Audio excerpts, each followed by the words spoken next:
I'm going to switch over to Jack's show. I'll get this up and out like I always do, but I want to make sure Jack can go right up till the end like he needs to as well. But Sounds good. yeah, we're great show, guys. Appreciate it. Um, and don't forget, if you're still listening, they'll be back again Sunday That's right. That's right. with For more Willie. insanity. With Insanity. Yeah. Anyway, I was saying, CS, are you there? I think he's Yes, I'm here. Okay. Yeah, Willie was funny Sunday night, man. I had a good time. yeah. Oh, did Yo show up as well? Yeah, we had Yo there and we had Doc, and it was really, there was one scene where, I don't know, something interesting came up, so I spun it over to Doc and asked him this, like, brief but somewhat long-winded question about, the subject, and said, feel free to take the mic. And so he starts answering me, and Willie's just in the background going, for like a minute, like, but hey, no. You took like 5 minutes of his segment, which was so funny. I was like, you always do stuff like that. Man. It's so Yeah, funny. That would definitely Yeah. take him. All right, Yeah, I got to exactly. get He's like, "What the Jack. fuck? Jack's I gotta-" calling me. I will talk to you guys later. All right, let's go over to Paranormal Intelligence Agency radio show.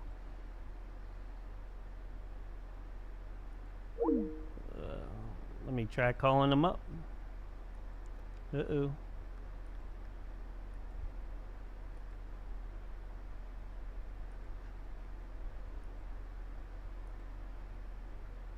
Oh, here we go. That's why.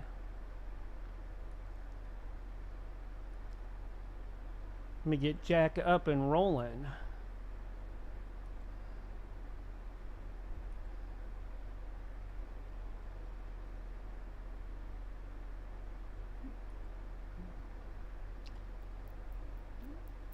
Good evening. Hey, sorry I got caught up with the guys over in Censorship Sucks. That's all right. How are they doing? They're doing really good. They had a great show. Looking forward to having a really good one with you tonight too. So, what do you have planned? We're What do you gonna have do planned? some interesting paranormal in the news. Got some cyber prophecy, but mainly we'll be discussing new stuff from Skinwalker Ranch. Yeah, why don't you bring up your camera like you did over with Jaffe? See if you can do that tonight, since we got a I tried. couple minutes. Well, I tried to with Jaffe, and we couldn't get it to work. Let me see if I can get this. Well, to that'll work. work right there. Okay. And if you go from there, go over to where it says none. When you have the click the camera deal, Uh-huh. it should bring okay. the camera right up and turn it right on. Nope. Go back to that then. Okay. Yeah. Weird. That's so weird. I can't figure that out. Do you think? I mean, this is a brand new HP laptop, so I can't imagine. There must be a camera setting on my computer somewhere that's not set right. Probably you have something that's not letting you, allowing teams to take it over. Oh, that is so weird because it looks like my computer would prompt me to say, "Hey, do you want Teams to access your?" Yeah. You know. We got 30 seconds. So, yeah. Can't wait. Get you rolling. Get you going. Cool.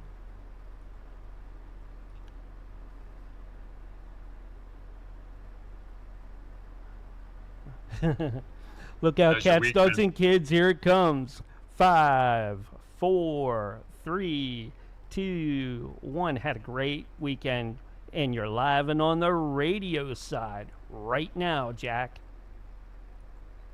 Come back, everybody, to Paranormal Intelligence Agency Radio Live. We are broadcasting from 300 feet deep in an abandoned nuclear missile silo, lost somewhere deep in the nuclear wastelands of the Dakota Territories. And I am joined, as always, by the paranormal crime fighting duo Daisy and the Sundance Kid are in the silo tonight working security. And high above us, swarming in vast numbers, are Bat Squatch. They are radioactive and looking for human flesh. And beware. It has been a crazy week on the Great Space Roller Coaster. That's what I call this planet, and that's what it is. And there's, last week we had some technical difficulties, so we weren't on the air, but the past 2 weeks I've been doing a lot of thinking and a lot of research into as much detail as I can at Skinwalker Ranch. Brandon Fugel, the current owner of Skinwalker Ranch, was on not long ago with Ross Coulthart in a revealing hour-long interview, and we are going to jump down the Skinwalker Ranch rabbit hole tonight. Some of the things that he said during the interview were really enlightening, and one thing he said in particular really caught my attention and started me kind of theorizing about a new exotic paranormal theory, which is what we do at the PIA, is develop new, interesting, logical, however theoretical possibilities to fit all of the existing paranormal information coming at us on the worldwide information stream. And another one occurred to me, and there's an interesting line of evidence, peripheral though it may be, anecdotal though it may be. It is interesting nonetheless. And theoretical though it may be, we're going to examine that idea tonight. The idea that, as Fugel put it, all roads lead back to Skinwalker Ranch. Interesting stuff. So we're right in the throes of a lot of activity going on around the planet. As I previously broadcasted and do so on an ongoing basis, our existing cyber prophecy as defined and divined, I guess, by the webbot, combined with Vedic astrology, the Schumann resonance indicator, and premier remote viewing groups worldwide. We're in the cusp, in the throes of the great summer of revealing, and we're just getting warmed up. 16th of July, and July was a month that was predicted by the webbot to be a very active month. It basically spit out that you could take all of the so-called pressure points that show up in mainstream media going way back 5-6 months, take all of that, double it, then turn it up another 50%, and you'll get the kind of activity it's predicting for July. That's a really active month. There's a lot of pressure points being pushed around the planet, and it's only going to get more interesting as the days go along here through the month and into August and even into the fall. As some of you may recall, part of the webbot prediction in the summer of revealing, or summer of emergence is really the way that it describes it, is that there will be some kind of activity take place that draws the world's attentions to the oceans, and the idea that there is aliens living in the world's oceans. That's something yet to manifest. but we're going to keep an eye on it because, the WebBot it kind of predicts phases where these things will occur, and we're in that phase. So it's not like a specific day that it spits out or something like that. So it's going to be interesting going forward. Just to remind everybody, we did have a congressman from Tennessee, Tim Burchett, who said a few months ago on mainstream media that he had knowledge that the Navy was tracking an object over a mile wide in the oceans. I have to believe that that's going to be part of what ends up occurring to grab people's attention and say, hey, there might be aliens living in our oceans. And I have actually written a book all about the many different kinds of alien activity that have been recorded in the world's oceans, along with some very strange magnetic anomalies, etc., in my book, Alien Ocean. You can find that on Amazon, and I believe it'll be a subject that many people will turn to in the future. So just to remind everyone, as part of this overall,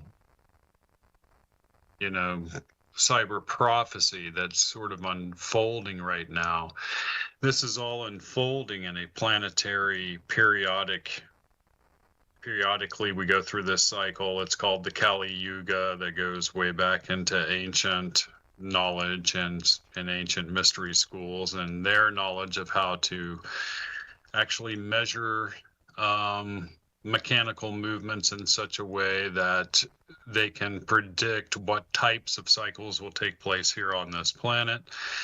We're sort of in an area where we have popped out of the cosmic debris that blocks us a good deal of the time from the galactic center, and we're being bombarded by cosmic rays every day. Some of you may feel that, some of you may not, but many people have been reporting that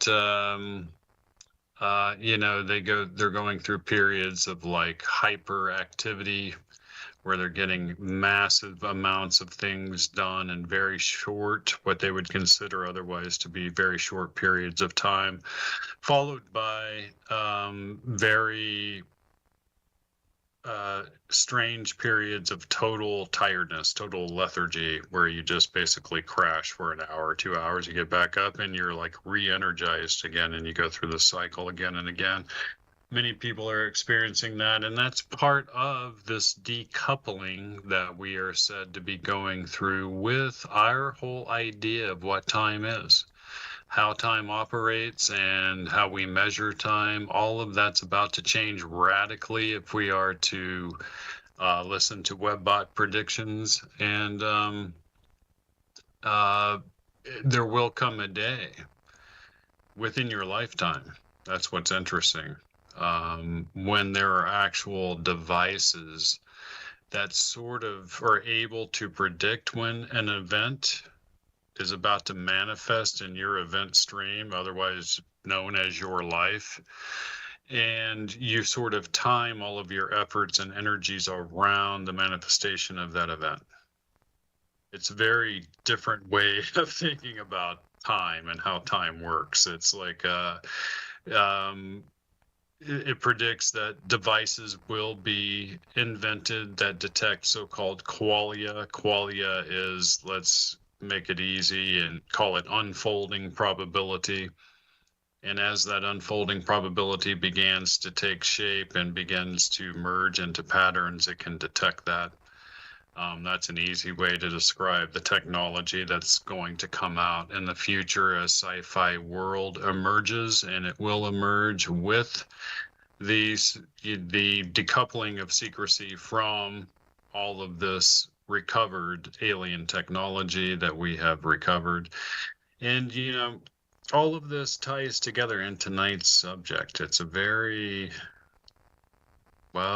exotic place we're going tonight with our discussion, because it sort of encompasses all of this and the idea that perhaps the Gnostics of ancient history were on to something when they talked about the so-called demiurge, and we'll be discussing what the demiurge is tonight. So that's part of our Skinwalker Ranch discussion, and I can guarantee you not many people have put the belief system of the Gnostics into a logical evidence stream leading its way all the way to Skinwalker Ranch. But that's what we are going to attempt to do in our theory. And I have some really very interesting news coming out of Paranormal in the News. And this is coming by way of the Paranormal Intelligence Agency itself, and all of the many sources that it monitors, and all the connections that that we have, basically, is that, and this is not known widely at all, and not being reported by any mainstream source whatsoever, that an ancient Anunnaki tomb, get this, has been discovered and has been dug out in a small town in New Mexico. That should ring major alarm bells all over the place. We are in the age of Aquarius, the age where all secrets that were accrued in the last age of Pisces become revealed. The revelation of that secret causes a tiny little earthquake throughout humanity. And you're in a period of lots and lots of secrets being revealed, and lots of earthquakes that are about to happen. I've been lucky enough to see the actual very, very extensive and detailed video evidence for this tomb, and all of the many, and by many I mean perhaps hundreds of artifacts that have now been recovered out of it. And I'm talking about just in the last few days, guys. That's fresh intel coming to the PIA, out to you as listeners of this radio show. So these artifacts are amazing. A lot of them seem to depict what we would describe as aliens. It would have taken, if all of these artifacts were manufactured by the same artist, let's say, it would have taken them hundreds of years to do it. So you're talking about a very elaborate tomb. It was inscribed with some very interesting inscriptions all along the entrance to the tomb. And just to remind everybody, the Anunnaki go all the way back to ancient Sumeria, and humanity's initial, some say initial interactions with a non-human intelligence that was somewhat human-like, and that they really genetically altered humankind. Homo sapiens sapien is believed to have been genetically altered, if we believe the ancient Sumerian tablets and their accounts of the Anunnaki. And it is said that they sort of ruled worldwide for a time, and this appears to be the tomb of one of these Anunnaki. Now, the Anunnaki were not immortal. They did have extremely long lifespans. We know that to be the case. But in my research, there are indications that there was a vast falling out in the Anunnaki hierarchy. This led one of the two brotherly princes that ruled this planet to get sort of cast out of the kingdom. And he was cast out with 200 of his followers. They landed on Mount Armon. And from there, they were literally sort of, well, you could say they were marooned forever on this planet. So they went against the High Council when they did a particular alteration of the human genetic pool that was strictly limited. It was discovered Inky, one of the two princes who actually was in charge of this occurring, was cast out with his followers. And today, there are various Anunnaki tombs around the world that are the tombs of these cast down Anunnaki that were marooned here on this planet after they went against the High Council. And this appears to have been, or is, one of those tombs. I believe the tomb of Inky himself to be in the south of France, and I have written an entire book about that, and that's called the Enoch Code, and that is also available on Amazon for those of you who like to deep dive into the subject matter. And so anyway, this tomb is very interesting. Hundreds of artifacts, extremely detailed artifacts. They have video evidence of the entire excavation of the tomb from beginning to end. There's no way in my mind that that could have been or would have been hoaxed by somebody thinking that they were somehow going to cash in on it. They're not even really trying to get a lot of attention. The video evidence came to me by way of another extremely well-known, I won't say their name, but extremely well-known cryptozoologist and paranormal investigator and an accomplished treasure hunter, sort of all three. Amazing person, but interesting stuff. We'll have to kind of keep our eye on that and see if that makes its way into mainstream media. Wouldn't that be something?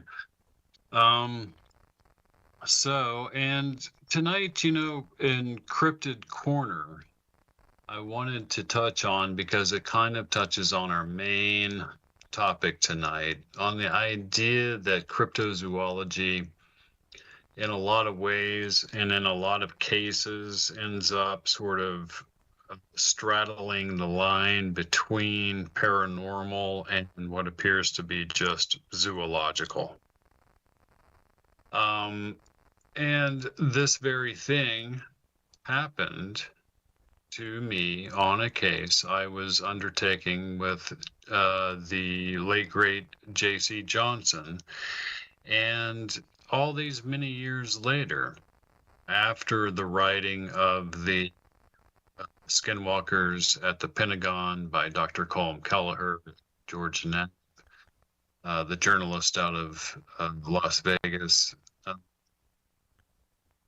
it occurs to me that what happened on this particular case was, in fact, the so-called hitchhiker effect, and we just didn't know it at the time.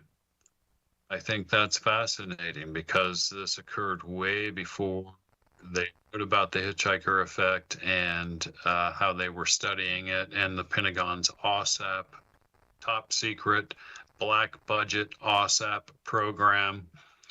And to remind everybody, the hitchhiker effect, in a nutshell, is the idea or the fact that all of these people that were involved at Skinwalker Ranch and then at the Pentagon's UAP/UFO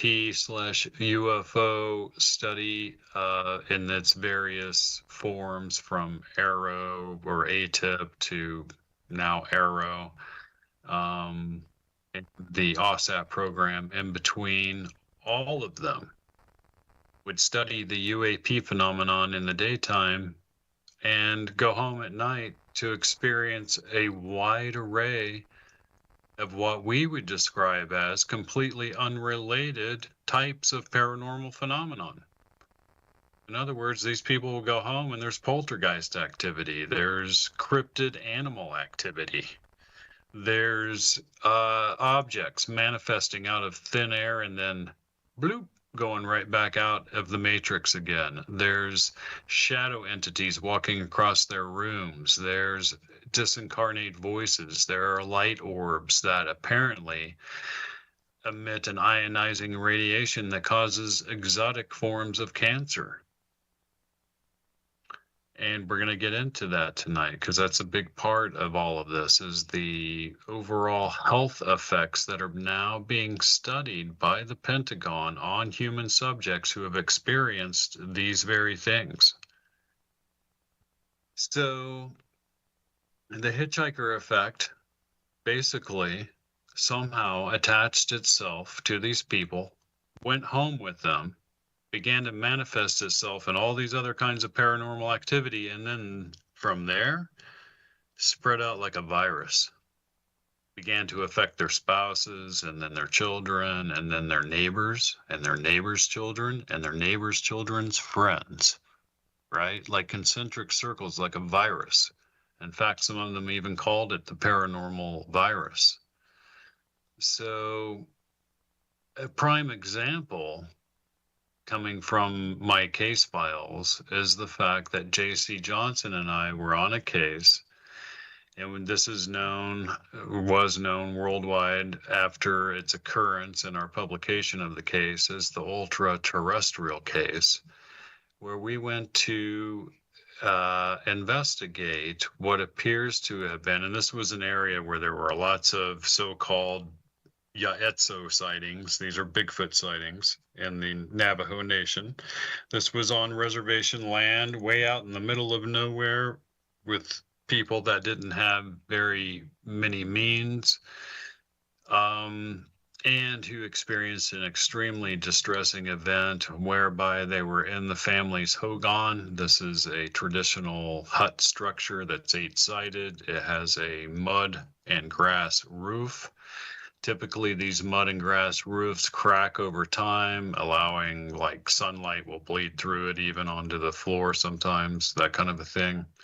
And at the same time, in the Navajo Nation, although every family has one of these traditional structures on their property, they also live in like nice trailers that are out on the property, right?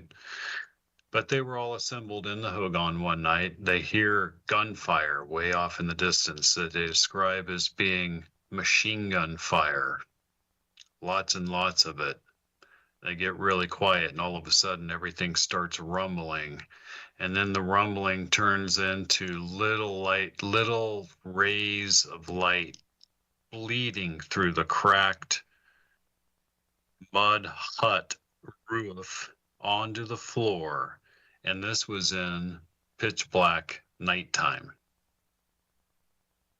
So this really freaks them out. There's light bleeding all through the top of the roof onto the floor. The ground's rumbling. They hear all of this gunfire way off in the distance, and they come out of the mud hut hogan, look up, and there is a hovering spacecraft with gray aliens running all around the property. Immediate panic ensued.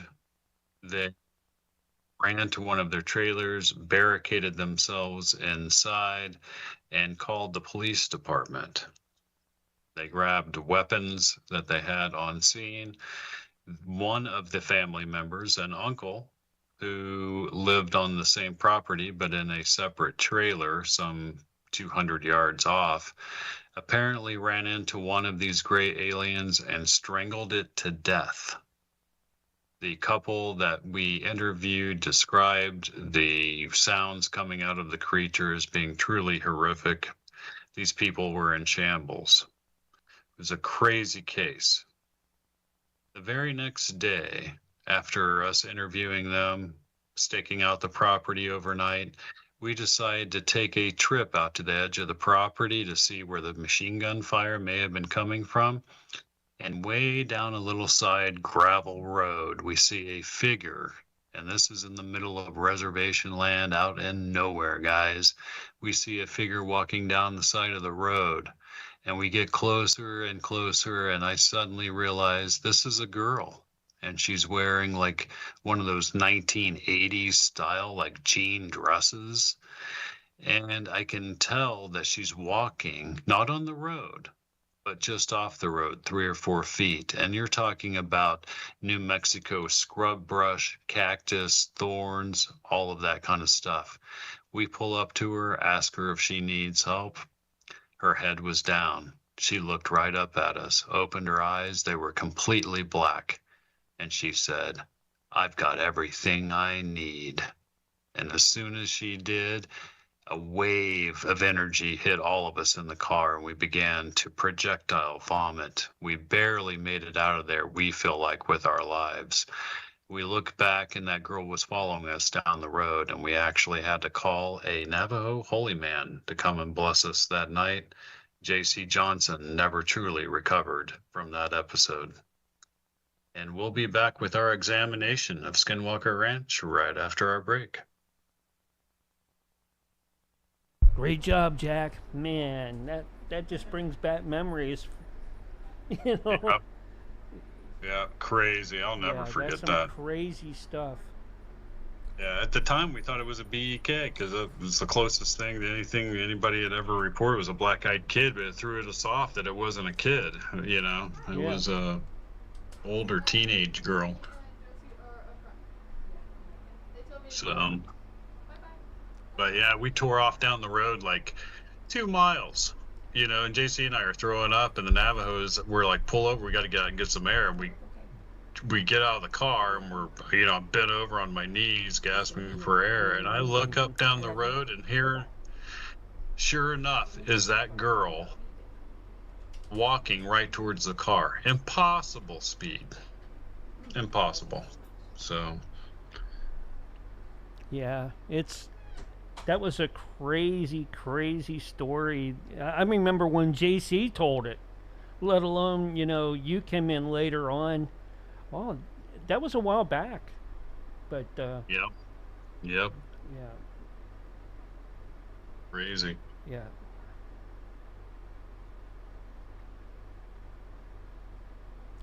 Roger Hansen is in the Kick Chat. Said, I actually heard of stories like that too. The consequences that come if you call a medicine man is insane. He said that's a skinwalker, but I don't know. You know, it could have been something else. You know. Yeah, skinwalkers typically will mirage themselves as anything but another human. You know. Yep. But yeah, it was insane. You know, I looked down at her feet as we pulled up to her, and she was wearing 6-inch cork high heels in this cactus stuff. Yeah. Torn dress. It was all like a mess. It looked like she'd been sleeping in a ditch or whatever. But when she looked up, man, her makeup, her hair, everything was perfect. Oh, he said that's if you don't call the medicine man, bad stuff will happen. You know, like, yeah.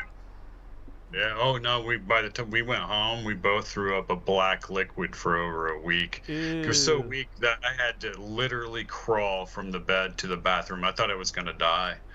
I really did. So. Yeah. What do you? Is that really what you think too, Zeus? Yeah, I think so too. Yeah. Got my buddy behind me, the co-producer. Co-assistant, co-existent, executive assistant, something producer of the show, Zeus Lavanos. Yeah. Nice. Okay, keep it down. So it's not just your dogs. Yeah, I know. I'm surprised yours haven't come in there and like try to answer and talk back. That's funny. Yep, they're kind of silent partners down here. We're working security. Oh. Yeah, in the bunker. In the silo.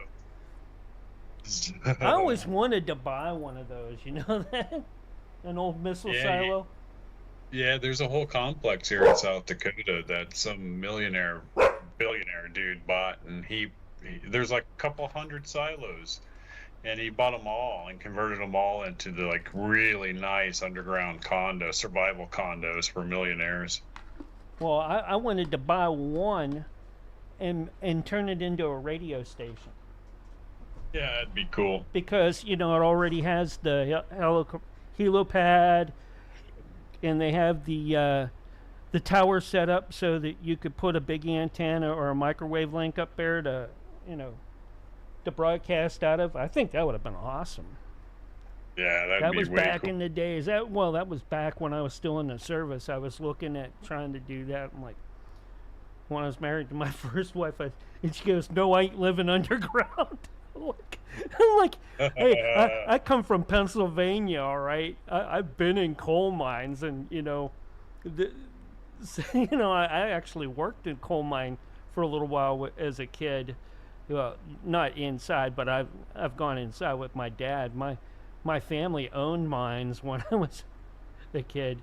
My great grandfather owned like one of the largest mines in western Pennsylvania when I was much younger.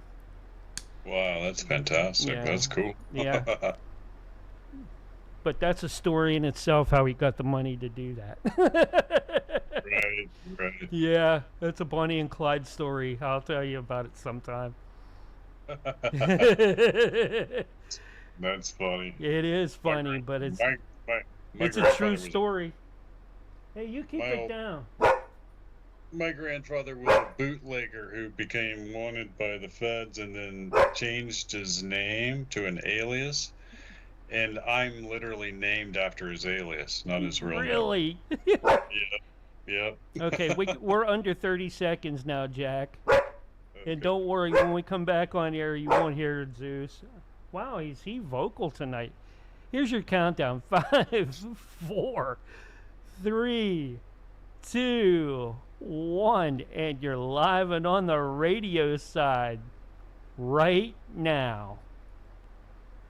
Welcome back, everybody, to Paranormal Intelligence Agency Radio Live. I'm your host, Jack Carey, your tour guide to the Twilight Zone. And tonight's broadcast is brought to you by paranormal-experts.com. If you are out there in radio land, if you have been experiencing paranormal phenomenon, unexplained happenings, if you have seen UFOs, if you're a contactee, an abductee, if you need particular personal insight into ancient unsolved mysteries, then you can, in fact, book a consultation at paranormal-experts.com. There is a calendar on there. You click on that and you can book a 1-hour consultation with me, your host, Jack Carey, and I'd be happy to discuss your case with you. I've done it for 30 years now, and if I can't come up with some interesting possibilities and answers for you to help find out what's going on, I have a whole team of experts that I've been working with for decades, and I can guarantee you that we'll come up with information you probably haven't considered before. So take a look. It is paranormal-experts.com. And tonight we'll be talking about this whole idea. Brandon Fugel, the owner of Skinwalker Ranch, put into my mind when he said, all roads lead back to Skinwalker Ranch. And he made that statement after admitting that there were and have been and are ongoing high level, top secret, deep black budget discussions going on between Brandon Fugel and higher ups at the Pentagon. That really should tell us all everything we need to know about Skinwalker Ranch. This is a high priority, high level problem. And we have to remember that when we're examining this particular exotic rabbit hole, and it is exotic, I will admit, that there was a cross-contamination, if you will, that took place between the Pentagon and Skinwalker Ranch in the form of the personnel that they're both using for their programs. In other words, some of the key scientists, some of the key intelligence agents, and they don't talk about that a lot on the show or otherwise, but there are embedded, hardcore intelligent agents at Skinwalker Ranch at all times. Those guys, have experienced and seen things at Skinwalker Ranch, gone home to experience paranormal activity, but then they ended up becoming part of the overall Pentagon program to study UAPs. And there again, people in that program went home to experience the hitchhiker effect. So is it possible, like Fugel suggest, that all roads, all sources of the so-called hitchhiker effect can be traced back to the same thing, the same perhaps consciousness or entity that exists at Skinwalker Ranch? It's a very interesting possibility. One of the key figures in all of this is a man named Dr. Gary Nolan. And Dr. Gary Nolan is a fascinating individual. He not only is widely hailed among scholars, medical scholars around the world, as potentially being the best scientist on the planet, but he's also an expert in pathologies, and he's the guy that not only has tenure at Stanford Research Institute and elsewhere, but he is the guy that the government went to, the CIA went to study the bad health effects that were occurring in their personnel that were having interactions with UFOs. In other words, a large number of secret government personnel that have had interactions with UFOs have suffered severe, what Dr. Nolan calls profound, amounts of brain damage. It is the same kind of brain damage that shows up in the so-called Havana syndrome, which is caused by a device that was designed by Soviet intelligence. And yeah, I still call them the Soviets because that's what the Russians really are. They're still the Soviets, and they have utilized that device to fry the brains of many American intelligence personnel all around the world.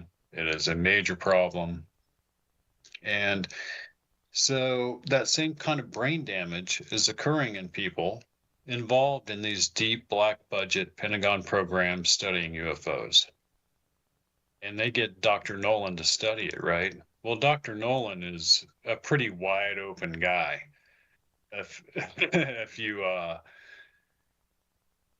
follow all of this to the depth that I do, you'll know that Dr. Nolan has appeared on like 100 podcasts. He's completely open and honest about any and everything he can be that doesn't go against his non-disclosure agreement dealing with security, right? Well, he has openly admitted that as a child, he awoke a number of times to find little gray men in his room. In other words, Dr. Nolan is an abductee.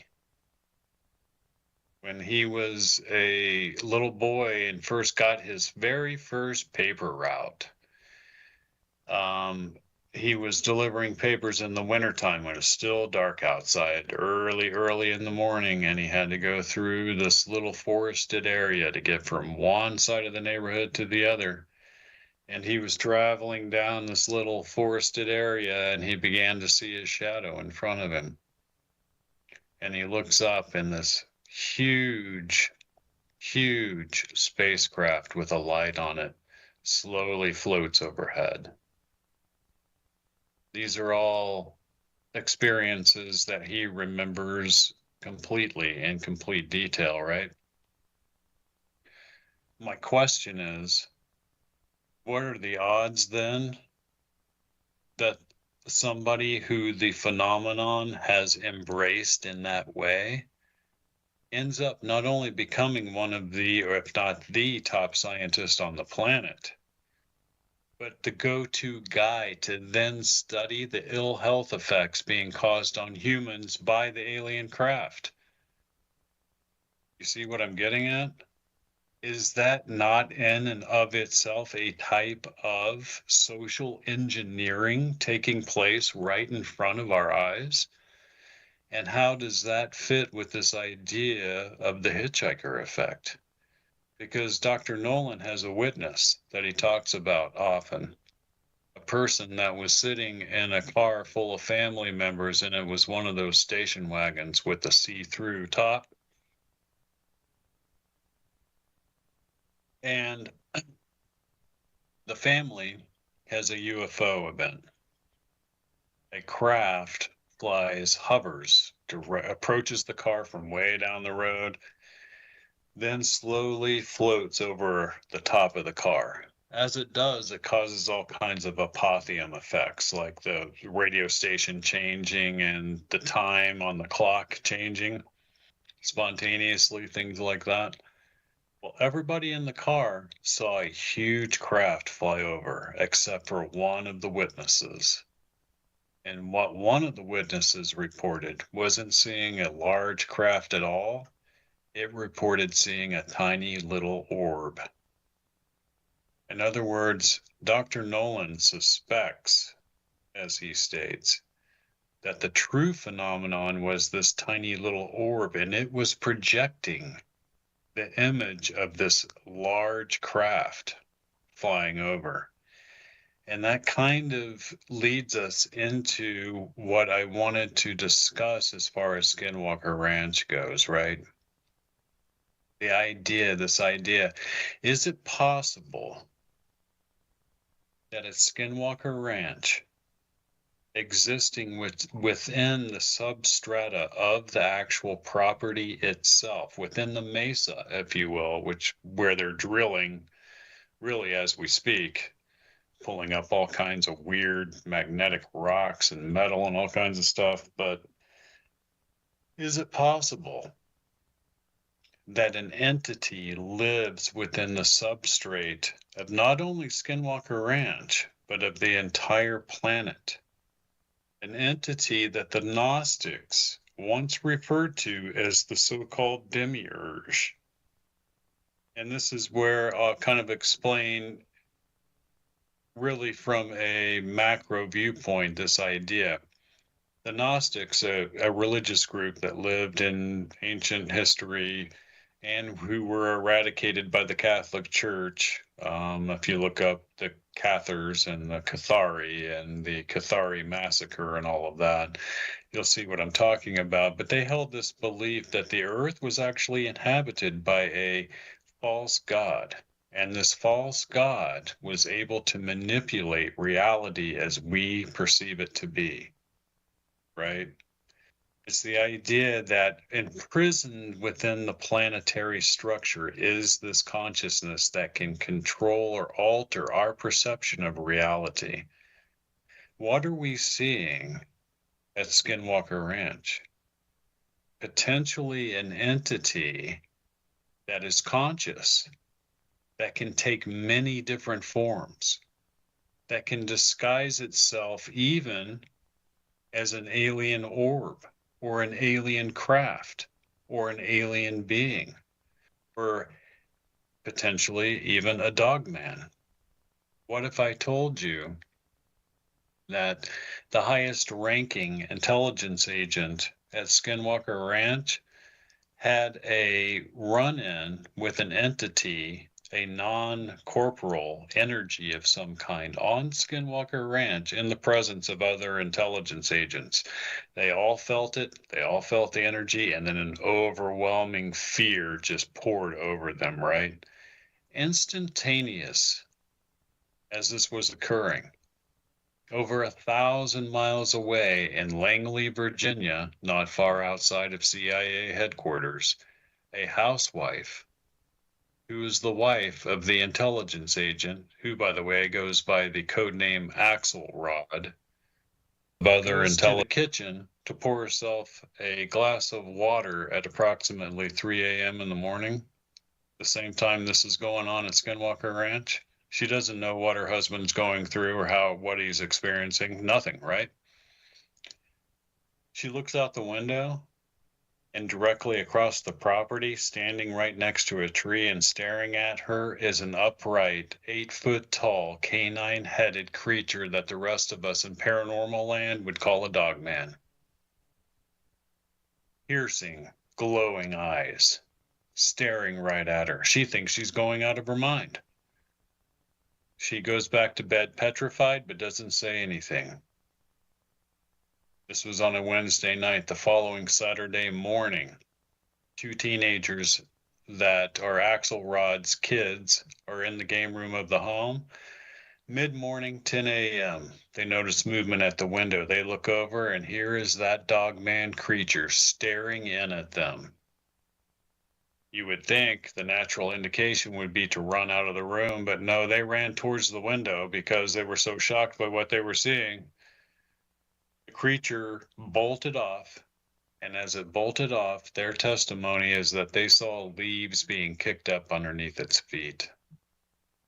This was a creature that was in physical, corporal form during that period of time. What are the odds that he, Axelrod, experienced that energy entity on Skinwalker Ranch, and she experienced a dogman on their very property simultaneously, and them not be connected? Impossible. Impossible. And my question is, was the energy being that they came across, was that the demiurge? Is it possible that within the crystalline structure of the earth, there exists a life form, an alien life form, a non-carbon based life form, imprisoned there, right? Who knows for how long, for eons of time, able to manifest wherever there's large quartz crystal deposits, using it like a conduit, like a roadway through the planet, able to pop up anywhere at once in any form at once, even perhaps disguising itself as an alien non-human intelligence. But why would it do something like that? And that's where things really become exotic.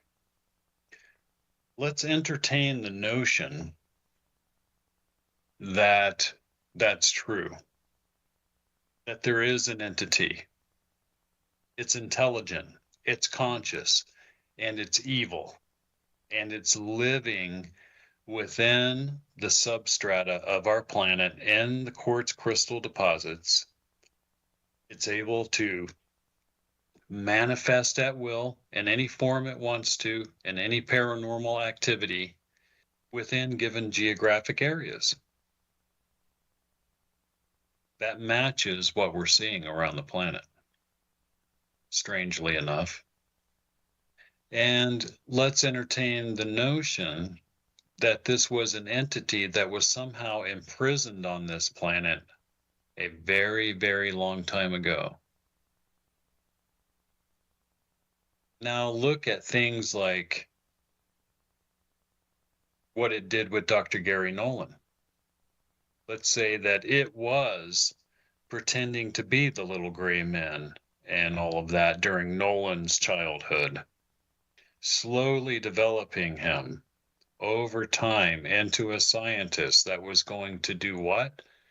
Help humanity overcome the ill health effects of a technology which will allow it interstellar travel.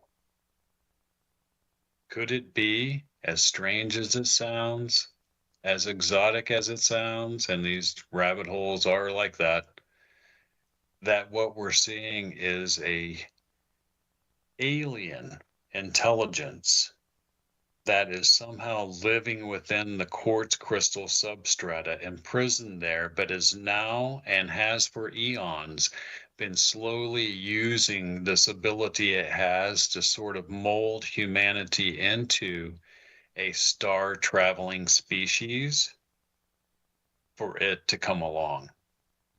In other words, has it for eons of time been developing us in order to escape this planet. Interesting theory. But what's really interesting and a piece of evidence that I think is, to me, the most telling of all of the pieces of evidence ever collected at Skinwalker Ranch. And we have to remember that in any case, it always comes down to one single clue that really breaks the case, that really gives you insight into what's going on.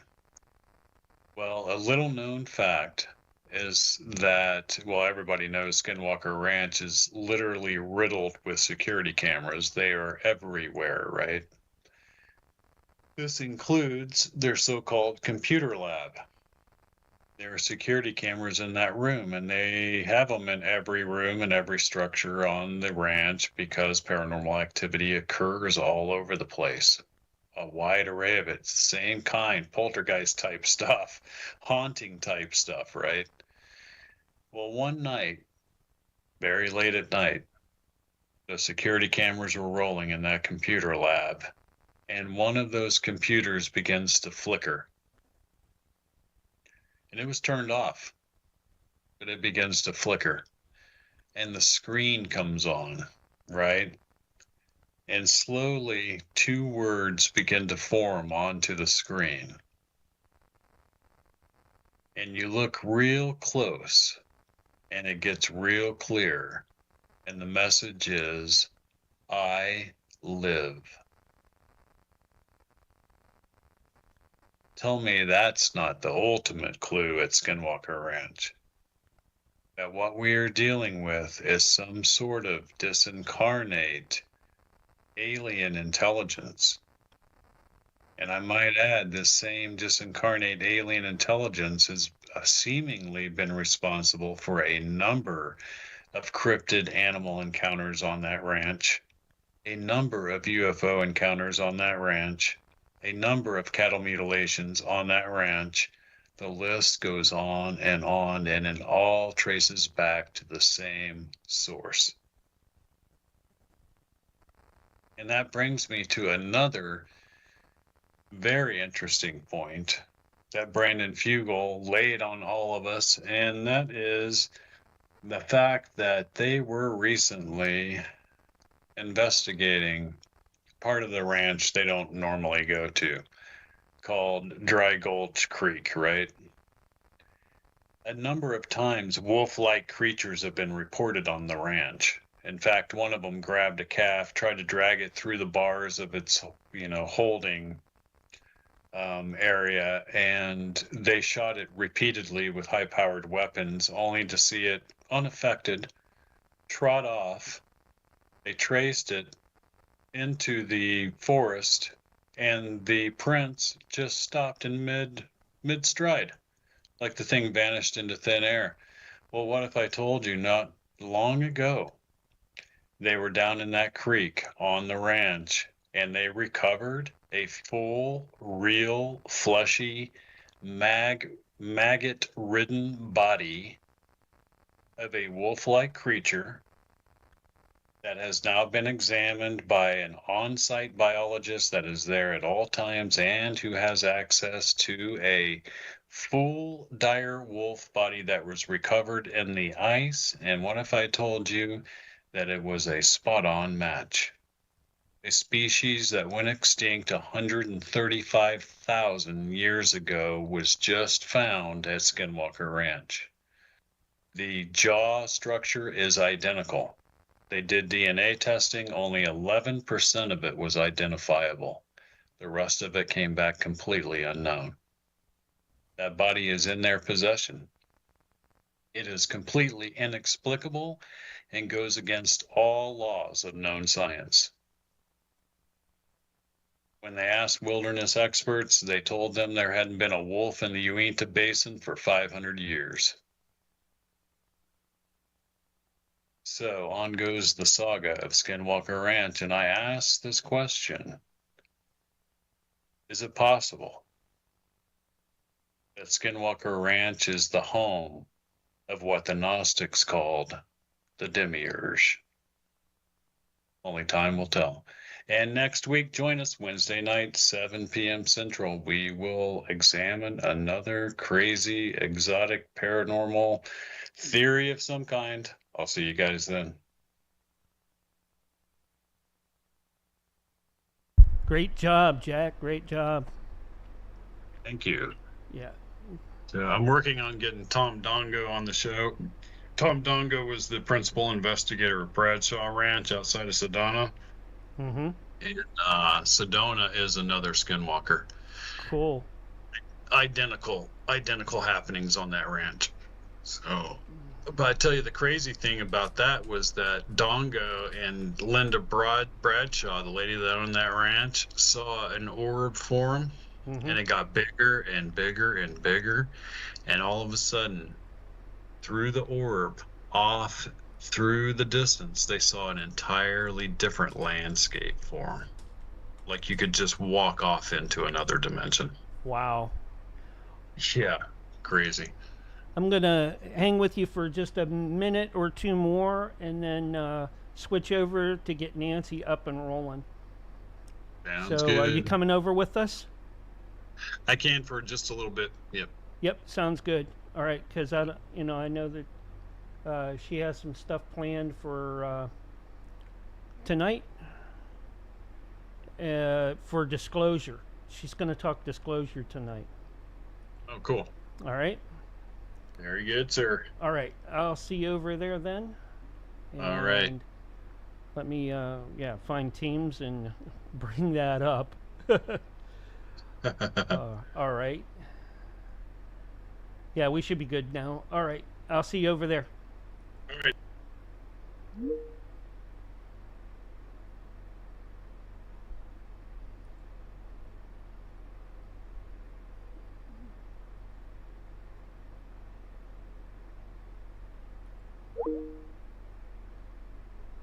Okay, what happened here? All right. Let's leave. Oh. Let me get the Vixen's Vault up and running. May take me a minute, but we'll get it up and going here in a sec. Join now. There we go. Now I got the right.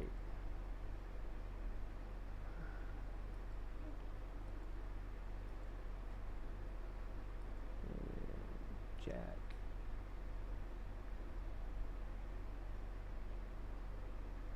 Where's Nancy? There you are.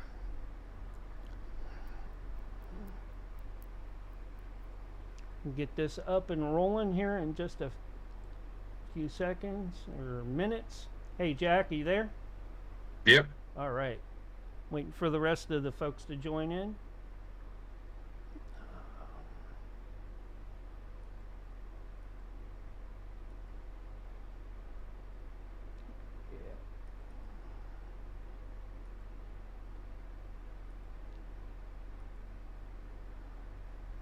I've had a good week. MC, are you there? Go ahead and join that group, and we'll get you in. I'll add you into the group here. All right. Could be.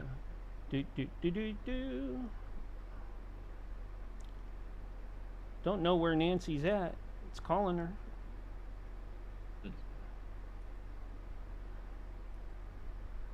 Trying to get Mark too. I haven't seen David on either. That's weird. Yeah.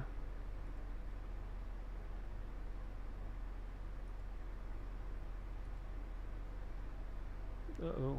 Wrong deal. There we go.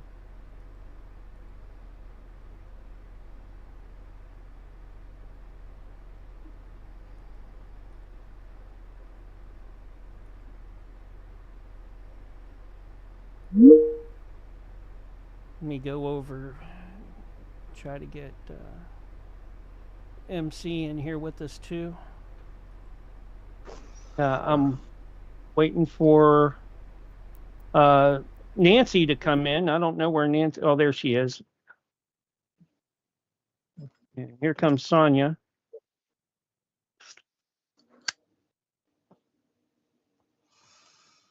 She needs a dog named Sid. She could start the Sid and Nancy podcast. Sid and Nancy. Yeah, yeah.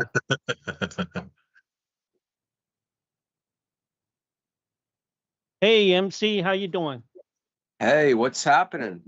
Not much. Finally got to get you in. Yeah, how about that? Yeah. I'm waiting on my my host to show up. And she's late. Alrighty. So yeah.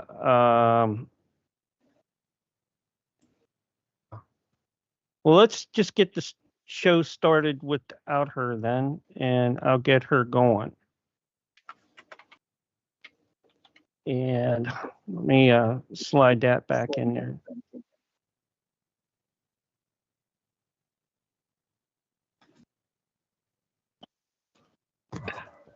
All right.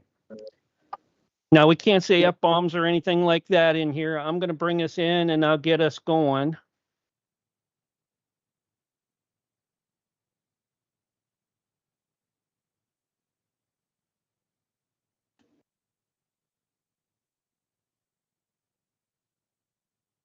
Still trying to call Nance. It has her going on.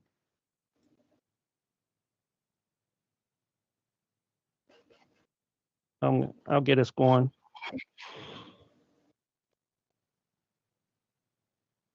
Hello, everybody, and welcome to the Vixen's Vault. Today is 16 July 2025, and we are waiting for our hostess with the mostest to come in. Oh, Nance, we're having problems connecting to her right now, but we will have her in, and she's going to be talking about disclosure. So, like to introduce everybody around the table here. We got Mark Edworthy, and we got MC Dirty Work, aka Jason. That's right. Yeah, and then we got Jack Carey in. Hey, Jack, let's can you help get us going until and talk a little bit about some things until I can get Nancy in with us? Oh, sure. All right. So, how's everybody doing this evening? Does anybody have any new info on disclosure that's taking place? The ongoing disclosure wars, let's call them. In relation to what exactly? So much is going on at the moment. Yeah, I think probably the biggest thing I heard was that on Corbell's weaponized podcast, Jeremy Corbell's weaponized podcast, they had a guest on there that was from the UAP registry group. It's not a very fancy name, right? UAP registry. I didn't think much about it, but apparently they're a pretty with it group of guys, group of journalists, researchers, what have you, and they were able to successfully sue the U.S. government on a FOIA request, and the U.S. government had to release to them some previously unseen UAP footage.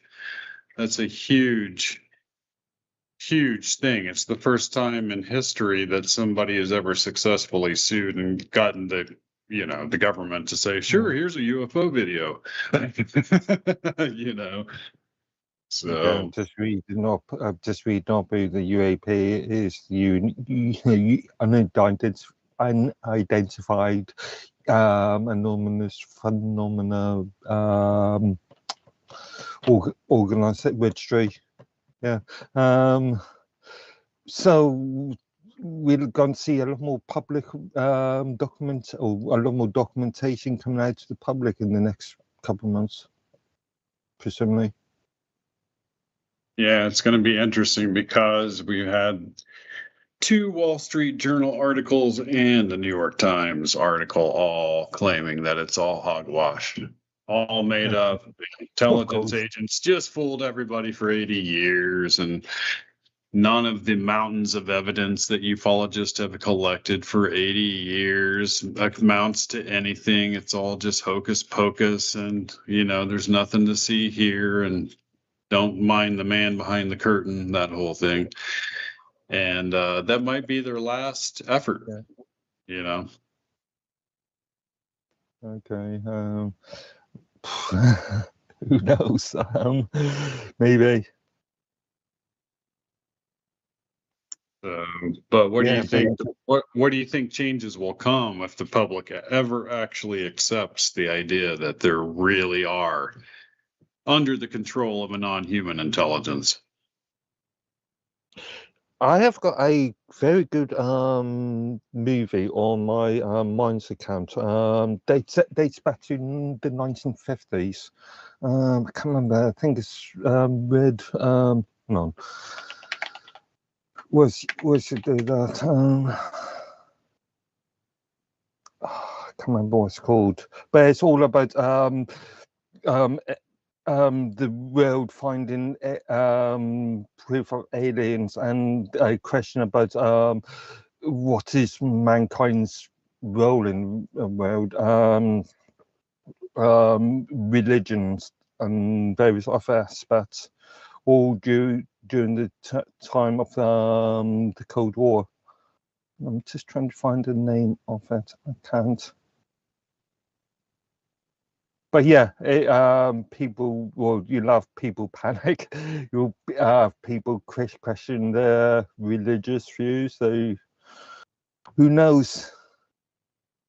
Yeah. Well, the Webbot describes possible ontological shock, is what they call it in scholarly circles. And ontological shock is very much like somebody who suffers a trauma and their body goes into shock. That same kind of thing can happen when belief systems suffer a trauma that is going to kill that belief system. And ontological shock can cause all kinds of just radical change to occur almost overnight in a society, like total upheaval. You look back in history and you can see example after example of collapsed societies. Every one of those collapsed societies occurred shortly after a collapsing of the existing belief system that gave birth to that society. Yeah, Rome being the most obvious. Yeah. It makes logical sense. And so we have, we're coming up to a point where the government, the secret entities that have all this stuff hidden, have nothing left for us but catastrophic disclosure, because it's going to come about in a way that they can't control and will be so obvious to everyone that they've been lying for so long that it will completely collapse existing belief systems. If that occurs, then you might as well flip a coin as to whether or not human society really survives. How long does the civilization last? Remember who wrote about that, but yeah. After all, Britain lost its empire in the 50s. Rome lost its empire or the Eastern Roman or Western Roman Empire lost their power 2,000 years ago. Right. Yeah. Right, and that's an interesting thing. It's who knows, but anytime you introduce, like right now, you can look at the world's economies like a closed system. And anytime you introduce a new, like, let's say physics that will have to be introduced to actually explain how these craft do what they do, you're going to basically pop a hole in that bubble, in that closed system, and it will cause a collapsing of that bubble. And that bubble is the worldwide economy. Because with the new physics comes all new forms of energy and a complete decoupling of the old ways of doing things. And all of our economies are based on energy consumption. So you change. arguably, isn't the so-called global economy already on the tilt of collapsing anyway? Yeah, the debt system is done anyway. So, Right. the global debt system is pretty much done anyway. So you're seeing all of this kind of coalesce all at the same time. This idea that the money is dried up out of the US government to the point where it can't flow into the secrecy surrounding these black budget programs anymore. And as that becomes decoupled, that technology will make its way into the public. And when it does, it will collapse existing economies. True, something new and better will be born out of it, but there's a lot of chaos in that transitional period. But this isn't going to happen overnight. We could already have a collapse of this economy and replaced with a new economy in between. It might not even happen in our lifetimes. Right, and that's one of the arguments, in any crash, and that's whether it's an airplane or an economy, the amount of damage is often dictated by the rate of decline. So your speed often determines how much damage is actually caused. And the same thing occurs in societies. A very slow grinding down of a society isn't nearly as painful as a sharp spike downward. If you hit your toe, you'll feel that, but if you bruise it, and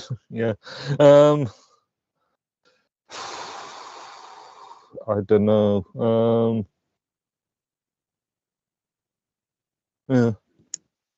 Quickly, if I could just cut in, I just wanted to say, Hey, MC, you're new with this. You're new with this, MC. Why don't you tell us a little bit about yourself, and then go ahead and add to what they were talking about. I know you do a lot of that on your channel and talk about that. Sure. Real quick, I'll do that backwards if I can. I just wanted to say, sure, mass times acceleration equals force, like they said about 9/11. The faster something really, really like the ping pong gun, etc. You see that ping pong gun shooting through planks of wood. That's like the proverbial version, what you were, at least the way I see it. So good stuff there. I run a show called The D Program. I've been doing it on D Live since 2020. Summer of, we just celebrated 5 years. I was on YouTube before that. I was, a presence at YouTube, etc. Long story short, I revisited 9/11 in 2016 and saw it was way worse than we just having let 9/11 happen, which is what I thought, for 16 years. And it just kind of went from there, quite frankly. I mean, not just 9/11, but we also delve into other false flags, the school bangings, etc. Yeah, you even did some stuff on Tartaria, and you put up a lot of great stuff with Jordan Maxwell. Oh, yeah. I really Jordan enjoyed Maxwell too, and I know you're in line with that. So, yeah. Welcome to the show and the family here. Right. Beautiful. Good to have you in.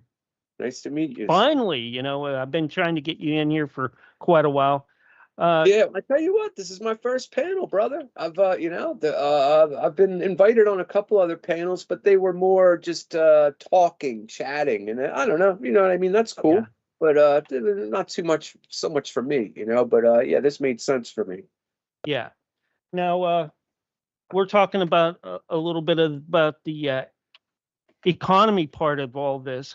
What do you think? How do you think that would fit all in with what you've been doing too? The economy part. Yeah, because they're talking about disclosure, and if all these technologies come out, how's that gonna? I know you've done a lot of research in a lot of different areas, and that. How do you think that's going to affect us? Well, wasn't the narrative always kind of, and maybe I'm wrong about this, but wasn't the narrative kind of sort of, once disclosure occurs, we'll have the med beds, we'll have the Tesla tech, the free energy, the free. Now that's the narrative. What do I think personally? Oh, golly, I got to be honest. If there was true disclosure, that'd be so above my head. I don't even know what my opinion would be. I'd have to really sit and think about that. Yeah. Now I know Jack does a lot of stuff with the WebBot and that. I think that's something that you should probably look into as well with Cliff High. I don't know how much you've done with that or not. Not familiar with either. Yeah, Jack, why don't you tell them a little bit about Cliff High and the WebBot and some of the stuff that you've done and you do with sure. it. Sure. For many years now, I've sort of followed the WebBot predictions, but to make a long story short and sweet for people, there's a gentleman whose name is Cliff High, and he's a polymath. And long ago, he's a master coder of computers, and he did all kinds of theoretical mathematical type stuff. But long ago, he designed some algorithms that were originally designed to predict the stock prices and for like Microsoft on a day-to-day basis, right?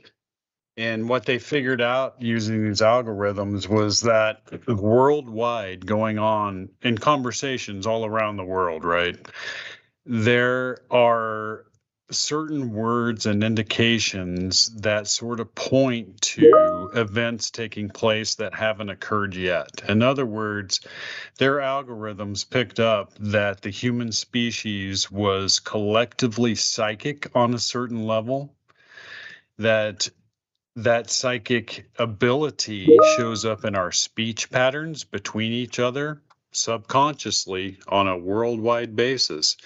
And those speech patterns can be picked up on and actually analyzed, and certain events can be basically predicted to occur because of what people are talking about. And it's interesting because this goes all the way back to the early 90s, and it has been extremely highly accurate time and time again. So it's actually it's interesting because its predictions coincide a lot with what we're seeing, along with this big UAP disclosure battle that's going on and all of that kind of stuff. It has long predicted certain events that were going to happen. So. What was you going to say, Roger? I know you was going to say something. You have to unmute, buddy. OBS too, the way everybody can hear my beautiful voice. But yeah, Jason, you said you were into Jordan Maxwell.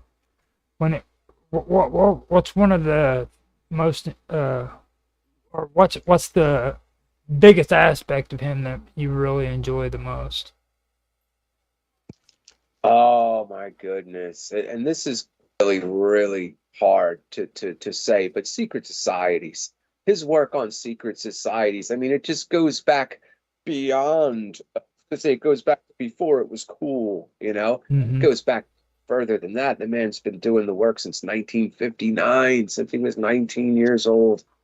Him and Anthony J. Hilder really paved the way for everyone else. So I would have to say the secret societies, but I love his work on astrotheology, theology, uniform commercial code, everything really, especially theology. Of course, he can't talk about theology without talking about astrotheology 9 times out of 10, but that's all right because he does it well. My favorite thing was about him. It was whenever he started talking, he'd get really, really irate, and he'd just start looking at everybody and he says, "You know what your problem is? You're stupid." And he would just freaking go off the wall, dude. I used to love that. I loved it because that's what people need. They need to be told, "Look, you're stupid, man." I really do believe that. He'll tell a crowd, do something amazing and out of this world. Do something you've never done before. Pick up a book. Yeah. I really loved it whenever he did that. I would always be working on a computer or something in my own little world, and just out of nowhere, Jordan Maxwell would just start calling me stupid, and I'd be half there, half not, and I was like, oh man, I cannot believe that. And I'd just start busting up laughing because I'm sitting there trying to solve something, and here's Jordan Maxwell saying, "You are stupid." So that's my greatest Yeah, he's memory. got a ring in your neck. hmm Now, Yeah, what a great dude. when it comes to a lot of this disclosure stuff, I'm a little bit hesitant even about that, because like when it comes to like society breaking down and all that, I think that was something that was implanted into people's way of thinking. Just like with a lot of this new technology we've got, I mean, we acquired it way too fast. You know what I mean? And I believe that if there is truth behind Roswell, about there being actually two crashes for one thing, and then they harness that technology to reverse engineer it, then we've already got alien technology among us. You know what I mean? Especially when you look at Real quick, I mean, what did Jordan Maxwell say? What is alien? I'm sorry, he quoted somebody else, but it was like alien is a technology that I'm sure there's one of you that know this verbatim. Any technology that is unknown to you, that's so unknown to man, it is alien. Mhm. Well, Jack was Same. getting into that earlier on his show when he was talking about this presence in on Skinwalker Ranch and how it affects the computers and all of that there. And that alien presence there that may be influencing and showing us things that it's been like stranded here or something for eons probably. Well, isn't that how it was almost portrayed as, Jack? Yeah, well, that's my theory to try to fit the puzzle pieces we're seeing at Skinwalker Ranch. They know that they're working with some kind of non-human intelligence, but they don't know what the origins of that are. I just find it very strange that what we're seeing out of Skinwalker Ranch and now at the Pentagon, and with all of these people that have interacted with this consciousness, the same exact types of descriptions that you would see the Gnostics describe when they describe the so-called demiurge. It's almost like this being's been around for a very long time and has just been identified as different things by different groups. I agree with that, because I've been doing a lot of research when it comes to Indo-European languages, and a lot of that is actually it's really eye-opening when you take a look at like the demiurge, and then you take a look at Pythagoras and the Neoplatonists and their theory on the real theory on the one or the source. If you take and go farther back with that, with the Indo-European language groups, you'll find information about the Axis Mundi, and that's some amazing stuff, because it's talking about that single God, or not really a God, but it's a source of all information and all data, where raw and every bit of data goes to this Axis Mundi, and it's repurposed. You know what I mean? So, like fallen civilizations, for example, like the Roman Empire didn't fall, it was repurposed. You know what I mean? And it became something new. And that's where you get the Holy Roman Empire and so forth, and this pertains to everything, not just. Yeah. But with that, I got to take us to our first radio break, and we'll be right back after this.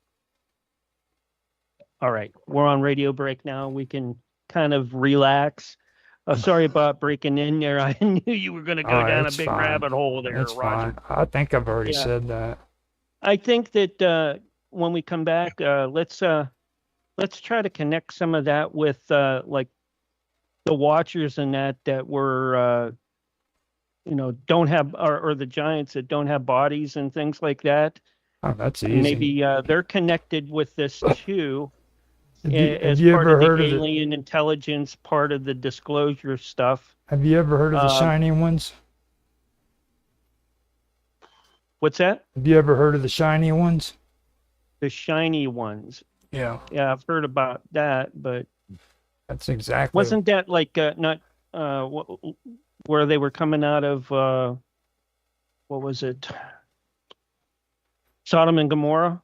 The two, the the angels or the people or the men of God or something that were with. Oh, so yeah, no, anything no way. They were. I thought they were referred to as shiny ones too. They're mentioned all over the place. The Phoenicians, the Hittites, the Egyptians, they all talk about them. They called the Egyptians referred to them as star children. Okay. So it's that right there is really interesting. That's where it really gets down to the nitty gritty on a lot of that. Yeah. This is kind of an ad hoc show tonight. Sorry, guys. And Jack, if you can stay as long as you can, I appreciate it. But I know you're going to have to run soon. I've been trying to get a hold of Nancy. She shows up, but she's not connecting for some reason. She's in a seminar. All right. If I suddenly sign off after a little while, you'll know I'm having to run real fast, but that's all right. Yeah. I'll stay as long as I can. Okay. And then we can go on to another topic or something. Normally, Nancy talks everything from conspiracies to paranormal and any kind of like frequency oddities and things like that. Like Wobbly was talking earlier in Kick Chat and about like volcanic activity. I don't know if you guys heard about there was an earthquake in Alaska and a volcano erupted in Greenland, I believe. Just shortly, I guess during earlier part of the stream for today. He was talking about boob earthquakes too. Yeah. Well, no, we're not going to do that on air. Oh, we're not talking. we're not talking about. Roger, get your head out. All right. Get my head out. Yeah. Sonia is probably going to join us on the second hour. And David Campione is usually with us, but he's got really bad thunderstorms. And David talks UFOs when he can. They've been having all kinds of bad storms down there. He's been suffering through that for Yeah. I mean, even I've had some pretty good runs with storms in my area. So, but I'm in Central Texas, but I'm not in like where all the flooding has been happening. Those are like a couple county or so away, which is, in Texas, that's like 60 or 80 miles plus. Yeah. The county. I'm like, yeah, the county line. Yeah. Just don't. All right, I'm gonna bring us back in. All right. Hello and welcome back to the Vixen's Vault. We still haven't been able to get a hold of Nancy. She is at a disclosure conference. And I was hoping to have her come in and report to us what's going on there. She will probably join in the later portion of her show. I'll try to get a hold of her again at the top of the hour. But we have with us tonight Jason, a.k.a. MC Dirty Work, Roger Hanson, Jack Carey, and Mark Edworthy from Mines. And Jack, back to you. Yeah, so we were kind of discussing this whole idea, It looks like whatever entity is there at Skinwalker Ranch has something to do with the overall UFO phenomenon. That's what's so weird about all of this, is that you have both aspects of this going on. You have, nonstop UFO type activity going on there, like you do other places, but at the same time, a manifestation of what paranormal investigators in the past would have thought as being completely unrelated to a UFO. Let's face it. What does a ghost have to do with a UFO? You have a UFO sighting, and then, somebody in the ranch brings home groceries, right? And they take all the groceries out of the sacks and they put them on the counters to go into the cabinets, and they walk out of the room for a second. They walk back in, and all the groceries have been returned perfectly to the sacks. I mean, what does that have to do with the UFO? It doesn't make any sense at all, right? But that's what goes on there. And not only that, but it messes with them constantly. Like they'll put up like security cameras. Of course, they have the best state-of-the-art camera system you can pay for. And this thing knows those cameras are there, and they constantly catch it doing things that mess with the cameras. So, It's Jack, you saying poltergeists are aliens? Well, I'm saying they both appear to be related in some fashion, Yeah. because how Okay. are we able to explain all of this paranormal phenomenon occurring in conjunction with one another? That's Fair what's enough. weird. And that's the whole idea of the demiurge, and a consciousness, an entity that can shapeshift form, change into anything it wants, make itself appear to us like something it's not. For what ends, we can only guess what the motives would be, but it's an interesting theoretical possibility given the, ancient belief systems of the past.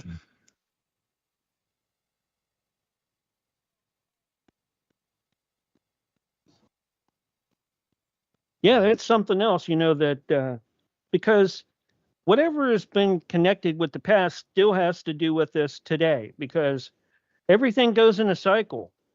If we have to break the cycle sometimes in order to take and learn the new lessons. So are we back on the old cycle again, or are we still on that same old cycle, or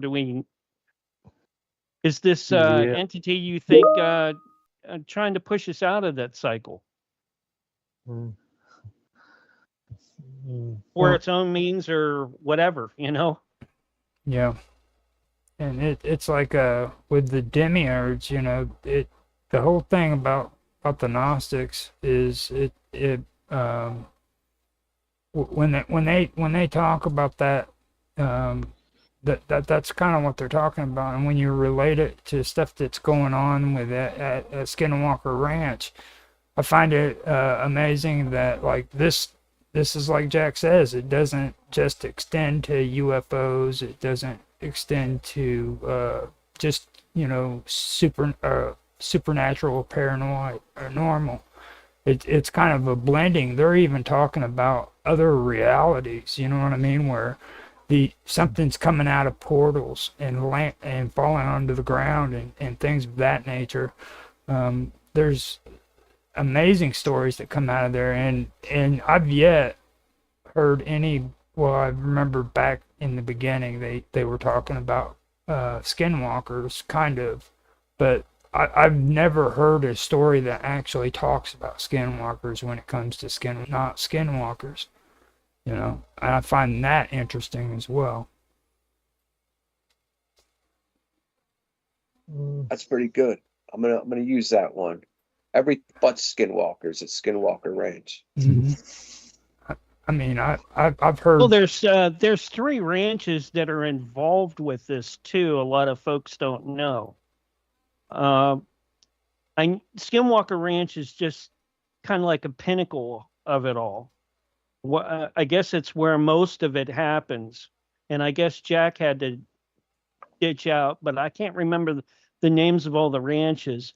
But yeah, I mean, there's all sorts of stuff that go on at that ranch, and from UFOs to poltergeist activity and things like that. Mm-hmm. But uh, let's turn this over and do some other stuff. I know we talked a little bit about Skinwalker Ranch and things like that. Um, Jason, since you're new, let's get more information on you and what you've been doing and some of the stuff that's really hot on your table right now with some of your streams. Well, boy, this might be worse than the cuss words. No, I'm kidding.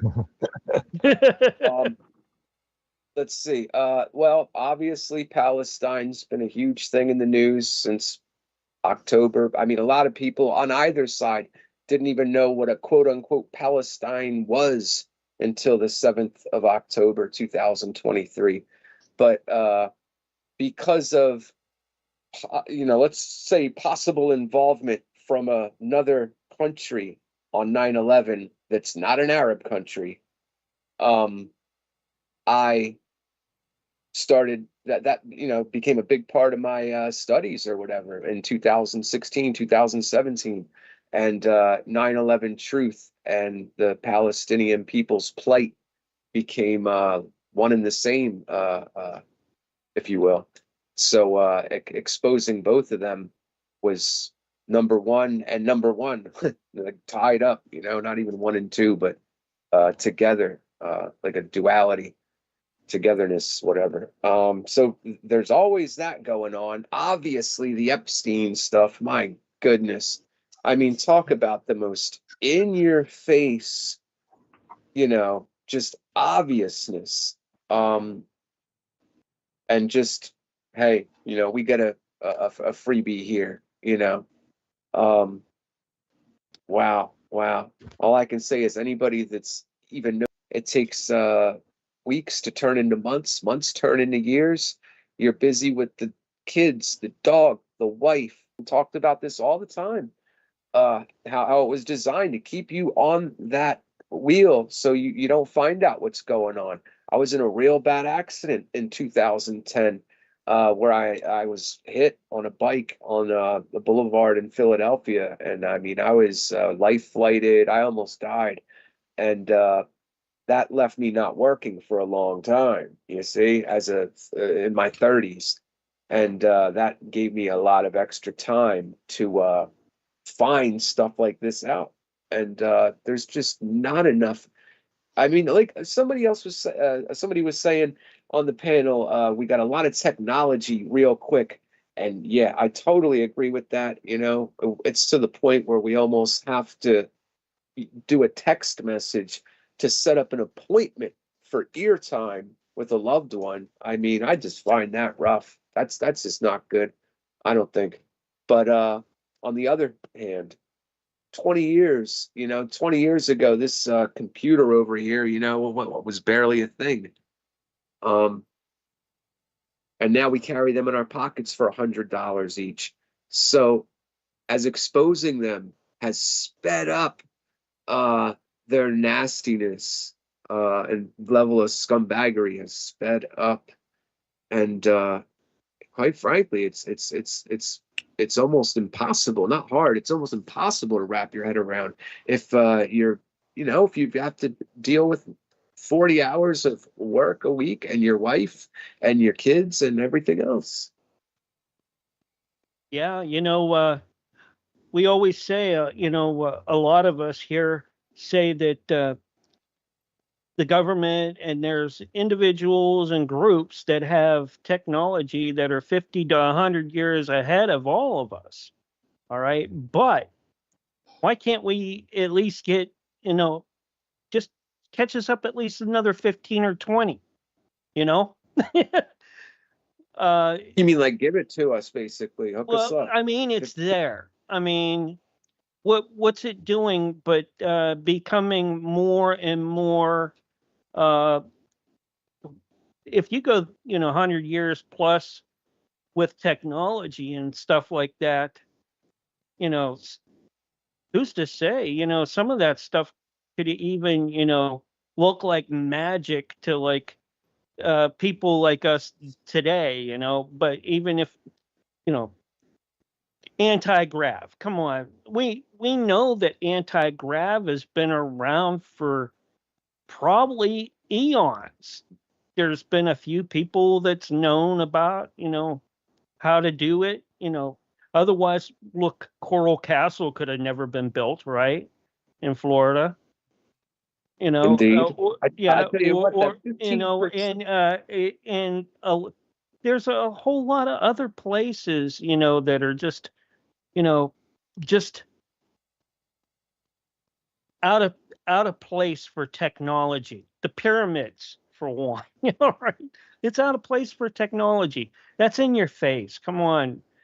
Yeah, that's what started me on this whole journey, actually. 2010 and the pyramids. I tell you what about that 15% thing, though. Why can't they at least, give us some of it? Let's go back to Jordan Maxwell with that and the secret societies. They didn't want to show folks how to cut a piece of marble. They didn't want to show you how to cut a stone because, that would put their level of pay, and not just that, but how many jobs they would get, etc. Anybody would be able to do it. So, I mean, maybe I'm naive in that sense. I don't know, but that just seems like that's what that would be to me. They're just greedy. They see themselves as better than us, and they don't want to give us anything. Yeah, I don't even really think it's a 1%er thing. I think it's probably a point something percent. Probably exactly. It's probably a 0.000. Yeah. And when we talk about these things too, I mean, artifacts have been found for centuries, that are out of place. I started getting into that by, checking out people like Klaus Donna. I don't know if you know who Klaus Donna is, but I'm not familiar. Well, Klaus Donna, what he did is he did a collection, went around the world. A lot of it came from like Egypt and Peru, and where the pyramids, around near pyramids and places like that were, they would find out of place artifacts. Like the what's that one, that clock? I can't think of it. The Antikythera mechanism? Yep, that's the one. Yeah. Yep, the Antikythera mechanism. What? Yeah, that mechanism. Like cell phone okay. 2,000 years ago. Yeah, and they had gears then, which was unheard of. But if you look back, they had gears in China, probably around the same time, but made out of wood and things like that. There've been societies, and I believe that where we're at right now, we're probably not even 2.0, 3.0. We're probably 6 or 8, or maybe more of the group that we're kind of in control here now because of our numbers. All right.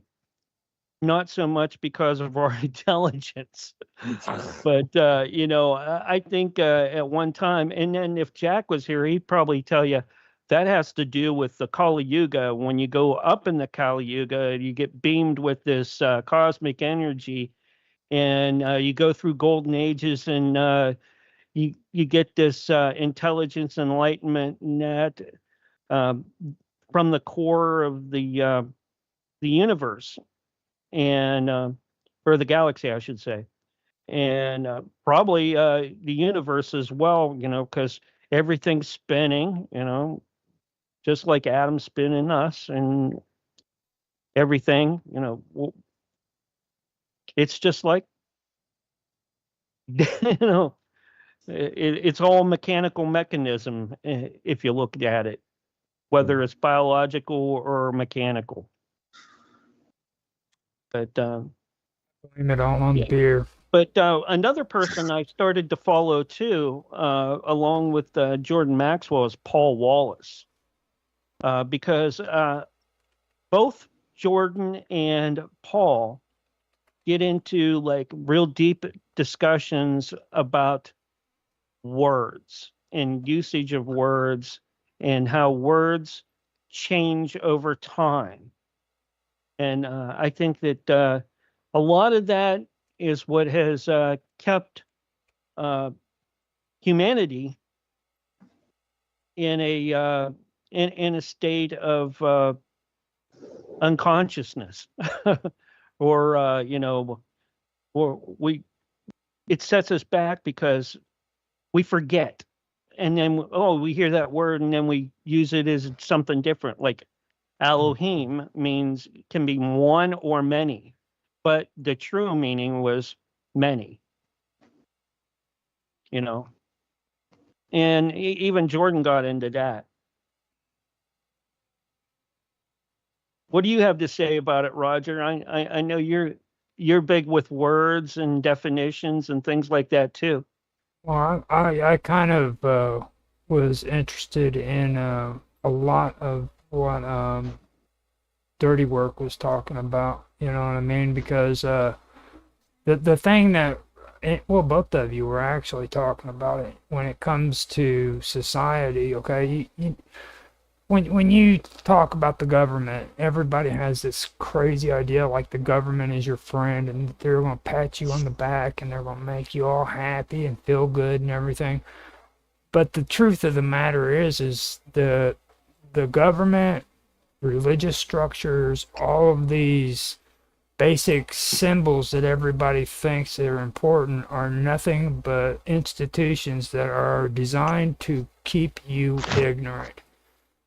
They're there to keep you ignorant. They do not want you to have technology, because if you had technology, you would have what they had. So they want to stifle you. They want to make you to where you're the worker. You get up in the morning, you go do your 8-hour job, you come home, you feed the babies, and you go to bed. You shut your mouth, you stand in line, and you do what you're told. And that's all they want. Now, when the population gets big enough, what they're going to have to do is they're going to have to start calling. That means people are going to have to die, and that's when they start wars. That's when it's time that a certain percentage of the people have to disappear, and that's population control. You see what I mean? And But the numbers are going to be fairly small relatively anyway, because unless you're going to have a World War One sort of situation, which is never going to happen again, hopefully. Maybe. Yeah, well, keep your fingers crossed. Keep your fingers crossed. Yeah. But yeah, you're talking about relatively small numbers, so small percentage points. People, but that's just the big one. And if you look into it too, that wasn't the only conflict and thing that was going on at the time. There were other like skirmishes and battles throughout the whole world, in between all that as well. Even World War I, World War II, Korea, Vietnam, all those. I mean, sure, lots of people died, but still. Yeah. Exactly. Yeah, but for certain groups in that, I guess that would be a sacrifice too, because both Jordan and Paul agree. These wars are sacrifices to these deities and gods, or that they worshipped or worship. That controlling group. Yep. Now, right. When you say the Elohim too, you see the thing that sticks out to me is Eusebius. Whenever he started coming out with old religious texts that vilified these demons supposedly these demons. Now, what they were actually ancient deities that were worshipped by the Mesopotamians, the Phoenicians, and different cultures like this. And if you read into the Sumerian gods, you'll find out that they actually fed off of the sacrifices that were made to them. Okay, so in order for them to thrive, humans had to make sacrifices to them, and that traces back all the way to the Sumerians. So when you sit and you look at these supposed demons, what you're actually will find is that connects from the Sumerians all the way up to now what people call poltergeists or demons or things like that. They're actually feeding off of the emotions that you have. You know what I mean? They feed off of that stuff. So that's personally what I'm finding out when I do more and more research on this stuff, and personal experiences, things of that nature. So that's really all I'm going to say about that. Yeah, and even DK was even mentioning like earlier about Vimanas and Egyptian hieroglyphs and Göbekli Tepe. Some of these, there's a lot of stuff on those that are out of place. Yeah, you're right. Mm-hmm. There's a lot of stuff on those Göbekli Tepe hieroglyphs that are also found pretty much on every continent, not just there in Peru. Really tripped out stuff.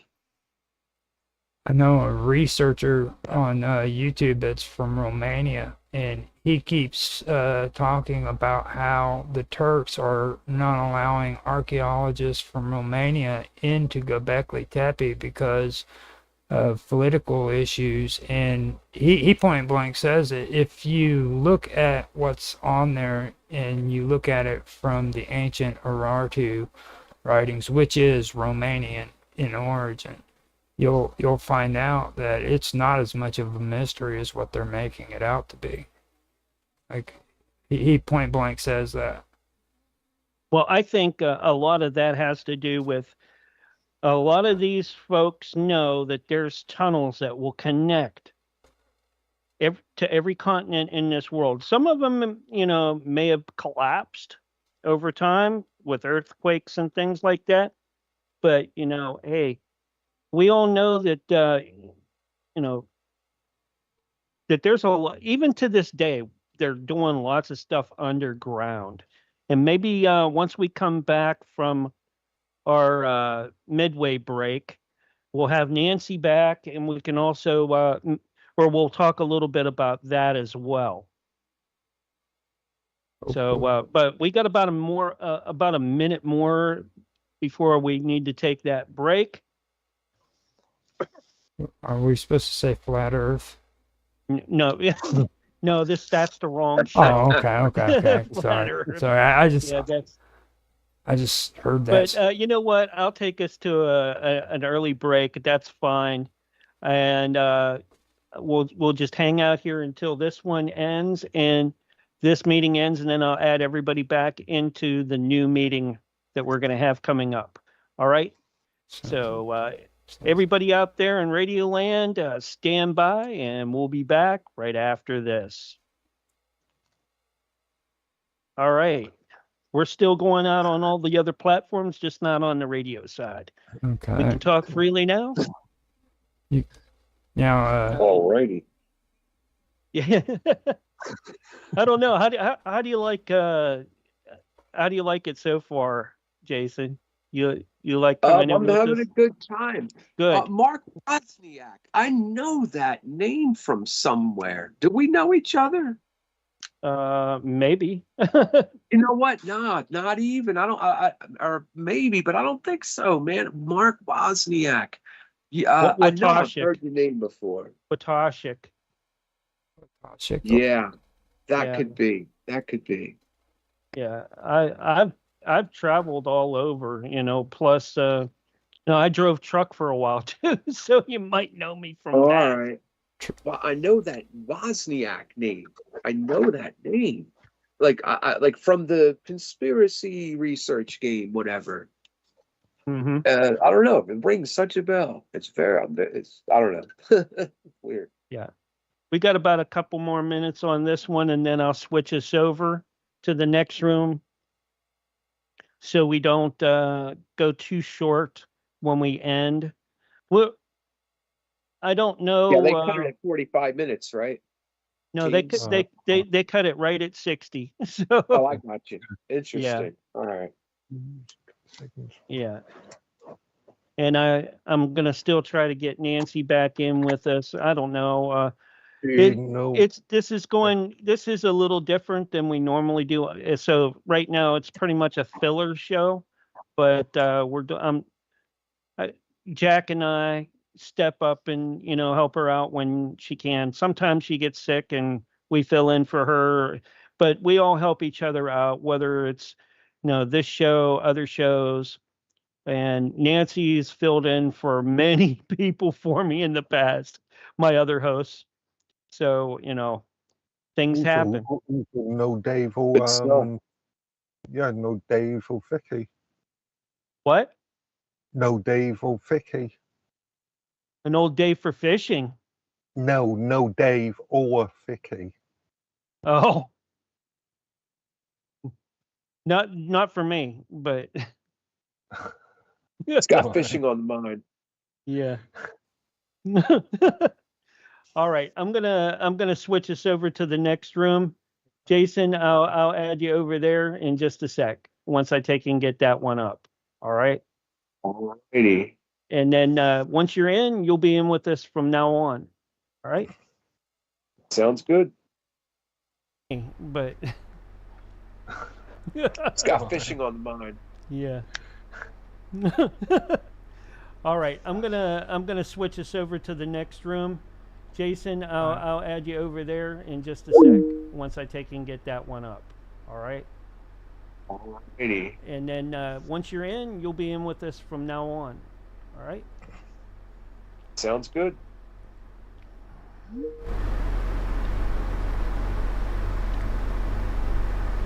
All right. People.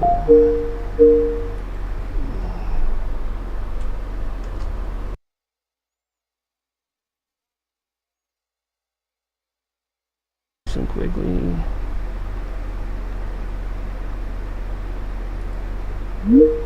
Nope, wrong one.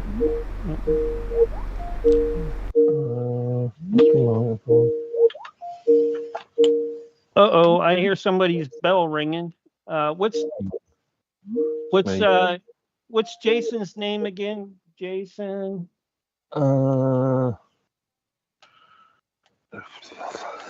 Wasn't. Yeah, I don't even know his name. Jackpot one. Jason Jason Quigley. Quigley, right? Quigley, yeah. Quigley. David Capione. Uig. There he is. Let me get him in with us. Dave came in. He said it's time to step in because we're pathetic in here and we need backup. Yeah, we're pretty pathetic. Yeah. Thank you, David. Hey, Roger. Hey, Mark. Get the we needed the professional to come in here and take care of some business because like me and the Marks. Is that all's on? Yeah. Well, first we're waiting for Quigley to show up. Jason Quigley. And Okay. Can you give him the link so he can join? I'm sending him. Yeah. Well, yeah. I guess. Where is he? Let me find out. Go to part one.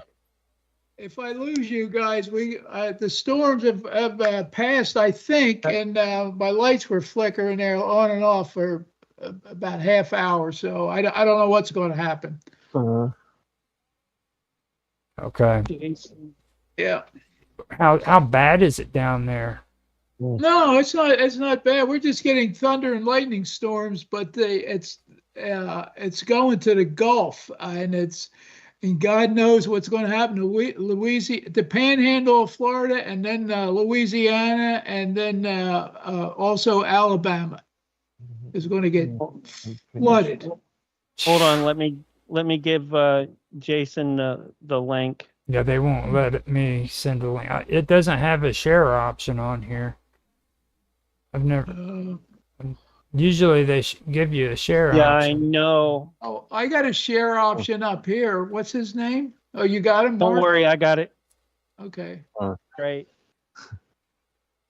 Yeah, we're glad you showed up, Dave. We didn't know what to do because like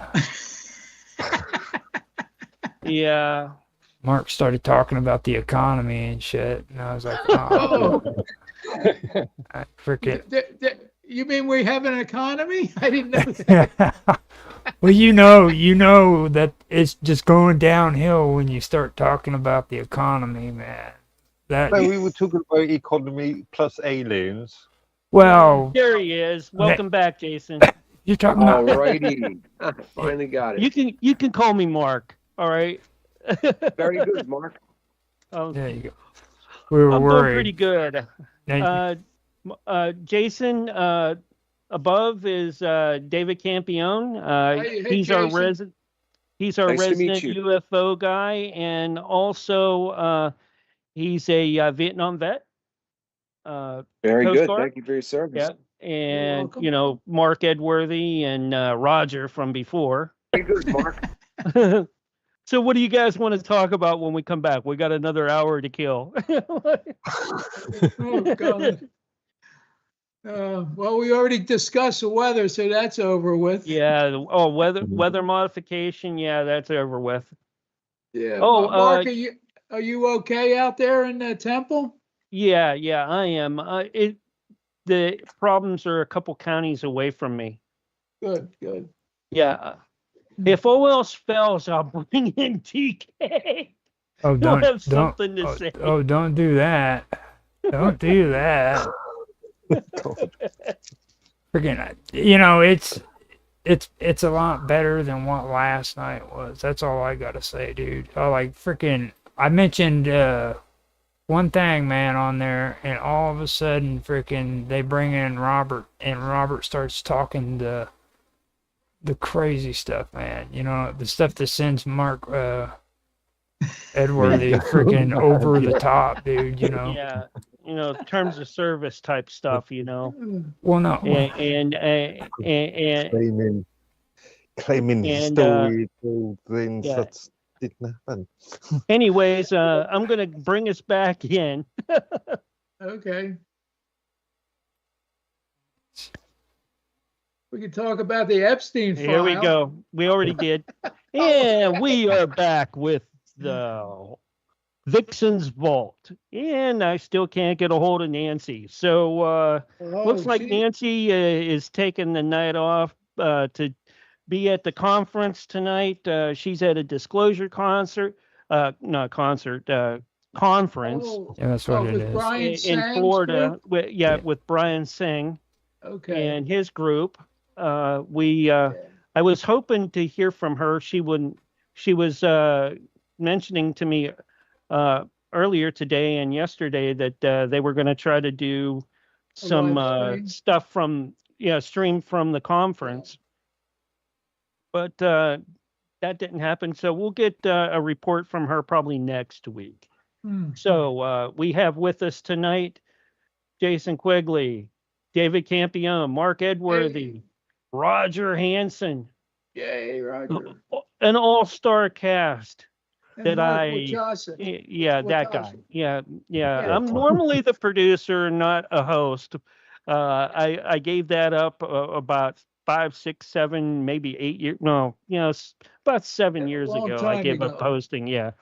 Yeah. Doing my own shows, but I do fill in for the hosts that have issues and cannot make it in, or I get one of the other hosts, my fine hosts that I have, and I have many, and Jack Carey was in here earlier, and he came in for probably about a good 40 minutes after his own show. So I appreciate you, Jack. Thank you for coming in and getting us going. But we got a group in with us tonight, and we'll probably talk about conspiracy since Ooh. Jason's with us. I'm And sick of it. I'm sick of conspiracies. yeah, Can I say the F word? No. Okay. No, no. That's close enough. Okay. That's it. That's just, you can get the first letter out. That's it. Yeah. But let's discuss whatever you guys have been doing here lately. David, I know you're late to the show. Yeah. I know the weather sucks down where you're at in Florida, Yeah. but how's everything else going, and what have you been doing? Yeah, just Photography wise and things well, like that. what was really strange today. I had the strangest thing I've ever seen on the highways. I left a gallery, a lady that I know who runs a gallery in High Springs, and art supplies, and there was a big truck with this. I thought it was a part of a rocket ship coming through this little town. They had the whole town blocked off, and they had police escort and everything. So I went a different route, and then I got up on the highway, and we're standing still, and I'm wondering what the heck is going on. And I look way up. I grab my camera. I pulled off to the median strip, and I grabbed my camera and the wide angle lens, and this thing was.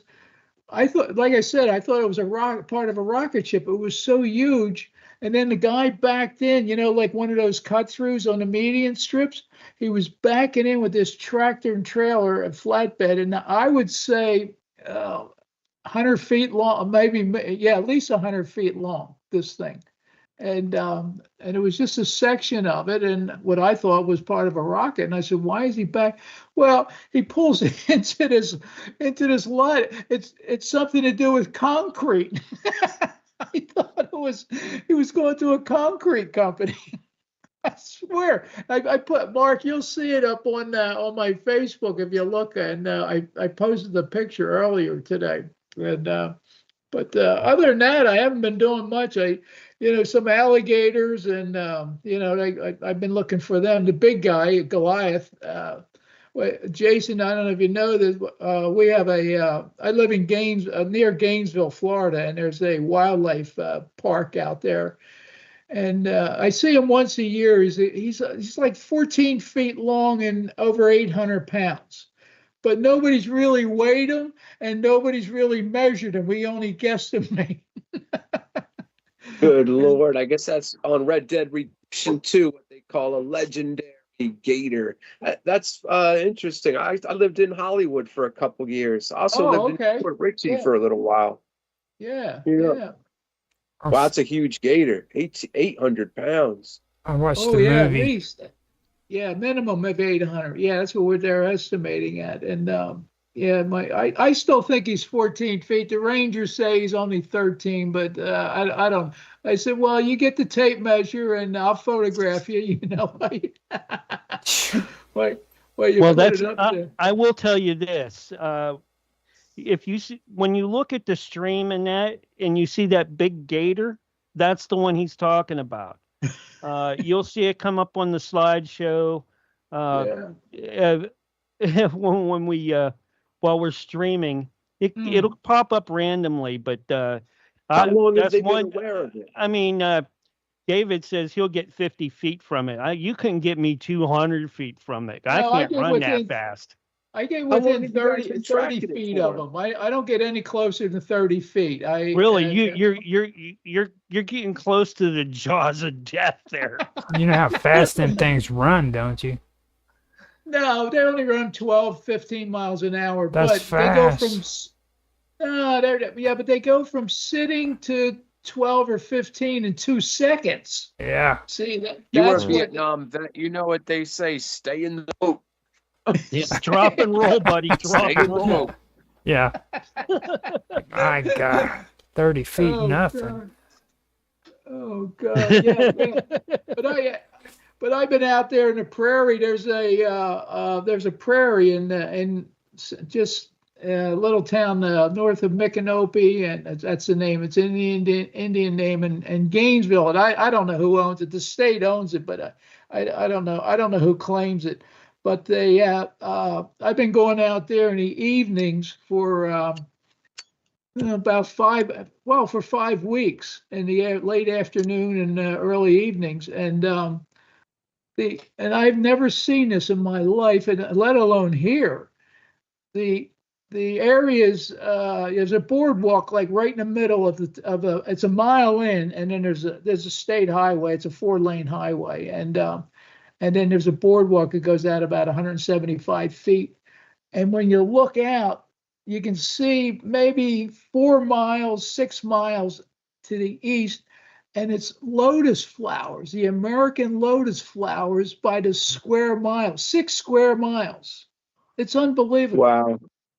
6 to 8 square miles. I've never seen anything like that. And I can't even photograph it properly. And I'm good. I mean, I've never been down there in the Everglades. oh no, this is up in Gainesville.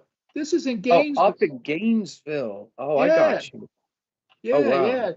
yeah. This is a new place that they set up to purify the water before it goes into the aquifer, and they got about 200 acres with different cells, and it's called sheet flow, and it takes all the nitrates out before it goes down into the aquifer for all the people down in South Florida who drink out of the aquifer. Yeah, it's really working. It's been in operation about 10 years, and of course with that, all the water and the different environment there, it brings in all the wildlife. You know, the whole time I lived there in South Florida, I never thought about that. I'm surrounded by salt water on 3 different sides, and there's no rivers. Where does our water come from? Interesting. Yeah. There's a river that comes in through the Biscayne River that comes in through from Tallahassee, and then it's about 300 feet down, and it runs all the way down into Biscayne Bay. That's the aquifer. Oh, Well, wow. yeah, I never noticed that. I thought Florida was riddled with aquifers all over the place. Yeah, they have pockets of them where they do dig holes and stuff, and then they try to store the water in there. But this is the complete aquifer that flows all the way into Biscayne Bay. I don't even how many miles is it from Tallahassee to Miami? I mean, I don't know. 400, 300 miles? Oh God, at least it's got to be. Yeah. So it's pretty interesting. I mean, they got bobcat out there, wild hogs, and they're really dangerous. They scare me the most, those hogs, because the cats, forget about it. They're stealthy and they're so fast. Yeah, you're not going to outrun them, and there's nowhere to hide out there. And if you go in the water, the alligators are going to get you in the water moccasins. So you have to be careful. But and then you also have the occasional shark that'll get you too in there. That's right. Because you got sharks coming in from the ocean that are trapped there from storms. Yeah. What are they? Bull sharks. Yeah. They don't even. Yeah, they can live in fresh water. Yeah, they're all over. Well, maybe Jason's seen the sharks down there where he was at in the Hollywood area. So I don't know. I didn't see any when I was down there, no, but I know there is quite a few, and I know there's been more lately, like in the last 5, 7 years, than there has been before that. Yeah, I just it's. Yeah, the people. There was a lady just killed about 3 weeks ago. Her and her husband were kayaking in around Kissimmee, around the Orlando area, a little bit south of it, a little bit. And they ran over top of an alligator. She did in about 2.5 feet of water, and the gator flipped her out of the kayak and killed her. Jesus. Yeah, and the husband, and she was like 70, late 60s or early 70s, and the husband tried to rescue her, but that gator was a big alligator. They said it was about a 10-footer. So yeah. No, I don't go in the water. Oh, I don't. wow. I don't go in the water here. It's salt water. You got sharks, and then you got the alligators.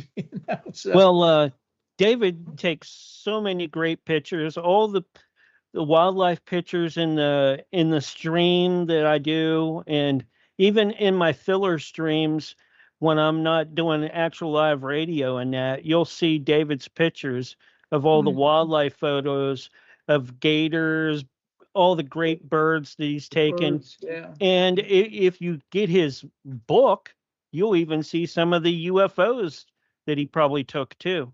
No, I only took one recently. A couple. See, we can this same prairie, the boardwalk at the end of the first time I went out was about 1.5 years ago in January, because Cape Canaveral's too far, Cape Kennedy's too far for me to drive to, and but you can see the rocket ships when they go off, if they go east or northeast, and we can photograph them. And I was out there for Artemis. That was the first one. It was in January 1.5 years ago, and I couldn't believe it was 1 o'clock in the morning. There were 60 people out there on this boardwalk waiting for this rocket ship. So we get the chance to see the rocket ships without even going down there. If you have binoculars or long lenses with the cameras, and you can see the Artemis and SpaceX going up, which is really cool to see at nighttime. 2, 3, 1, 2, 3 o'clock in the morning. Yeah. So which is really good. Something a little bit I've never different. been down there. No, Never been to Cape Canaveral. Well, I've got my conspiracy about Florida though. Like I got a new one. I've been checking out the map here lately on Florida, and cities and towns are disappearing, dude. Frost free gone. Yeah. Look on the map. Roger, have you ever looked at Gordon Michael Scallion's map of the United States? No. He came out with one in a map that he said he was psychic, and I used to listen to him on the Art Bell show, and because they would broadcast it here out of Gainesville, local radio station, and he came up with this map, which is.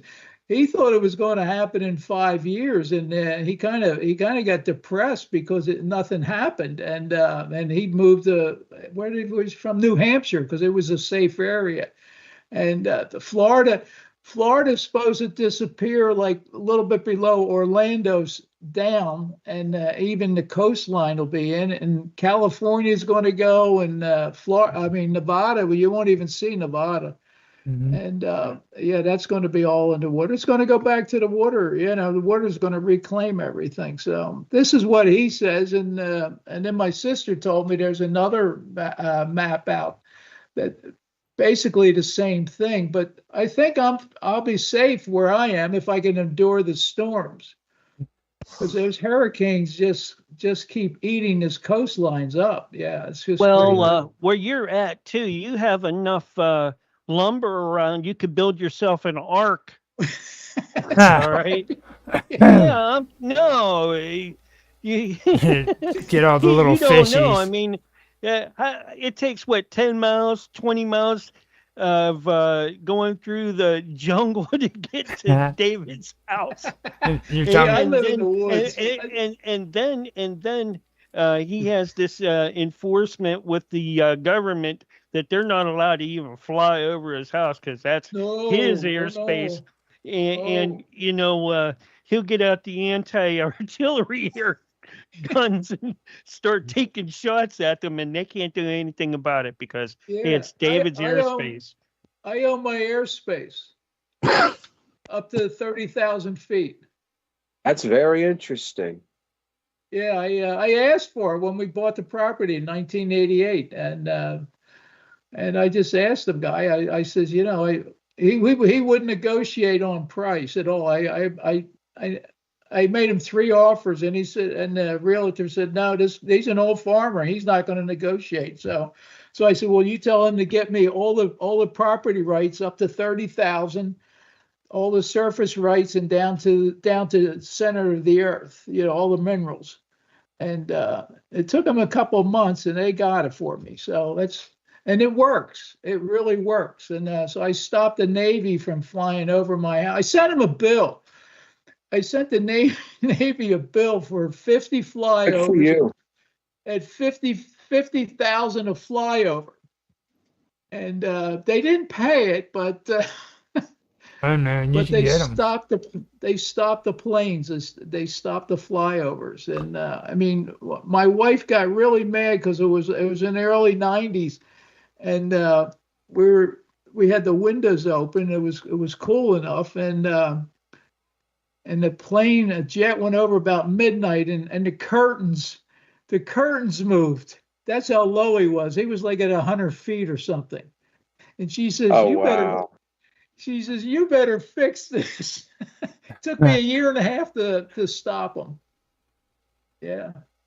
And that was going to the library, the law libraries at the University of Florida. And I had a young lady one summer really helped me out on finding, because it's a Supreme Court case. So it was a guy did it in 1946 down in Tampa to stop the military from flying over his farm. And that's what I used. Yeah. You used Yeah, the so- president from that case. What's that? You used the decision from that case in 1946. Gentlemen, Yeah. very good. Awesome. That's great. That's I'm going to remember that. That's great for 9/11 research in terms of obviously the aviation aspect. Yeah, exactly. Well, when you get on an airplane, I mean, a commercial airliner, I mean, I don't care what company it is. The pilot comes on and says, we're now cruising at about 33,000 feet because they have to get above, that's what we own, up to 30,000. And if they don't, then you can send them a bill for trespassing or a toll. That's one thing a lot of folks don't know. Yep. I did this on my own, actually. I heard these jets, they can't go 600 miles an hour under 10,000, let's say 1,000 feet. They said the one was about Right. 600 something feet and the other respectfully around the same area, both under 1,000 feet, which is referred to as ocean level. They were lying. That this is why planes fly at 30,000, 35,000 feet. So they have less drag. It's interesting though, because I said, you know what? I bet I could go on YouTube and go on Boeing and actually just go and look at a wind tunnel test on a 757 or a 767. And sure enough, it was right there. It said, there's something called OMV or OVM, over maximum velocity, which I thought should be called OMV, but whatever. Over maximum velocity. And apparently, if let's say you're doing 300 miles an hour under 1,000 feet, beep, beep, beep, all this crap comes on letting you know you're not going to be able to control. You go any quicker than that, you'll literally shear the tail section off and or your wings at that thick of air, at that low of a. I mean, if there's one thing that can just totally blow their story out of the water, I mean, it's Boeing and their own wind tunnel tests that folks can go and watch on YouTube at Boeing's own, their channel. That's a trip. That's a trip. Yeah, I didn't know that. I had no idea that they would crush their planes at that low altitude. Yeah. Wow. Yeah, well, not crush them, but shear the wings off if you're going 600 miles an hour. Yeah, that's you. They say you're liable to lose your horizontal/vertical stabilizer, the tail section, at like 450 if you're under 1,000 feet with that thick of air. Yeah, that's something that the writers of the script 9/11 didn't think to, when they were writing the script, that they were going to sell the American people in the world. Yeah. All right, it's time for our next break, and with that, we'll delve into blue roofs.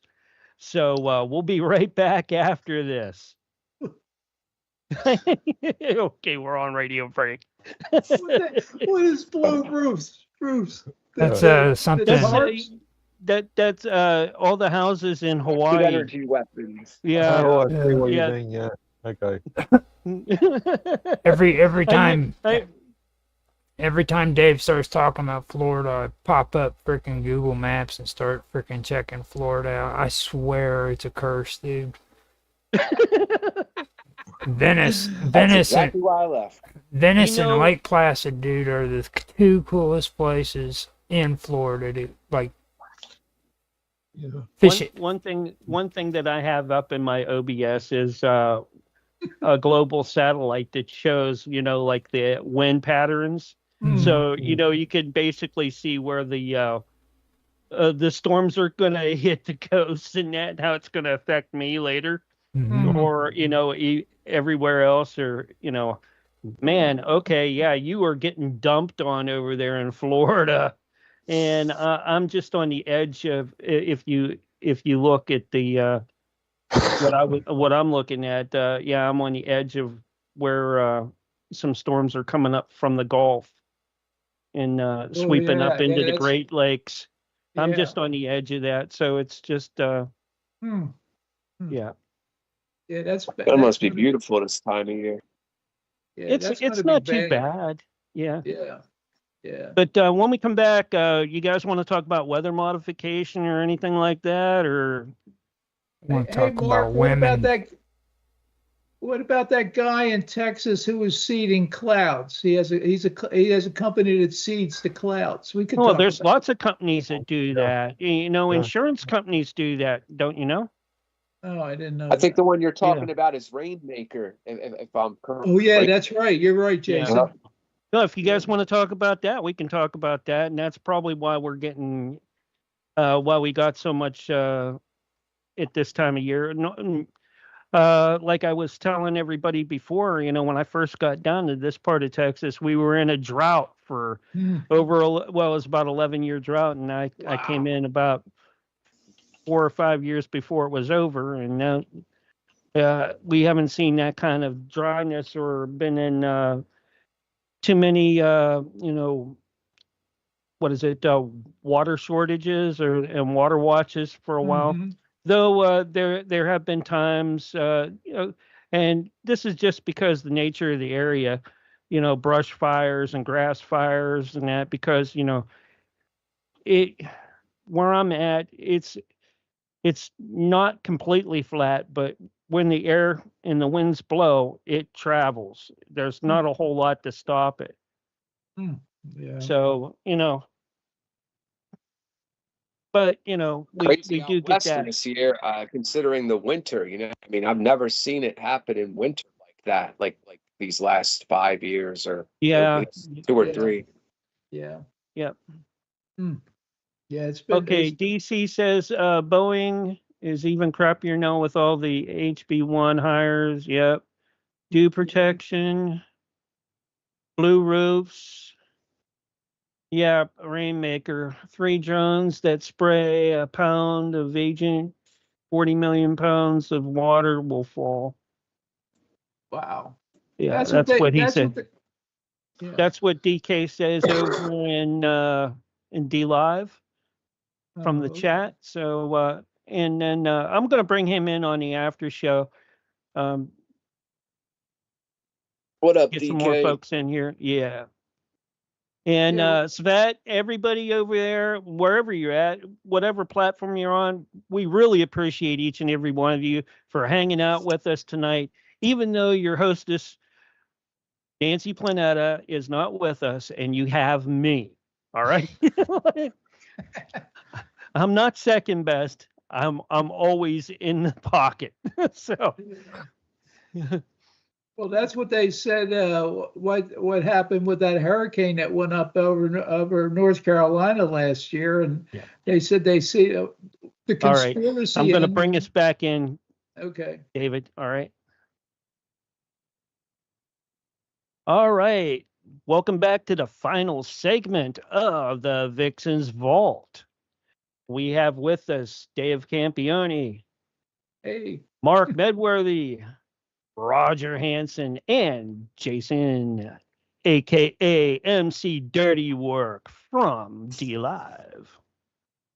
And we're just kind of hanging in here tonight, helping Nancy with her show. And we've been talking all sorts of stuff. So let's get back to it. A lot of folks on the radio didn't hear what we were talking about on break, and we had like a 5-minute break. So, yeah, they were talking a little bit about cloud seeding. Yeah. Yeah. You think a lot of that, what's happening out in your area right now, is caused that, David? In my area, no, I Or don't is that think just the so. Gulf for you in general? Yeah, heck, they've had hurricanes for 500 or 600 years that they know of. So I just and they weren't seeding clouds back in those days. So at least I wasn't aware. Well, I wasn't around. So 500 years ago. Yeah, but I think the that hurricane that went up and destroyed us. I mean, we got slammed here weekly. Helene, and then the following week, last fall, was Milton, and then Helene went up to North Carolina and just set up there in western North Carolina and destroyed it. And they think it was and flooded that town called Chimney Rock and destroyed that town from the floods. And from what I understand, they were seeding the clouds and it just sat there. And whether there's weather modification, I don't know. I know they did it. They tried to do it in March of 1967 when I was in Saigon. I think it was called Popeye. Yeah, Operation Popeye. Operation Popeye, indeed. Yeah, they stretched the monsoon season a whole nother 30 days. Yeah, so they did achieve it in Vietnam. They stretched the monsoon season a whole nother month and flood out the Ho Chi Minh Trail, so they couldn't move. Well, make it more difficult anyway to move this, that, and the other thing. But you know how they really messed up though, Jason, was why the North Vietnamese were coming down from Hanoi or wherever they were forming and getting ready for a big battle. It bogged down them and it bogged down our U.S. troops at the same time because too much rain. So it bogged everybody except maybe the Viet Cong. The NVA would have certainly been bogged down with all that heavy equipment. Maybe the Viet Cong would have been able to move around on barefoot. Yeah. Well, recently our governor signed Ron DeSantis. He signed some kind of bill. I guess it went through the state legislature here in Florida. Might have been a year ago or this past winter. I don't know. I know it was within the past year. It said no cloud seeding and no chemtrails over the state of Florida. I'm familiar with that. Yeah, I am familiar with that. Yeah, good stuff from Ron DeSantis. I mean, when he does good, I'll give him his props, and when he does poorly, I'll call it out. Yeah. Okay. Yeah. He just put us on. I was on another show last night. Sorry to interrupt there, David, but last night with World Pirate Radio Network, and they were talking about the new cloud seeding that they're doing in the UK, and this affects you, Mark. Yeah. And how they're adding sulfur to the spread and calling it Project or Operation Satan.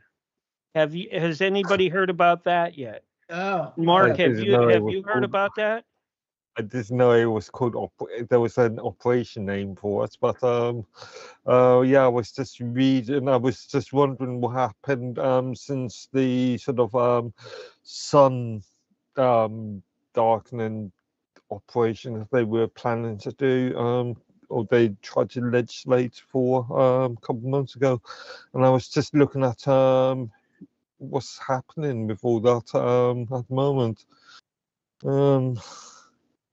Looks like companies like the Met Office and Ignitec. But I need to do some research on what's happening with it at the moment. Yeah. Hey, Roger, how about up in your? I was not Yeah. surprised by that at all, but Mm. given the name, I'm like, okay, were they the Yeah. same people who gave the name to the to the telescopes that the Vatican uses too, which is Lucifer 1 and 2, Is and that right? probably I all the didn't way know up to that. whatever now. So, Wow. it just but if you ask anybody from the Vatican about that, oh, it's just a name. Like, oh yeah, right. You're gonna call your Right. like, Yeah. Like that sure. thing behind that Yeah. big black thing that they call a statue, a work of art. I don't know what they refer to it as, but it literally looks like demons in hell. That big Yeah. black thing behind it at the Vatican, right? Like that's quote unquote art, right? Same thing. Wow. I've never seen it. I Oh don't know. yeah, and you see where the Pope goes, and all the cardinals line up along the sides too. If you look in What's there, up with those look into five that gates room, to it be looks like open? a giant snake or dragon's mouth. Indeed, it does. It looks like a giant snake, right? You see that from the air and such. Wow. Wow. I don't watch it. I don't Gates, watch any. are any of you familiar with that? Those five gates that the dead Pope had opened before he died. There was this ceremony where there was five, and I mean huge gates. I mean these things were tall. I don't know, 16 foot, something like that, and big long ceremony where he opened the one and they pushed him through on his wheelchair, and he did another and went through five of these things, and Oh, I don't think anybody really knows for sure why. wow. Yeah. I don't know. I don't know. I don't want I got rid of all my I have an antenna. I get like 14, 15 channels out here where I'm at. So Yeah, not very was it very big in the conspiracy research world. Everybody was saying that, that's kind of when a lot of bad stuff started happening. And yeah. what else? Why five? Just a lot of weird questions with that. Hmm. Hmm. Wow, that's crazy. Crazy. Roger, do you get many floods up there where you are? I mean, do they see the clouds when the storms come in that you're aware of? I think he's having coffee in the smoke. I think he went. Yeah, here in Texas, I do catch chemtrails here at times, but I have a host on like the first show that I do on Wednesday night and on Sunday night. His name is Bullhorn Barry, and Barry, he's convinced. He's up in Oklahoma that all the problems we have with the weather are from those. And he goes out every day, takes pictures, and he even has relatives that even, oh, that guy's going to talk. He, that, yeah, he's related to us, but don't talk to him. He'll tell you about cloud seeding. Oh my God, that's crazy stuff. Yeah. Yeah, it just increases the rain. I mean, and I can't imagine. I don't know what they can do. Maybe Jason knows because he's done more research on it than I have. How do they keep the storm or the clouds? How do they stall it so they're able to see the clouds in certain areas? Do you know anything about that? Well, a little. One thing I found out just this week, actually. Well, here's something on the how. There's something they put up there that the air vapor grips to. Now it's the actual weight of the water that makes it drop. But when I heard that, the very first thing that came to my mind was, well, what's the ratio? How much, let's say there's a pound of this whatever it is in the air. How much water will come down? And I couldn't believe it, but there was an answer for that. If for every pound, if there was 1 pound of that crap in the air, there would be 40 million pounds of water that apparently that they say would grip onto this and fall from the sky. Is that what they did in Texas? Well, I Well, think a I lot. don't know for sure, but I do know that they seeded 3 days before all that when when that awful stuff happened. They Yeah. were, and I also know that they denied it at first, but then somehow it came out in the wash that yes, 3 days beforehand, Rainmaker was out there seeding. Yeah. Yeah, and we've all talked about harp and mini harps. Like, Yeah. I live almost right next door to Fort Hood, and they have a unit down there. It's called SpaceX, but it's not Elon's SpaceX. That's just what they call their harp unit type deal. Oh. And yeah, and not only that, but they can use NexRad radar and all these other high uh, high intensity radars to steer these things Hmm. and move them to do certain things according to what I've found out. But Wow. yeah, it's crazy. Michio Kaku spoke about that 20 years ago, over 20 years ago. Yep. One day we'll be controlling the weather with lasers. Oh, really? Wow. Yeah. I didn't Yeah, know that. and then there was a document called Controlling the Weather by 2025 that was a legit DARPA document. The DARPA, the whatever that the tech part of the Army, the tech branch of the Army. Right. But sure enough, here we are in 2025, and if they own the weather, nobody told me, but a lot of Hmm. difference. Yeah. But you guys have watched? Have you guys ever watched Unsealed? I'm sorry, what's it called? Unsealed? Yeah, Unsealed, yes. they Never used heard to. of No, I'm not familiar. They used to have a unsealed conspiracy, and they straight up point blank. That's where I first heard about the original patent that was put out for DARPA for this whole thing. It came out of Texas. And they actually had a patent that they released.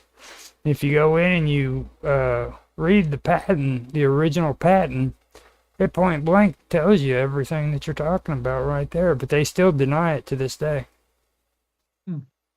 It's a trip that they would deny it to this day, considering all the way back in 2018, the University of Boston was telling people, yeah, we're doing this. It's referred to as stratospheric aerosol injectioning. There's patents for it that go back. I mean, that Yeah. doesn't, that's not as people think it is, but there's patents that go back to the late 1800s for cloud seeding. Yeah. Yeah. Mhm. Didn't- The one that I heard about, it came out of Texas, and the patent was made in like 1984 or 86, and it was the patent was made by an oil company, which I found that kind of odd. And it mentioned inside of the patent too that it releases immense amounts of energy into the freaking stratosphere.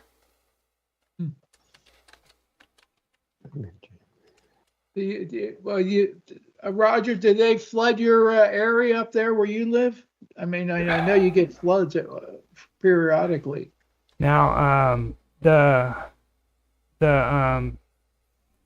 bad part about up here is it's like we're getting like weird weather. It's like 90 degrees out, and all of a sudden a freaking storm comes through. You know what I mean?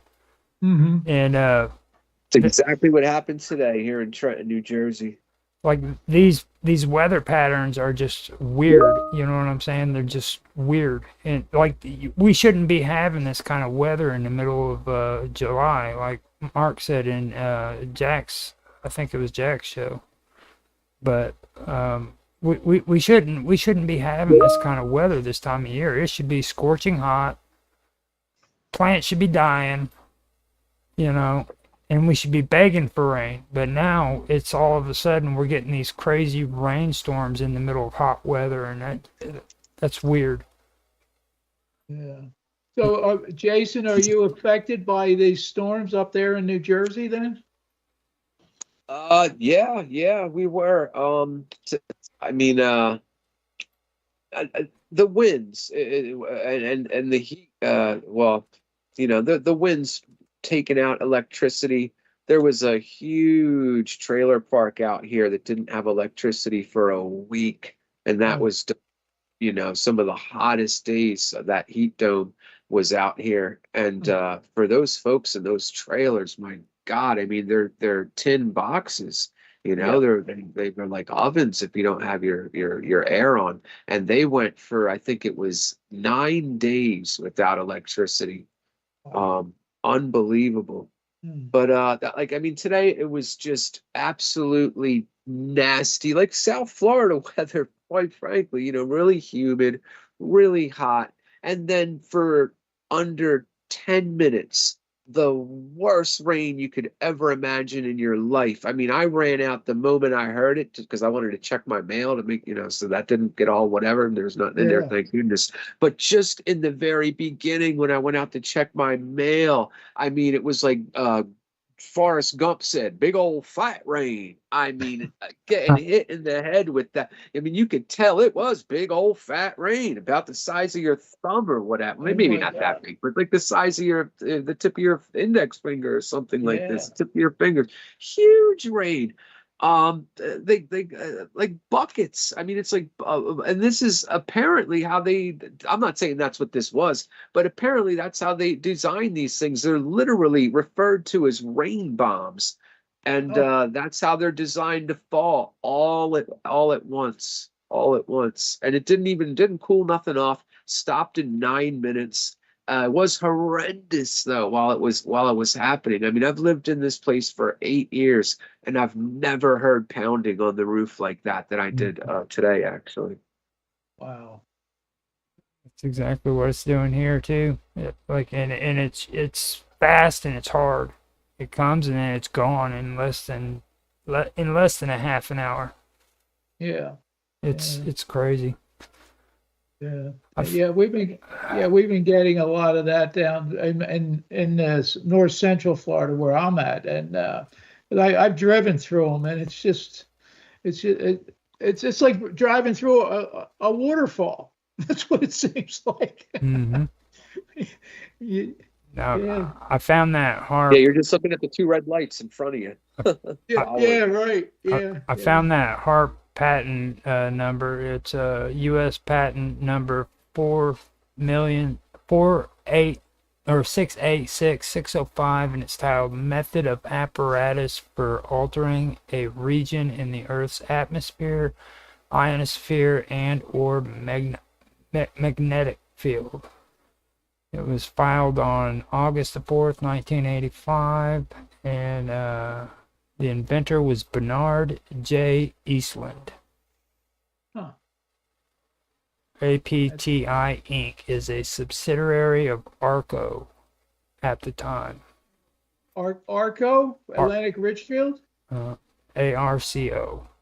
Yeah, that's Atlantic Richfield Company. That's a gas company. Gas and oil. Sure as heck is. Yep. Mm-hmm. Yeah.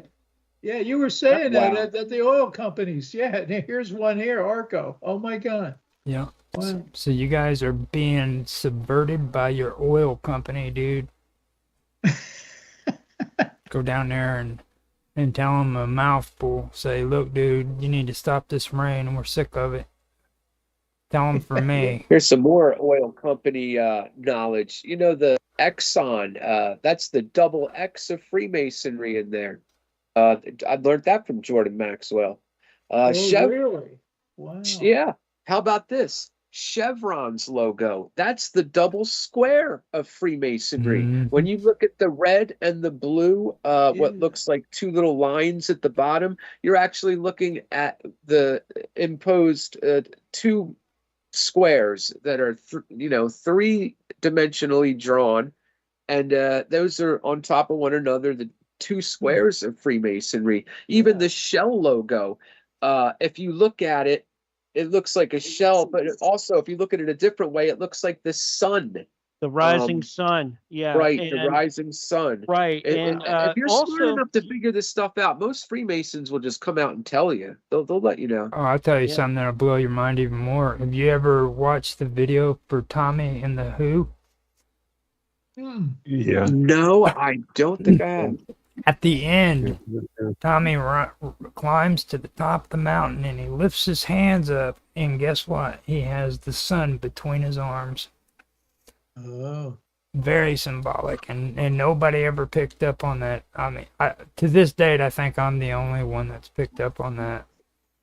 Jordan Maxwell did a presentation called Dawn of New Day, and it was all about how he just bumped into this symbol, was the rising sun in between two mountains in the east. The rising sun in between the two mountains in the east. And he proceeds for an hour and a half to just go through something like 140 slides, maybe more, of just that. And it's a real trip. It's a real trip. yeah, that goes in all the way into what he goes into about the black sun as well. So, but The we're black hole we're start sun in the yeah center of the we're earth, starting to supposedly. run low on time. So let's start getting our information out so folks can get a hold of each and every one of you. We'll start out with Mark Edworthy. Okay. Yeah, I'm easily found at mine.com under the username Medworthy. Yeah, and Roger, you there? Yeah, I'm here. Yeah, go ahead and give out your information. Okay, my name's Roger Hansen. You can find me on Discord at the Wonderful World of Weirdness. You can also find me on Teams at Live with Roger Hansen. I am on X. You can find me there at Roger Hansen at ROGLOL1973. And I'm always streaming something. So if you can't find me streaming something, then He'll be even restreaming me. Also, David, how do we get a hold of you? And then we'll go to Jason, and then we'll close shop. Yeah, you can find me under Facebook under David Champ, and the picture there is a male bobolink next to my name under David Champ, and you can get the UFO spacecraft identification manual on Amazon.com under David Campione. Jason, you're up. All right. You can see me every Friday, Saturday, and Sunday morning at D Live, 10 a.m. to 2 p.m. That's for the last 5 years at D Live. That's Friday, Saturday, and Sunday morning, Eastern Standard Time, New York City time. You can also find me at BitChute and Rumble under Rumble's MC Dirty Work, just all the letters together. There's MC _ Dirty Work for D Live and for BitChute. Also at YouTube, Truth VJ MC Dirty Work. Mark? Hey, don't forget about your music stuff too. You got Right, music. and just MC Dirty Work under YouTube as well for the music stuff. Yep, SoundCloud as well if you want to check out the old school stuff. That's from let's see about 2000 to 2019. All right, and you can get a hold of SoundCloud. All right, you can get a hold of me and also Zeus, yeah, the dog, at Dreagus Productions at gmail.com or whatever platform you're listening to. Continue to listen to it, and you'll see me and the rest of my hosts on these platforms and stations. Thank you, and Thanks, Mark. yeah, good night, everybody on Radio Land. We're going to continue over on the video side. The after show. There we go. give me a minute, and if this closes out, Jason, I already added you into the after show, and now that you're in all these shows, just join in anytime. If you can't come in, don't worry about it. Just come in when you can. We appreciate you. Hey, Sounds it's good, been brother. great having you in tonight. And the first Hope to time. have Thanks you so more much. often. You Yeah, gonna hang and then around for the we're after gonna. show? You gonna hang around for the after show, Jason, or you got? You know what? Yeah, you know what? I'll hang around for a couple minutes. Yeah, Yeah. yeah. Sure, Even for a if little you bit. can hang her up for a half hour or so, because I got DK coming in with us on the Oh, after yeah, show, sounds and good. Sonia. Good stuff. All right. All right. See ya. Let me close all that part out, and I'm gonna get us up and rolling here in a sec over on the other side. So you guys can start hanging up now, and I'll give you a call in a All right. minute. Well, less than a minute.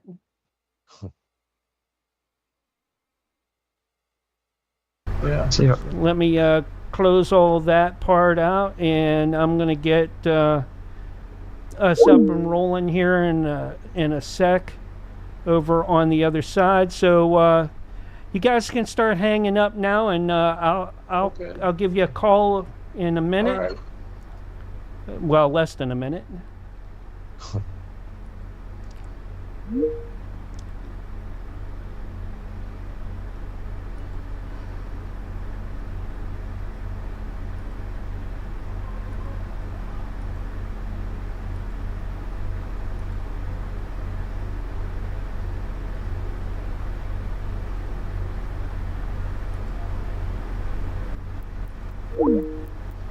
Get everybody going here for the after show. Hey, Mark, welcome back. Hi. Yeah, we lost everybody for about 10 seconds. 20 seconds. Let me give. He's having a hard time getting in there. Who's that, Jason? Jason. Yeah, I even have him added into the group, but let me. Yeah, I saw you added him in. Yeah, Yeah. When I was up on Facebook, yeah, you added him in. Here. Oh, What's up, everyone? there you are. DK. First restreaming this, didn't want it to echo back or anything. Yeah, there you go. I'm trying to get Jason in with this now. Well, Sonia. I'm glad you mentioned that I was coming in. He was like, "Oh yeah, no, I'm gonna. Oh, DK's coming on. Oh yeah, all right." I know, me and him are good friends, eh? Like online, but yeah. No, we get on well. Sonia's supposed to come in here too. I'm trying to get her to come in Oh, okay. as well while I work on the shows for tonight since I'm all done. I appreciate you Yeah. being able to come in Yes, there, you DK. Sonia. Yeah, sweet as man. There's Sonia. Hey, Sonia. Oh, hey, Mark. Hey, David. Hi. Hey, No bad. DK. Hey, Sonia. Sonia, I thought you were in Florida at the disclosure meeting. Your mic is turned off, doll. You don't have your You're mic on. muted. Sorry. There you I go. said I would like. Yeah, I said I would like to be, but that's not going to happen until next year. Oh, okay. Yeah. Chances are. Chances are anyway. I'm trying to get MC in with us. Yeah, I'd like to meet him. Yeah. Yeah, he's a great guy. Oh. I DK. sent it. I sent him the link from here, and Just do the ring thing, or maybe he hasn't hung up on the last one. no, everybody hung up on the last one already. Yeah, Oh, then you just do the ring thing like you did for me. I did, You'll but just answer. he's not showing up. Ah, Hey, Mark. Nice to see you, Mark. Yep, good to Yeah. see you. Good. Yeah, both you Marks. He might be You too, grabbing. David. He might be grabbing a cup of coffee or something. Oh, Roger, yeah, he's having a smoke. Yeah, maybe. good one. There he is. Knows about Roger. Hey, Roger, can Roger, you help MC out? Hey, I am Roger. trying to add him in. I'm not sure how to add people in. kind of weird because like I was on a supposed after show, but it wasn't the after show. Like the only way I got in here was because you sent me an invite. Actually, yeah, I've got two that Yeah. say after show as well. Yeah, you've got 2 channels called exactly the same thing. I do. Yeah. Yes, Yeah. you do. I Do noticed after that show the other channels? day. Yeah. Yeah. Two- Looked Yes, at that a you do. couple days Yeah, because ago. I check both of them because I'm on them. So yeah, that's the only ones I'm on now. I sent him. So DK. can we leave one? Okay. I'm still stoked I got MC here today. Yeah. It's, He was real nervous about he was real nervous about it. He honestly thought I was going to be on the show as well. He started messaging me on D Live. I'm like, yeah, no, I'm not going to be on till the after show. And he's like, so I'm not going to know anyone. I'm like, you'll be all right, man. send You'll him. know Yeah. Mark. I was like, He you'll know did Mark. great. Nancy's awesome. I'm so Yeah. glad he He was came good. in and that, we had a great time. Yeah, it was Um, good once you got him to start talking. He was sitting real quiet Yeah. at the start, and then you had to like bring him in. But once Well, he started, he was all good. Yeah. It's always awkward for me when I take in, I didn't know that I was taking over Nancy's show tonight at Mhm. all. Mm. All right. So Right. I was, everything was a little off, but hey, now that we got him into the first couple, Yeah. he'll be there all the time now. Who's the hippie chick? That hippie chick You with know all the who I am, tats. baby. That's it. That's right. That's right. No, I've been trying, but it keeps just automatically hanging up the moment. Yeah, I don't know what's Yeah, he going on must. with it. Maybe he's on one of the other ones. That's all I No. can think. No, I sent him the link in Telegram, and he looked at it. I don't know. All he has to do is just kind of probably double click it, come right in. Mm-hmm. Well, I'd be sick and tired of it. Say, the hell with this. Well, that's Whatever. just you, Roger. Whatever, Roger. I mean, I'm like, I could be watching a cool porn right now. We don't need to know that. Yes, you do. We already know that. Yeah, we already know. Anyways, everybody knows. I'm gonna drop a few. I'm gonna drop a few platforms. Thanks everybody on Facebook, and thanks to everybody over on Party. And appreciate you all over there, and also on Twitch. Thank you all for joining in and hanging out with us there. We're done streaming on those platforms for the night, and that way I'll free up some computing processing stuff, Right? Yeah. so I can do my edits. She said. Yeah, yeah, that's what she said, Oh, right? whatever. Uh-huh. I mean, I had to say it somewhere. It was like, Right. it was a pretty crappy lead in. It's like, with him too. You know what was the key word though? Like, because the one thing I have in common with him is Jordan Maxwell. When you have a fan that's a fan of Jordan Maxwell, go right into it because they will just something about it. It just lightens up. I'm a big fan. Well, I'm a big fan. Then you know Yeah. what I'm talking about. Like you Yeah, can sit and talk for hours about Jordan Maxwell, dude. Seriously, you can. yeah. And I know that MC has done lots and lots of stuff about him. I got to get him hooked on some Paul Wallace too, because I think he'd like Paul Wallace. Yeah. So, he does it more from a biblical side, but still, I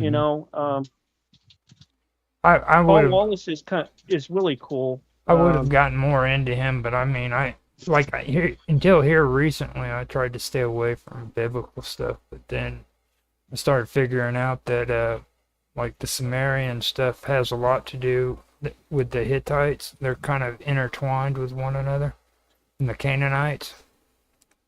So I tried to avoid the Levant like you wouldn't believe.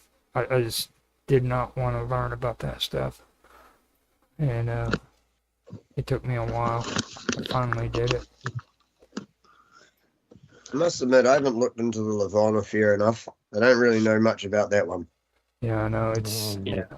Well, I know that Nancy really wanted, because she kept going on and on and on about doing disclosure.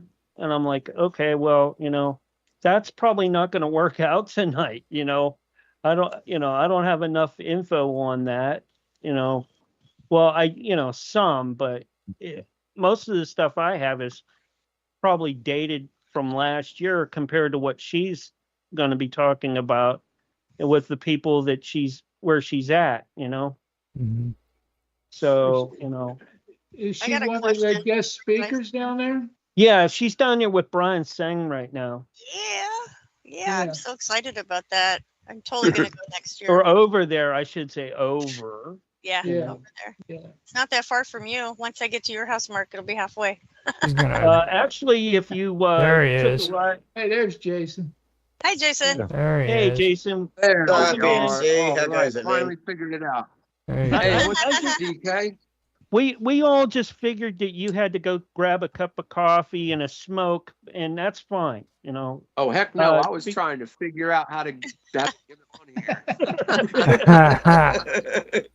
Uh, God Right. bless teams, Yeah. Cheers, man. MC. all right. Right. Hey, good show, brother. Well done. Thanks. Yeah, Nice to that was meet you. you did an awesome job.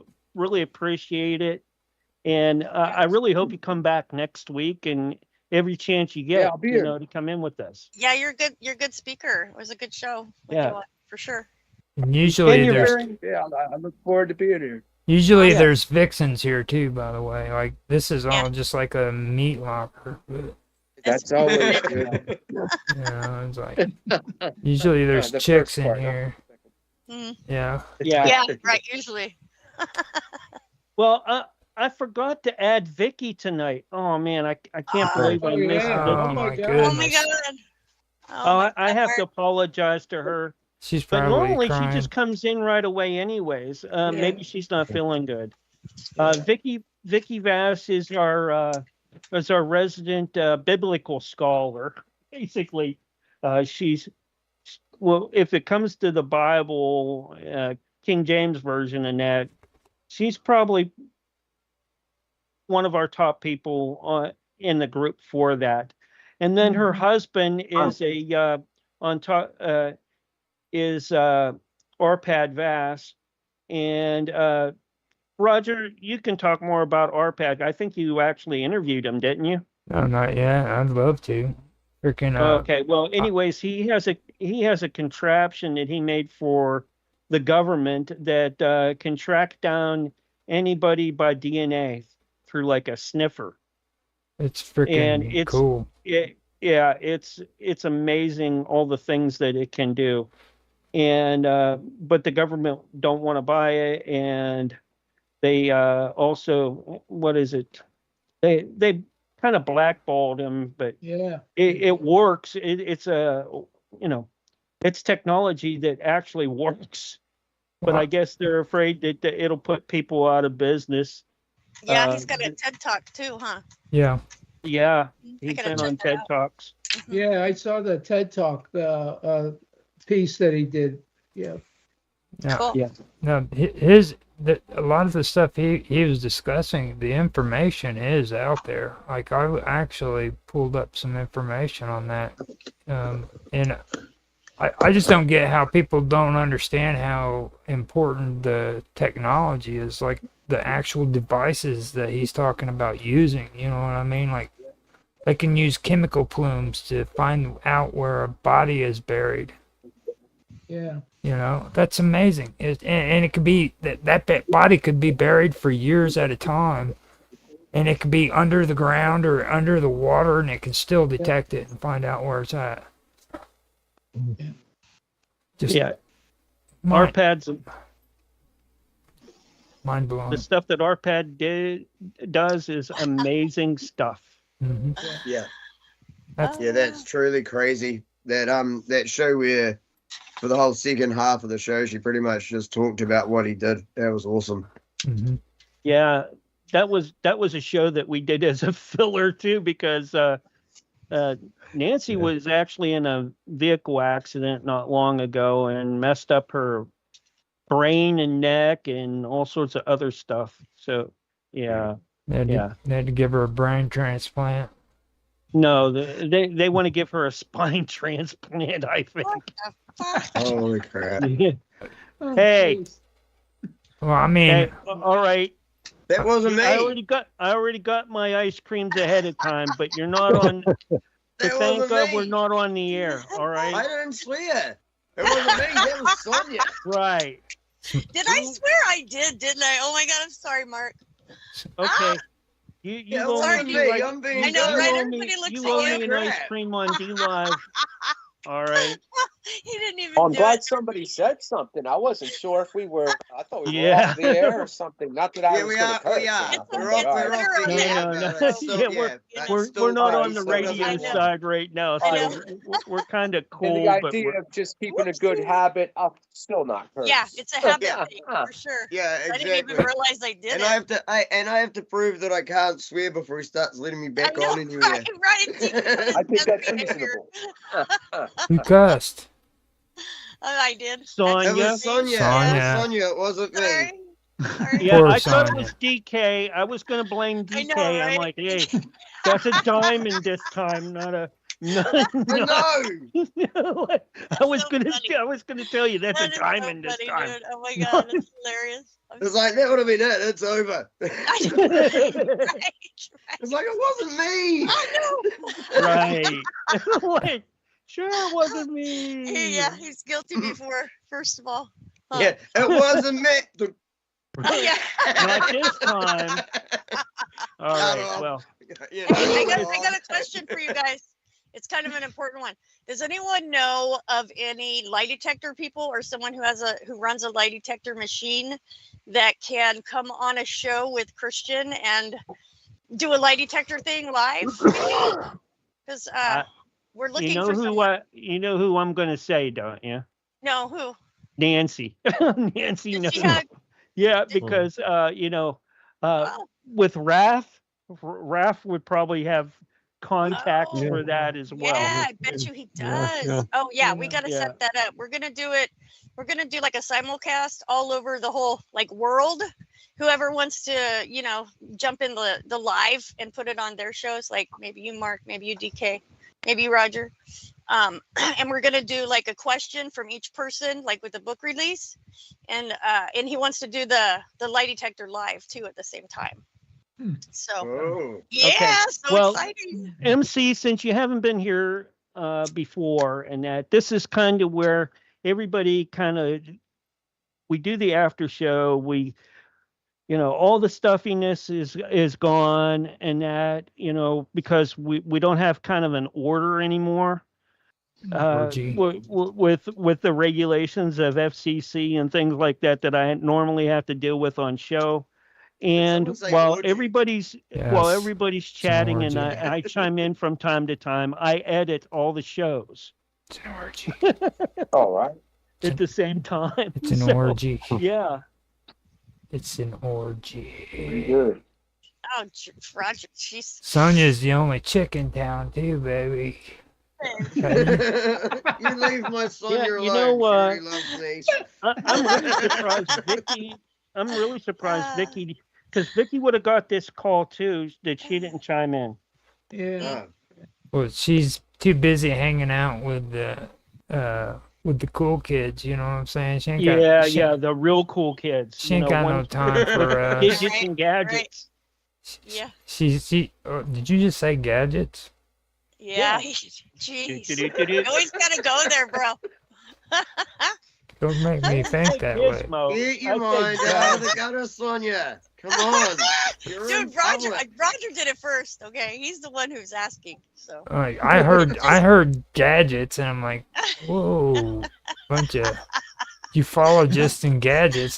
That's some creepy stuff, man. a little bit. creepy stuff. Yeah. Yeah, she carries around like a huge generator everywhere she goes just to power it. Yeah, that might happen in the future when I start traveling, huh?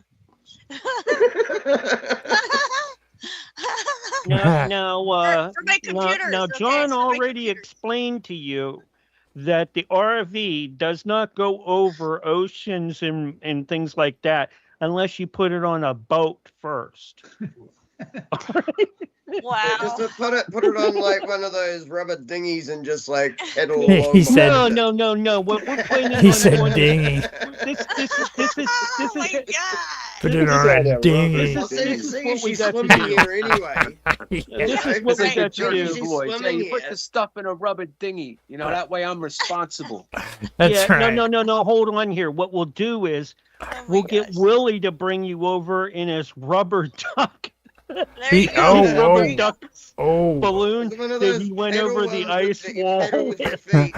Like you pedal with your feet and something spins to make you go forward. doesn't A he pedal have? wheel rubber duck thing. Yeah, like a pedal boat. Yeah, that's what they're called. Yeah, pedal boat or whatever. Yeah. Oh shit. Instead of dinghy. Yeah. No, but you could tow a dinghy with that. Oh You yeah. have That's your right. generator in the dinghy Dinghy, while that you're in way your I'm wee pedal responsible. boat rubber ducky. And So, MC, anytime that you want to, I know that you're not normally on the same times that I am. Anytime that you want to restream, that goes for everybody here. Roger restreams, DK restreams me from Yeah. time to time, and I restream everybody else when I'm not live. yeah, I'm down with that. If I'm It's not fine. doing anything, I also try, if it's all right with you, I'll restream your stuff too. If I'm not Absolutely. restreaming someone else, all right. Yeah. That's be how great. that's how we roll here. Now, I'm waiting. Sonia can't do streams and that because she's too provocative, and David likes to put too much porn up on his Provocative. from nature porn with alligators getting it on and stuff like Oh that. my god. Ain't nothing wrong with that. Something like eggs. So I'm not counting. I'm not counting on those two at all. I usually miss lots of MC's shows because when he starts, like your morning is like when I'm about to go to sleep, sort of thing. If I'm not already asleep, it's kind of a pain. So sometimes I it's catch same the here. end of his shows, but that's about it. You know what Really it is, annoying. DK? It's been so effing hot that I've been staying up at night and sleeping during the day. It's just Mhm. it's effing hot, man. That's gonna You make ain't it got no difficult to AC. get up for your shows. Yeah. Oh yeah. But it's cool in the morning. You see what I mean? So once it gets hot, it's like, all right, let me just try to sleep through this hellish oven. Oh yeah. Maybe live like the Mexican timeline. Have a siesta in the middle of the day. Mexican time. I kind of do that here. There are because it's a lot cooler at night for me, and I've had heat exhaustion a bunch of times and heat stroke. It almost put me in a coma. And That's not good, Mark. yeah. Wow. So I try to do things more in the evenings or super early in the morning. Well, I used to be a really early morning type guy, but now I'm not. I'm just like, screw that. I'm like, I'm gonna like, hey, what do I have to get up for? There's no work in that, or unless I'm like getting up for the kids to take them to school, and hey, it's summertime, so I don't have to worry about that now. Crazy. Yeah. So yeah. Old lazy man. Just an yeah. old lazy man. Well, I don't know. Everybody here probably knows that I have 7 kids. 12. My youngest Yeah, is whoa. I didn't know my that. youngest is 13, and my Yeah. oldest is like 43. Yeah. So, Yeah, he's got a tribe. He's got a football no, team. I got. I'm working on Major League Baseball for. That's what I was Yeah, I was saying. trying to work Baseball out which team. sports team has 7 players. Basketball. Yeah, don't worry. They won't be very good because Basketball. they got Let's see who Polish got 'em. last names. And, how many Polish people do you know play baseball great in the major leagues these days? Okay. Dirk Nowitzki. Who's that? Well, Not today. there are exceptions to rules, but You asked for one. I won't go that far. That's I'm like, if my girls would play like, football and that, yeah, hey, Dude. there's lots Oh, of no, great you're just gonna have quarterbacks, to. Hey, I've Hold got on. it. Polish You can get the quarterbacks. boys to play netball. his daughter is like a martial arts expert. Don't They can listen all to play a word netball. he's saying, dude. His daughter is a freaking martial arts expert. She could kick all of our butts at the same time. So don't. Awesome. I do have two daughters that are into martial arts, and both are black belts. One has multiple black belts and multiple. Yeah. I don't want to. I don't want to hear about you playing football and that. That's not a boy sport. Get out of here. This is ultra MAGA. What's it? Super straight talk here. All right, you go. All right. Yes. And here's me telling him That to get was his Celeste. boys into netball. Yeah. I'm not telling him what to do. It's like he's It's a motherfucking win. That was my middle daughter, Celeste, who turned 19 last week. awesome. Awesome. Happy birthday to her last week. Yeah. Happy belated birthday. I think No, she's gone, thank God. I think belated is an Aw. English word. I'm not sure. I'm not really. Yeah, I'm yeah, yeah. I'm not good Yeah. with like intellectual words that come from England. It's a word I That's use. belated, Good but thing we hey, have- belated Yeah, was good. the right word.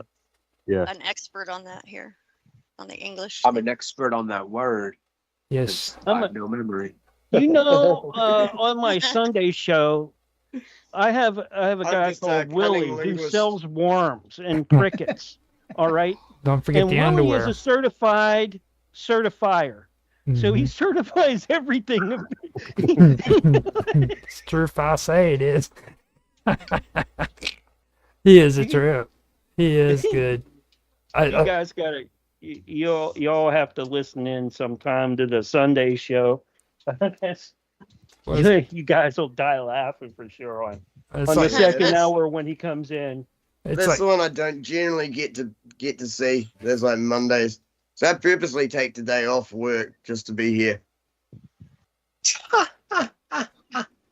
Good. Well, that's mighty great of you. Thank you. Yeah, man. no. I actually do. What was Yeah, I it? made an arrangement with my boss that I don't work on Thursdays. Cool. Yeah, Thursdays and Sundays are the 2 days that I don't work every week.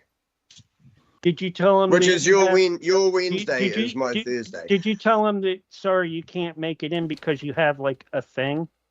I said because I'm on a radio show. Yeah, no, I I said wasn't because able I'm on to a do radio that when I show. did my music, man. I just had to give up on sleep, basically. Seriously, Right? you know, I mean, the bills had to get paid, but the dues had to also get paid. You know, so downtown. Yeah, the at bills night. got to get paid somehow, some way. Yeah. And uptown in the day. Anyway, back in Yeah. a sec. I need another beer. No, Couple of tattoos, I'm good. no. Did Willie No. just say something about having edible underwear? On Yeah. No. Oh, wow. No. He has socks that he Yeah. uses for inserts in his underwear, so you don't have So to change his underwear as often.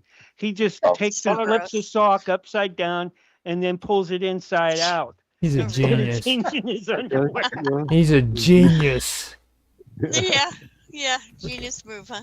Yeah. Now, Yeah, and he was the one that came up with the Velcro insert for men for men's tampons too in their underwear. no.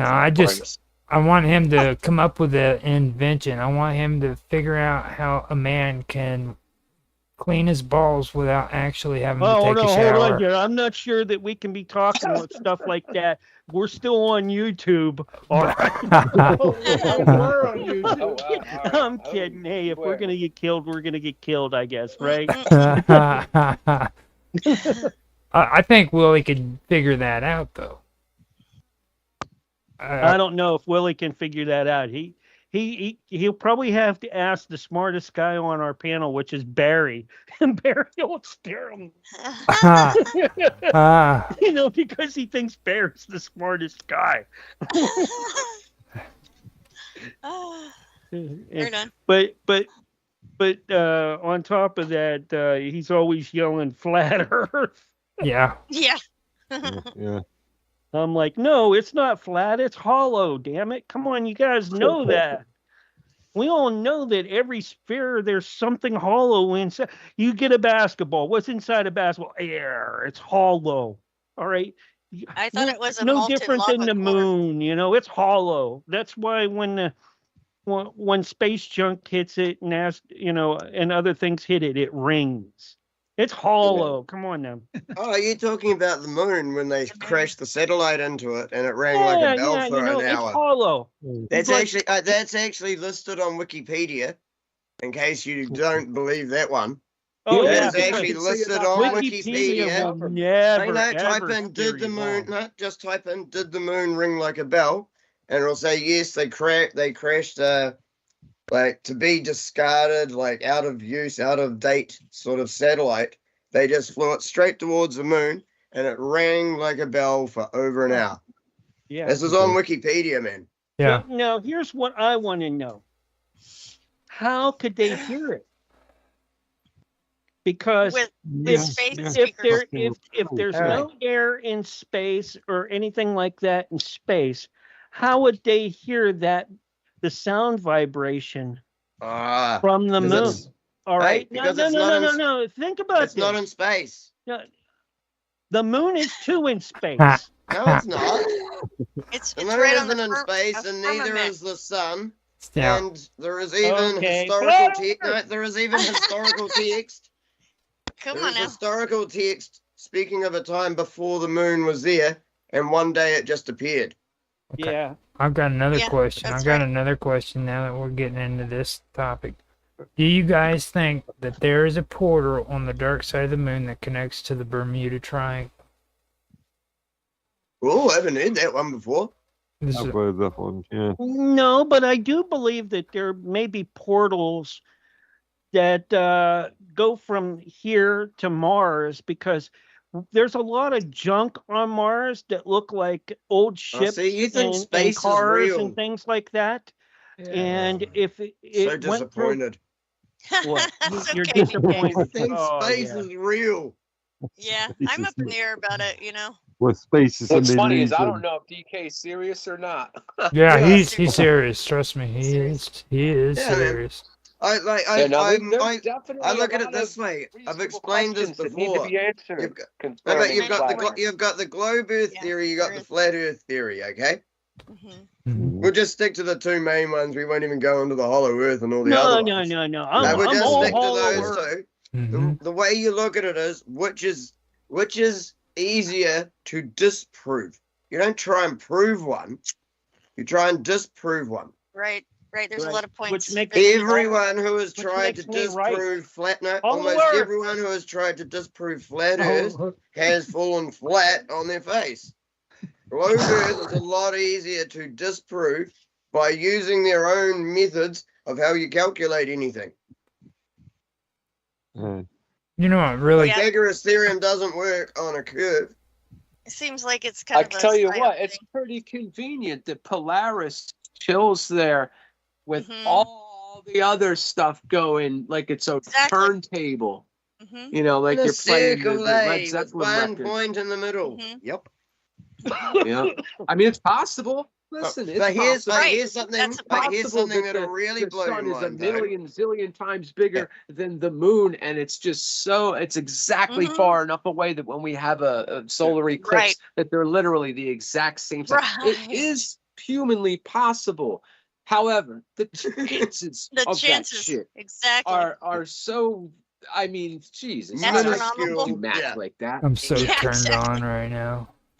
Okay, here's one more thing. Here's I'm one so more thing that'll really frickin' blow your mind, though. hot, dude. So, if you're going to like even go with my theory and the fact that there is like a firmament and everything, the sun and Earth are supposed to be underneath it. So if you're underneath it, theoretically you could travel to the moon because it's under the firmament. Mm-hmm. Yeah. See, this is something people fail to recognize. A flat Earth theory with the moon under the firmament means that travel to the moon is possible. So the likelihood That's of it because being they're like still a moon, thinking it's that the far likelihood, So let me so get the this. likelihood of it being like an artificial base of some description is not out of the question. Right. That's because the moon's So a let lot me get closer, this straight, probably, in my DK. opinion. Hold on, Yep. let me than get folks this think. straight, DK. So if the Earth is flat as a pizza, it should be there in 30 minutes or less, right? No, Yes. it's not like flat as a pizza. But Really. I dum-dum, mean, psh, come or is that a sad trombone? on. Wow. Yeah.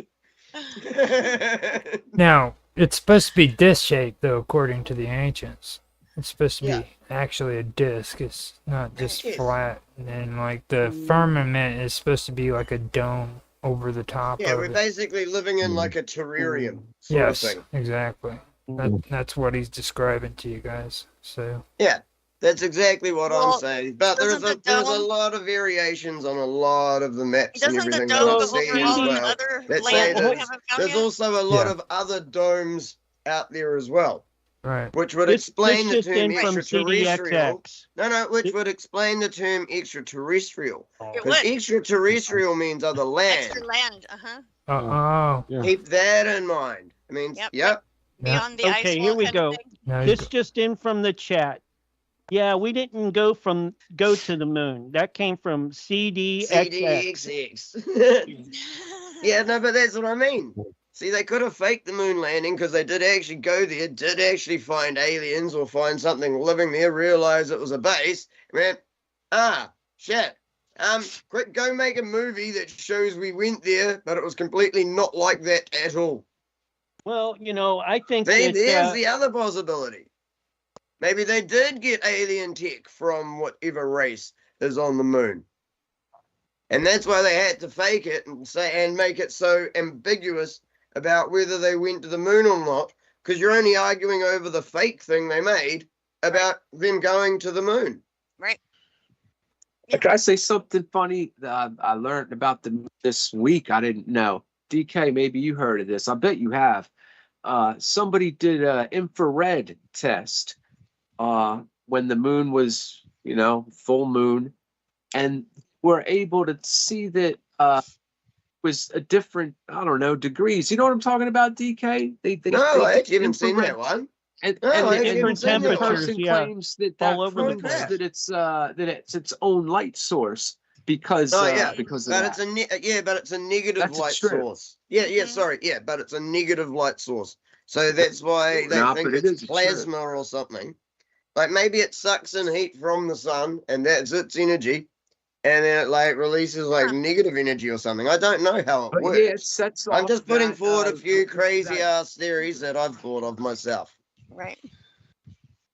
Yeah, very You know, interesting. it's like huh? them lasers they put on your head to take a temperature. The moon was setting that thing off. The third eye. It's because there's already a brain chip there. Yeah, The brain yeah, chip. right. You got one when you had your car accident. Jeez, I probably did when I had my car accident as well. yeah. See, I tell you what, I like, was my in a scar's coma like right when I here. had mine, bro. I Yeah, like, my scar's right here. and I found- could freaking Come on, write a book DK, about my let coma let dreams. MC talk, man.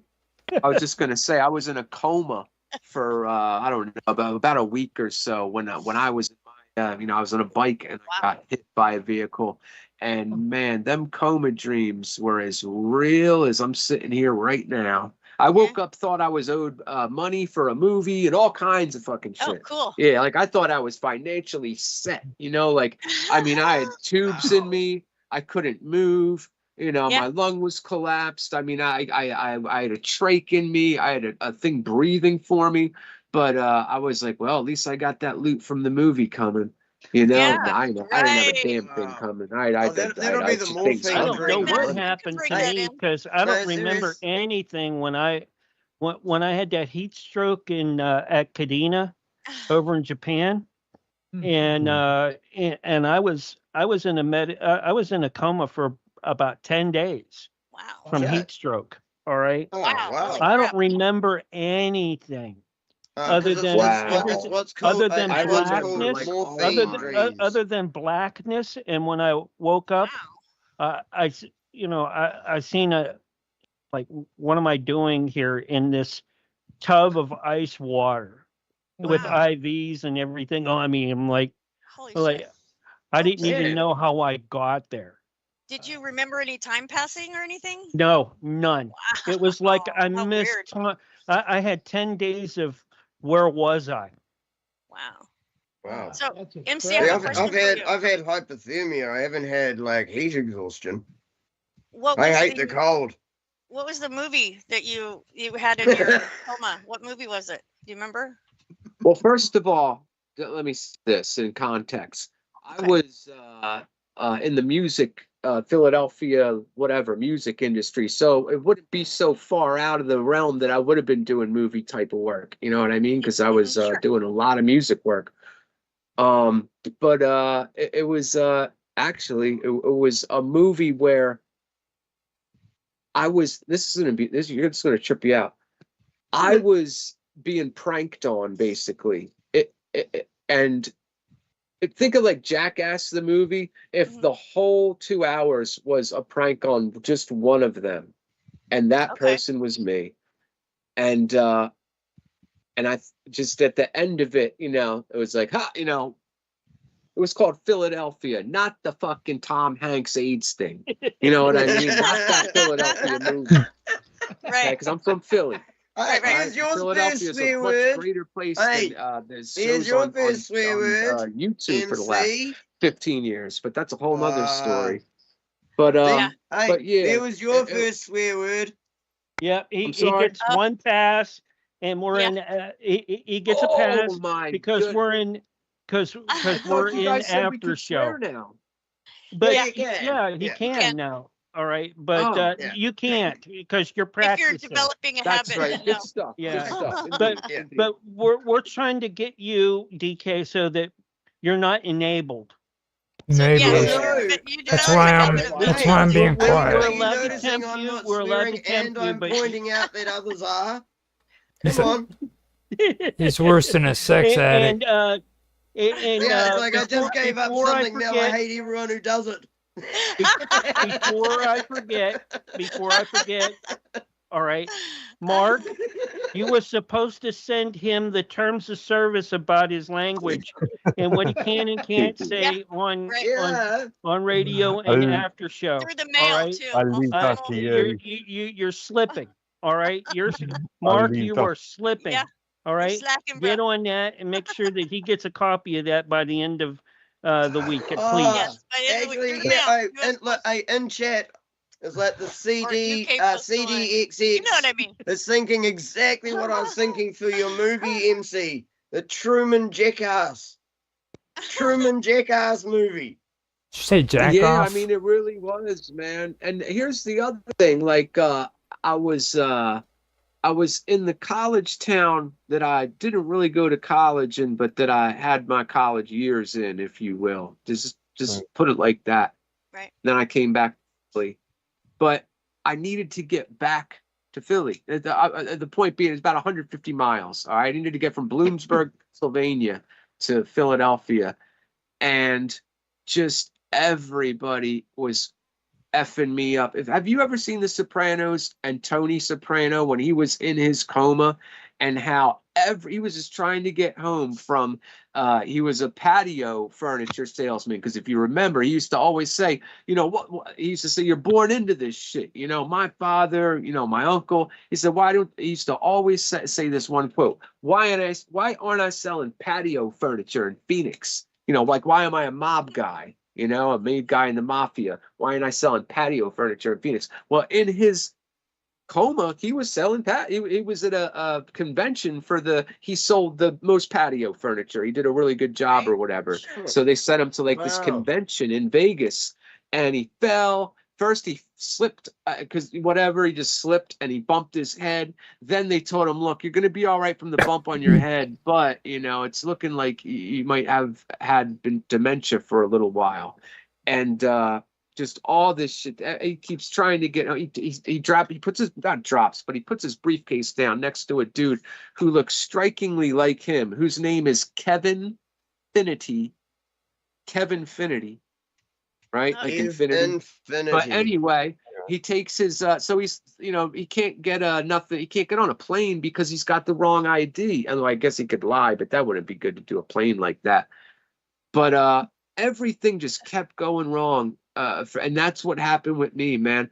I was in a pizza place called Sal's that just everybody, whatever, goes to after the bars close, and they're open till 4 a.m. You can BYOB, so it's cool. You bring a 40 ounce or two in there, and just keep drinking till 4 a.m. Yeah. But in this dream, it was all dystopian, and you had to have special cards to even, if you didn't have that card, then you had to be in by 10 p.m. As a curfew thing. And they kicked me out on the streets at exactly 10 p.m. with like 25 pills of ecstasy in my pocket. And I didn't have the I just couldn't drop 25 free hits of E. I'm sorry. At the time, this is 20 years or 15 years ago. So I'm walking around. This is in a coma dream. So I've got, anyway, I'm calling my sister. I'm trying, there ends up, and roll with me here. I mean, I'm in a coma. You know what I mean? There was a real cheap, like rapids, if you will, like a oatmeal rapids. And you paid like $25, but it got you a good like 75 miles, which is like half the whole way, So I took them rapids, and I on the oatmeal rapids or whatever. That's the best way I could describe it. Yeah, and I made it down 75 miles. Now I'm looking for like a cheap bus, like a Greyhound, to make it possibly the rest of the way or a little bit further or whatever. And just more shit kept going wrong. I finally made it, and oh God, it was so effing weird. It really was. Yeah, it was weird. I mean, it got dark. I mean, I could go there, but part of it got kind of dark, like pretty dark. Wow. Like put it like this. I won't make it too dark. I was life flighted. Okay, I was really in bad trouble. They had to send a helicopter. And this, I'm thinking, must have induced this part of the dream.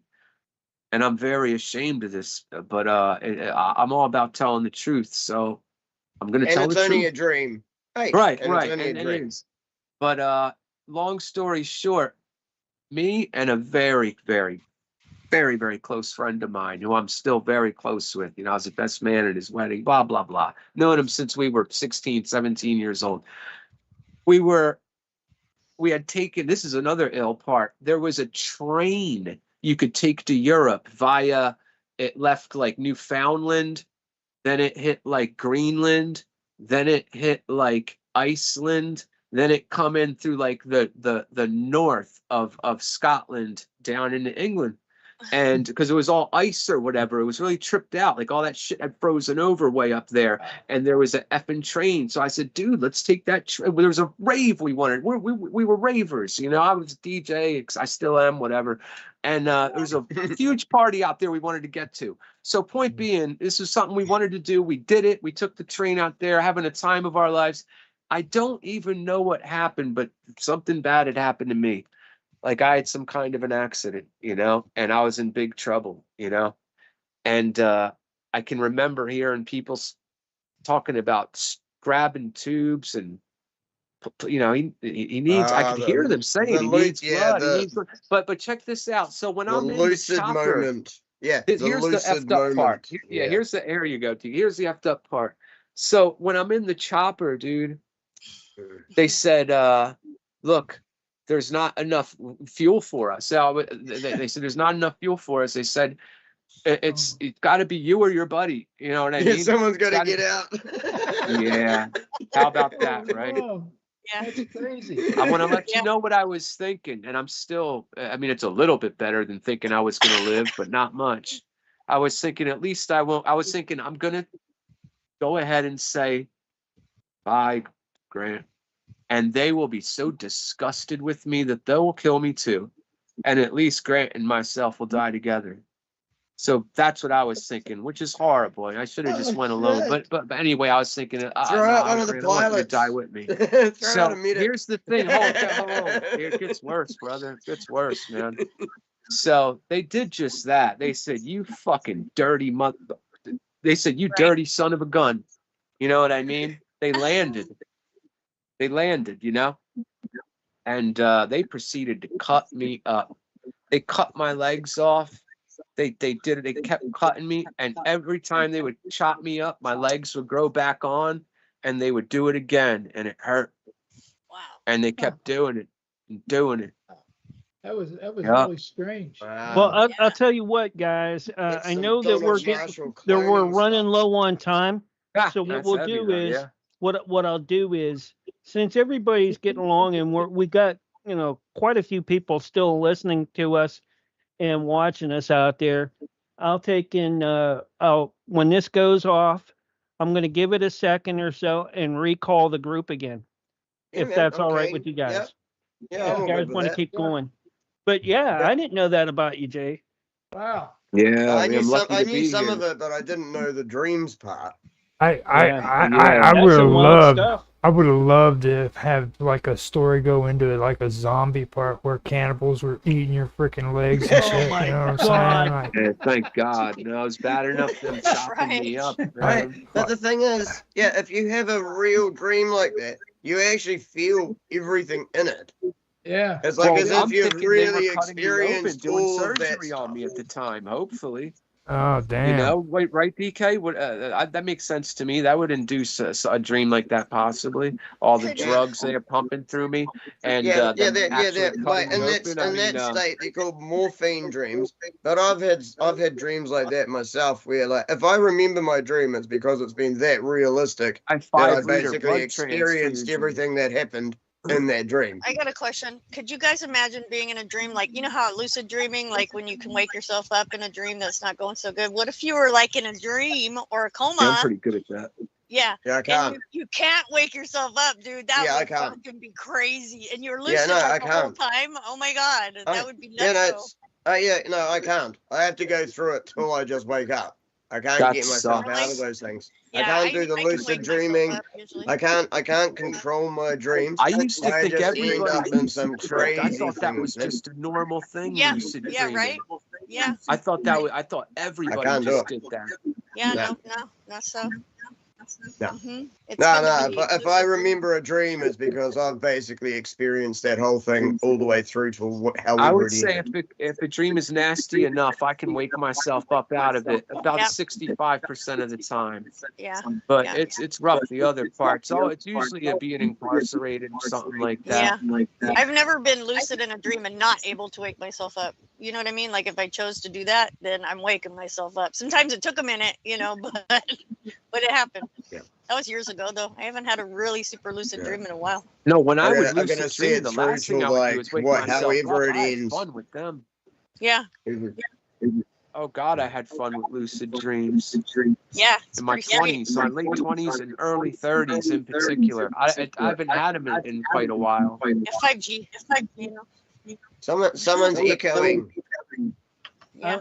I got someone has a player open. I think it's Mark, but I'm not sure. No. No, yours was the only screen that was staying highlighted. That was all. It might have been me. Sorry about that. Yeah, I it started was hearing probably a me. little bit of chatter in the background and was like, "What's going on?" Yeah, no, Yeah. it was just echoing. Yeah, someone had something open. I had my Yeah. TV going. So Oh, that's what it still was. sounds like it's echoing. Sonya's always the culprit. It's always her. Like- No, okay, you just always blame the woman. Hey, I turned it off now. I So. wanna talk. Especially when it's Sonia. I wanna Unless it's somebody cussing, huh, DK? I want to talk menage a trois. We were mentioning that before in a previous episode about you and Jaffe. No, we weren't. Yeah. Now, No, sorry, you're God. not allowed my Sonia. now, Jaffe, No, you're not allowed to take Sonia off me. No, sorry. Jaffe said that his wife said it was okay for him to have a roadie. So, what's Yeah, going I said no last time. on? What's that all about? No, I put my foot down. I said, no, you're not allowed, my son. It can't happen. It can't happen. No. You're funny. Raj. He, Yep. You know. Jeffy almost came undone last night, dude. Whenever we were talking about DK, dude, he almost swallowed his tongue and shit. I know, right?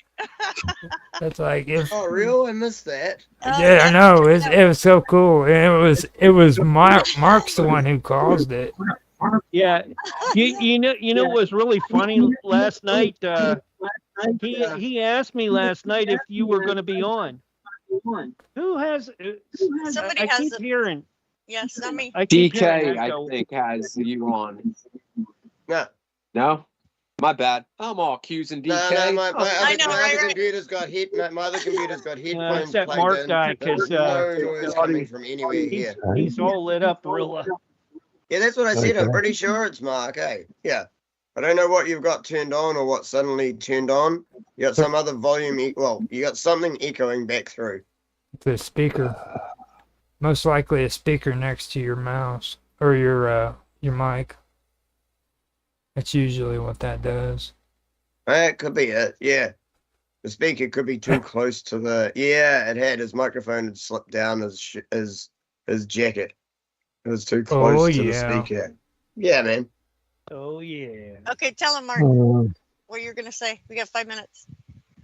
5 minutes. No, we Yeah. don't. We have No? less than that on my side. Oh, okay. Yeah, but as he said, he's gonna call us all back again anyway. So we've Yeah, got however long. well, he's one I'm to going to stay call this for. group back, and as soon as it finishes out on this stream, well, I mean this. I'm gonna. So Try he's to really keep trying to test me out for my swearing or non-swearing ability. He Right. wants to keep me on and see if I will swear or not.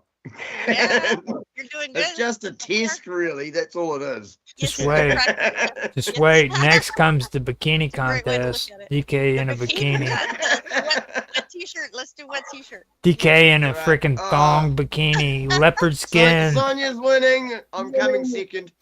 No.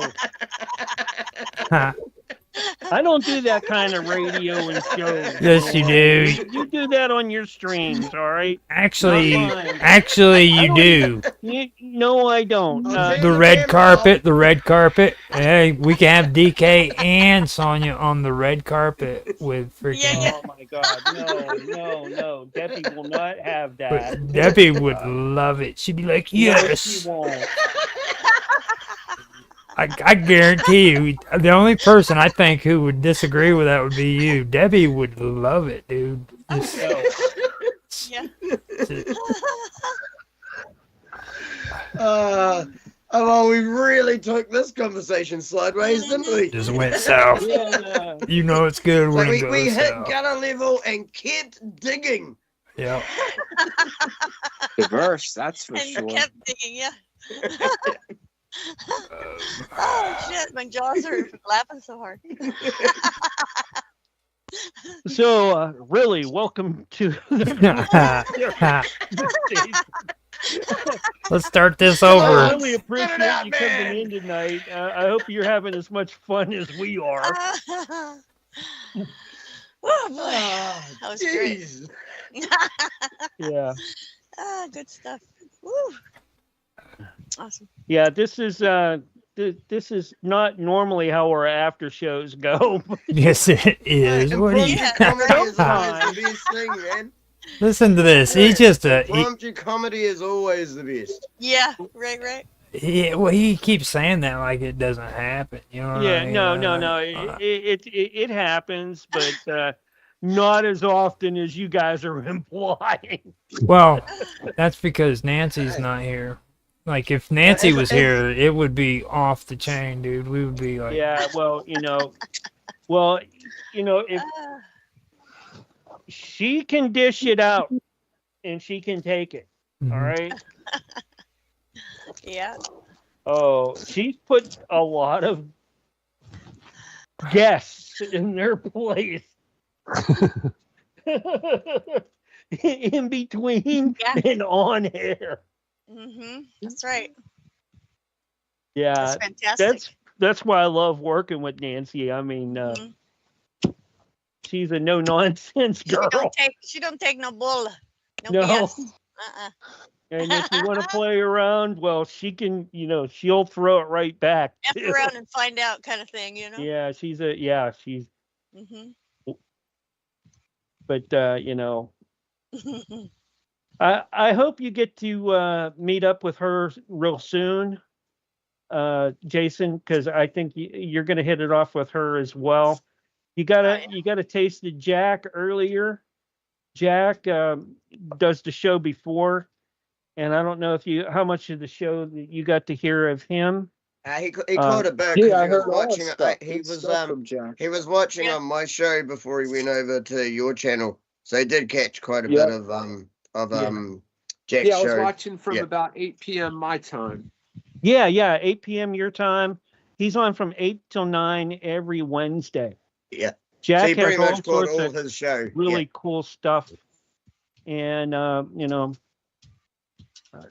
Nice. get a chance. Well, I know the account that he was talking about earlier, because I remember when JC brought it up, and JC was his mentor, and that's how I got in contact with Jack, is through JC Johnson. But we're going to get cut off any second, and when we do, just take a breather, and I'll call you guys right back. Yeah, all right? I'm gonna go for person stuff. So yeah, man. Yeah. Ring me, ring me, Thanks for the ring me info. last, mate. Yeah, Yeah. just ring me Yeah. last. Cool. My toilet's all the way downstairs. Ah, thank you. Thank Uh, you. Personal Don't use stuff. that one. Information. Don't use that one. Personal. Don't. Give me a second. I will have it put up, guys. I got caught again. Alright.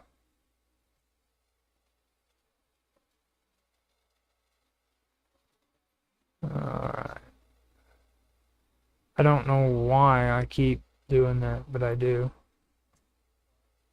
What happened? I'm pretty sure that where she was at in the conference, because she's at a UFO disclosure conference, and they probably had the signal blocked, so I couldn't get her call in.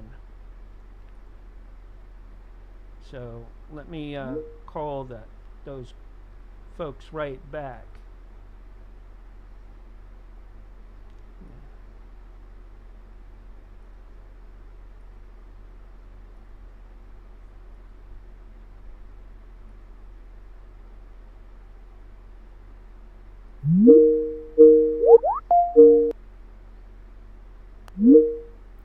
I'm in here. Yeah. Hey, David. Oh, here goes Roger. Yeah, I'm in Roger's here. in. Yeah. Yeah, Here goes Roger. Roger's in. Okay, that's, I'm trying to get Jason back in with us. yeah, I don't, I've never been on when they just shut off like that. Because we normally click off on leave. Yeah, and- normally we finish up a lot earlier. Yeah. Oh, there Hey, he is. Jason, welcome back. There you go. Yeah. All right. I'm gonna let it so that we can all talk, so that we're not talked over right now. I'll bring in DK here in a minute. Hey, Jason. Oh, let me see if I can get Vicky in. Yeah. Yeah, Yeah, I saw Jason, Vicky light up. I was coming through the New Jersey Pine Barrens in 1984 from a fishing trip with a guy I went to high school with in New Jersey, and we were driving through the Pines Barrens. It was the 4th of July, 1984, and we're coming up from I don't know, wherever the hell we kept the boat at. We had a 26-foot Chris-Craft that I can't remember the place. But anyway, we're driving through the Pine Barrens because we didn't want to mess with the regular highways, to come back out because it was 4th of July. And we came up upon this limousine in the middle of the Pine Barrens, and it had Exxon for a license plate number. Really? Yeah, 4th of July. They were out there. There was, it was a stretch limo in the middle of the Pine Barrens. And the driver just rolled down the window and waved us by, so we wouldn't sit behind him because he was parked on the side of the road. I don't know what the And in hell it was. 1984, wasn't a bigger petroleum company than Exxon. Yeah, oh yeah, that's what I'm saying. And they were probably scoping the area out for drilling. But I don't think they've ever they shut everything down. They thought they were going to get drilling going. Yeah, yeah, it was just so strange. Yeah, to see this. Okay, Mark. Mark, no, he's. Yeah, Mark's going to go to sleep. It's Oh, Vicky super late came in in. the UK. Vicky's in. Hi, Vicky. Hi, Vicky. How are you? She's on mute. Yeah. He's here. Cool. Arpad Vass. Arpad Bass. Yeah. Vicky, are you there? Vicky. She's still on mute. Yeah. DK She's probably Spirit. just listening to us. Hey, we missed you tonight. Sorry you didn't get in here earlier, or we couldn't get you in here earlier. But if you can hear me, just say hey, hi. And Nancy couldn't make it into the show, so we did an ad hoc show tonight. Got Jason with us tonight. Hi, Vicky. Hey, Sorry how are it's so you? late. Hey, Vicky. Yeah. Yeah, I didn't get a phone call. I looked and I didn't see anything happening. So I called everybody and made sure everybody got it, but you didn't pick, for some reason you didn't pick up. well, it didn't register because I kept looking to see if it would happen, and it didn't. So I thought, well, maybe your computer wasn't up yet. No. I bet Actually, you got mad, huh? No, I didn't get mad. We did I the show would. tonight. We did the show tonight without Nancy because Nancy was she's at what's that the disclosure event, and Okay. I tried and tried. It looked like she was on, but she wasn't. And Vicky, this is Jason. Jason's going to be new in with us. Oh, hey, has Hello. Rumble stopped? Yeah, and you know DK and Sonia. Yeah. Hey, have you Yes. stopped Rumble? Yeah. Yeah, I stopped Rumble, so I have some. Okay. It I was was- resources. streaming it from Rumble because D Live kept buffering on me, and I just realized it had stopped. I was like, Did it come from Rumble? Did you put it on Rumble? Because I didn't get a call from I them did have it either. on Rumble, and Yeah. DK was saying he couldn't find it on Rumble either earlier. yeah, that's because you put June. You put 16th Yeah. of June, and I thought I it was changed- like the wrong thing. Yeah, I did fix that, and it. Yeah, I know. Yeah, I mean, when you posted it on my channel, I clicked on it, and then I was like, "Oh, so this is the June one." Dude, like you got the date wrong, and you're like, "We are a day behind you." It's like, yeah, but I didn't know it was a month and a day. Yeah. Yeah. Hey, but it's okay. It is. Yeah, I fixed it. It's okay. So you're not on Teams anymore? Yeah, 'Cause he's I on looked- Teams. That's where I looked. We are on Teams, but We are we're now. not. We're not on radio, but we are still streaming to a few platforms like D Live, Twitch, not Twitch, but Kick, Beam, and where else? You said D Live. I was on BitChute, but I think I dropped that just a few minutes ago to get a couple extra oomph in there. But yeah, appreciate everybody joining in tonight. And sorry, I don't know why you didn't get your notification.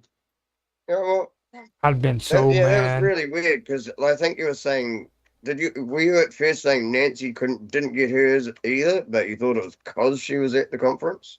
Yeah, If I was Vicky, I'd have been so but mad. no, that's because I was making a call. I called her directly I'd too. have been like, Okay. Mark is awful, man. I'm gonna turn into the She-Hulk. I'm gonna Oh, Oh, yeah, no, yay, at least I'm not getting blamed for everything today. It's all Mark's fault. Well, anyways, MC, Yo. yeah, this is Vicky. Vicky's husband is a scientist, and we Right. were telling you a little bit about her husband's gadget. Can you tell him a Yeah. little bit about it? Maybe he can have you or Arpad on his stream sometime. That would be The phone. fine. That'd be awesome. Yeah, hey, Yeah, tell MC, him a are we little bit still about this thing. gonna It's really cool. MC, are we still gonna sort out a show?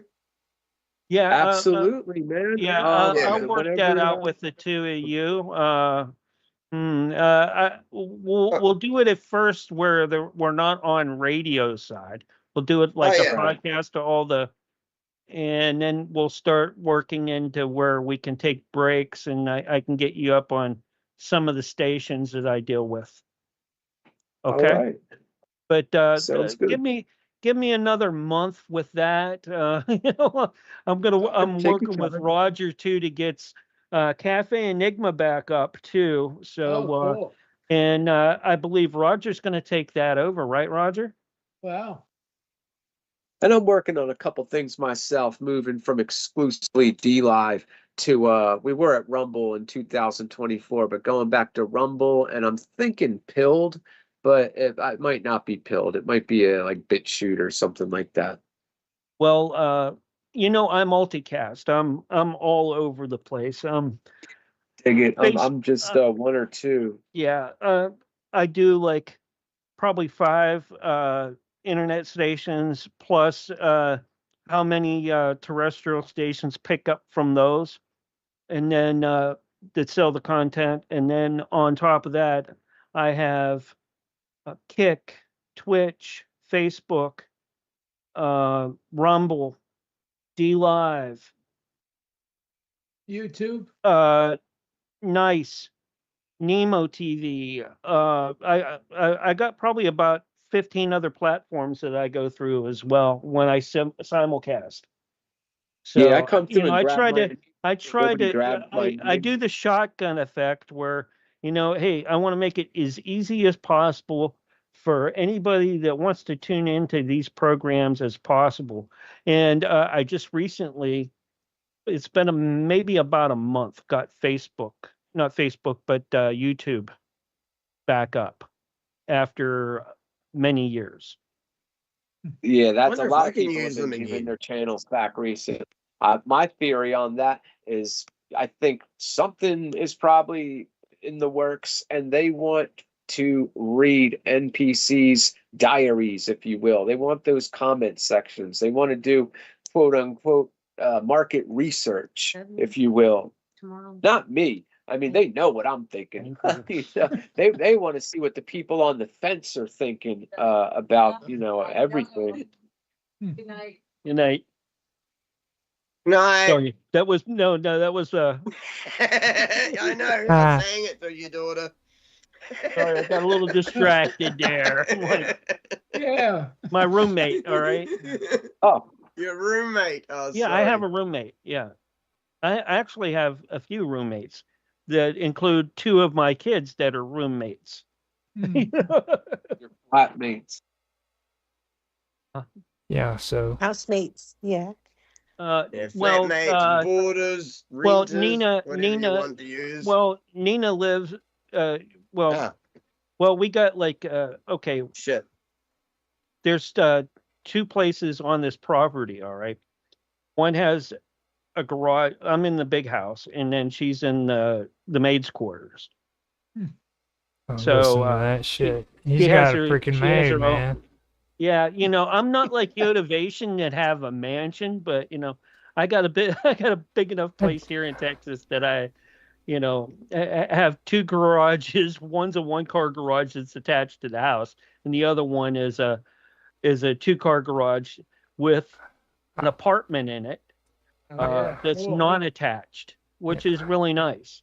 So I was listening to Yoda talking about how she moved and stuff and all the hardship she's got to go through, and it just made me sick, dude. I'm like, oh my God, she has to have a golf cart to take her from her bedroom to the bathroom on the other side of the house. I mean, Oh, man, I've serious. got like I've got it stairs. has I a- want one of those it- stair it- escalator it- things. And the damn thing about it is, she still has to have a restraining order against Willie, even though she has a moat around the property. Yeah.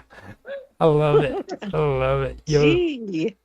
Oh, And, man. and I don't know how he got onto her Has front she got patio alligators yet? and burnt it up. Well, alligators in New York, is that Put possible alligators in the unless it's in moat. the Yeah. subway? All right, go grab some from the sewer system. Go grab some from the sewer system and put them in your You've moat. got people. You got people with pets too. That you know what I mean is yeah. only in New That York. could be the alligator swimming area. No. Like, use my moat, bring I your told her- alligator. She's got dogs, let but the I told pets her know. I told her what she needs to do is get some wild cats, some mountain lions from up around that area, and start feeding them and some bobcats. I mean, they'll tear you up. My grandmother had a Not if they're well fed. bobcat for a pet. Don't feed Not them my too grandmother, much, or but they my won't great act as grandmother. like guard It cats. lived under the house. Uh-huh. And how was it a pet? She Ah. fed it. It came. She let it. It would let her pet it, and it wouldn't go after the chickens or anything else but mice and rats. Yeah. See, you keep it well fed. Wow. See? Yeah. I Keep think it I'd well rather fed, it'll be. And do she the right would- things to and keep she eating would- food. Yeah. And she would feed it. Cats aren't dumb. Yeah, and she would give it fresh milk They're every annoying. morning. Wow. Kentucky woman. Kentucky woman. That's what it is. No, she was Pennsylvania Dutch through and through. Oh, God. She Yeah. didn't say porch. Oh, okay. She said hutch. Thought you was talking about How, a how true many of you Southern watched woman. my stupid video about my cats with a mouse? I haven't seen that one. Yes, you have. I have. Sure, you've seen it, Sonia. My silly cats and a mouse. The YouTube video Uh-huh. where my cats are chasing around a mouse, and they're basically not chasing it, and it walks up and sniffs one of my cats and walks off. What was And I'm just like, I'm not even going to repeat what I say in it because I swear lots in the video, but it's funny as. I'm like, Yeah. what the? You stupid little. That sounds pretty good. Yeah. What's the deal about the woman with the bow and arrow that was backwards? She shot herself. Okay, I seen that video and I was like, "Whoa." Yeah. Yeah, there's another one. Yeah, but because she was even possible. pulling it very hard, but she had it actually round the wrong way. It's like I think it hit her in the shoulder. I don't know how much it did or anything. But there's another one with a chick who can actually use it, and she's lined up and everything, lets the string go, and it just slaps across her left breast, and she's like, "Ah, my titty!" That's why you got to must respect have the sucked. Amazons. Yeah, isn't Yeah, that right? hey. Yeah, man, I mean, you have to hold a boat out this far, sort of thing, hey. You know, you're not holding it Yeah. close to you. You're like, You know what a real woman is? You know out what here, you know so it what doesn't clip the titty. a real woman cuts off her freaking breast so that she can shoot a bow, dude. Yeah. Fact right there, You gotta dude. cut off the left breast so they can fire a bow and arrow. That's what they do, or that's what they did. The Amazons on the island of Lesbos. I don't think they were on Wonder the island of Woman, Lesbos. wonder if she's a woman. That was their capital. Yeah. That was the Amazon capital. It was the island of Lesbos. Mm. Or were they all just trans bots? I mean, there's an island called Lesbos. Seriously. Yes, There there is. is in Yeah, I know Greece. there There is. is in Greece. Yeah. That's what I was thinking. I'm like, are you serious? Are you You kidding? know, No, I'm I don't know serious, that- but not everybody knows this, but I lived in MC was Greece a bit for a stumped year. for a second. I mean, So what do they do if they play golf? I don't You know even know. they're How, getting away. I don't even know how to answer Don't that. answer. I don't even know how to respond to that. Like, golf? Seriously? New meaning to mulligan, right? Yeah. Oh gosh. Mm. Do you know what I just wondered. you know what I think would be actually a cool show, Vicky? Mhm. I think Tell me. if you and Yoda were on a show, just you two, I think it would be cool as heck, to be honest. Yoda is whom? Yotivation on Censorship Sucks. Oh, okay. I haven't met that person. She's an interesting person. I think you and her would probably be a really good show together. You're muted, Well, Sonia. You're muted. It doesn't even show up that you are, but you are. Yeah, I can actually. Just check your mic connection or headphone There it goes. connection or There it something. is. Yeah. Can you hear me now? Yeah, No there you wonder are. nobody was answering me. I was like talking and nobody was answering me. All That's right, probably why. do that again. Fuck. What was you Do you wanna saying? Yeah, do that. No, do that again. What? Whatever you were Whatever you saying. did before, do it in I will reverse. say this: Right, we're turn not it off on again. Jaffe's stream, so you're not being silenced. Oh, my I see Yeah. what you're God, saying. BK. That's what I'm saying. Stop Yeah, turn it off it. again. Stop it. Oh my God. I can't believe. No wonder nobody heard me. So, Jason, I was asking you, is that Aaron Siri that's in your picture there? On here? Like your little round picture? What is it?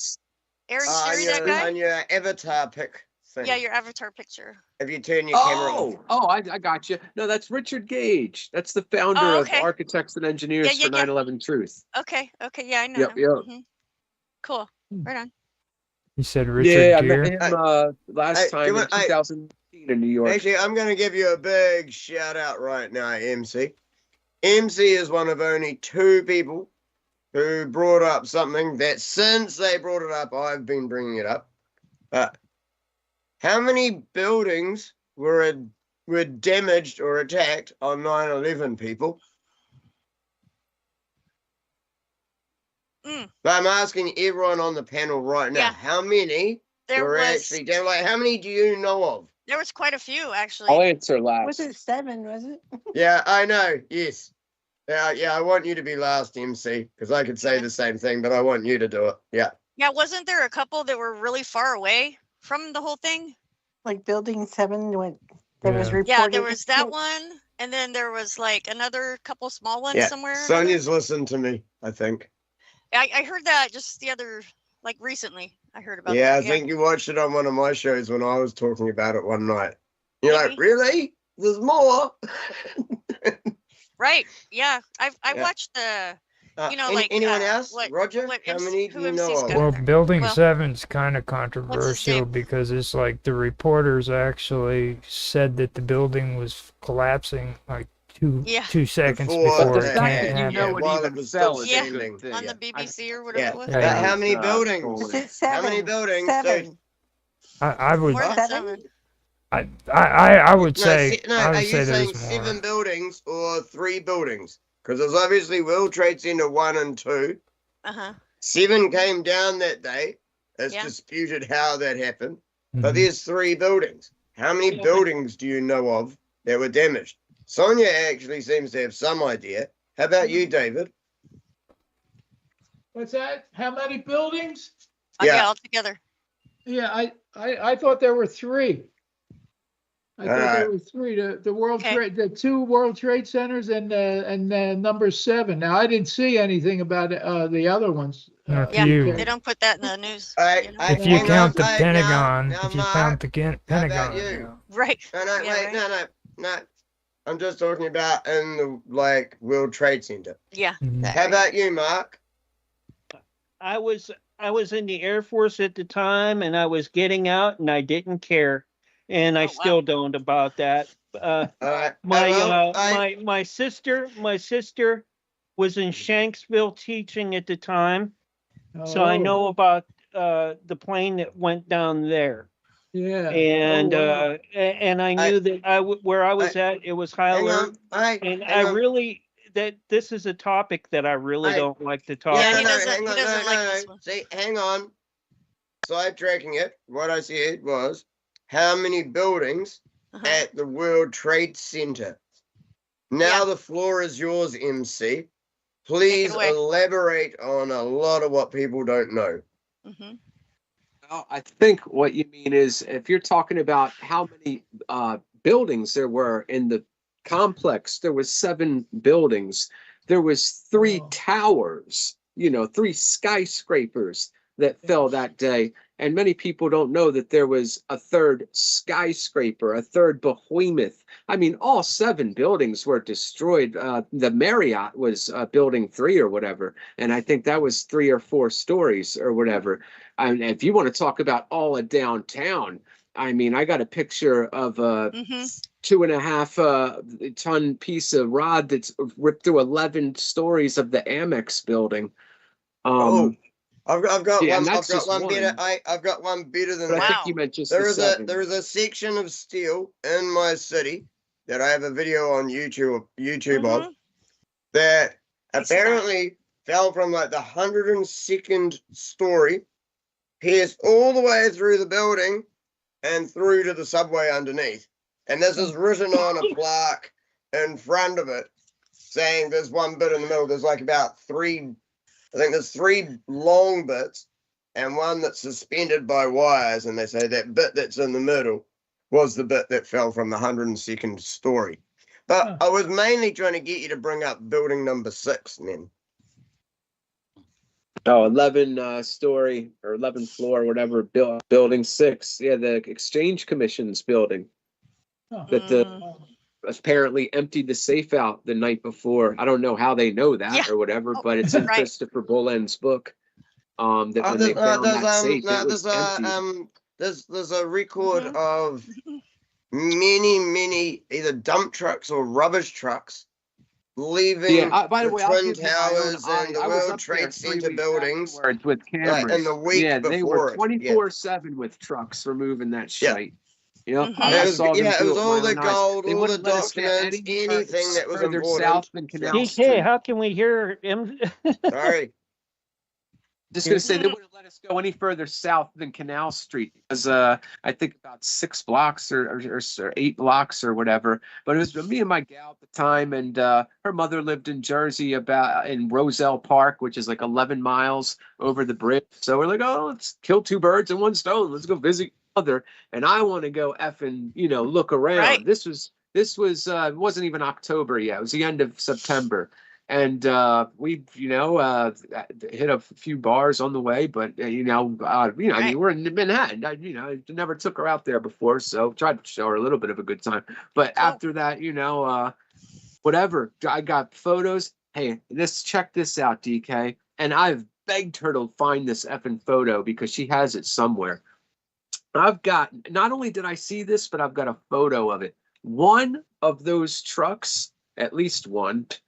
I have a photo of 2. It says it with that industrial spray paint that doesn't even have you spray it upside down. It's for marking the street. So it doesn't, have that tube. It was sprayed with that and it said big as day, obviously, so people like you and I could read it. Aircraft parts only. Can you effing believe it? I didn't think till years later, and certainly after 2016, when I started doing research into that man, they must have had that spray painted on every 150th truck. That was probably a psyop in itself.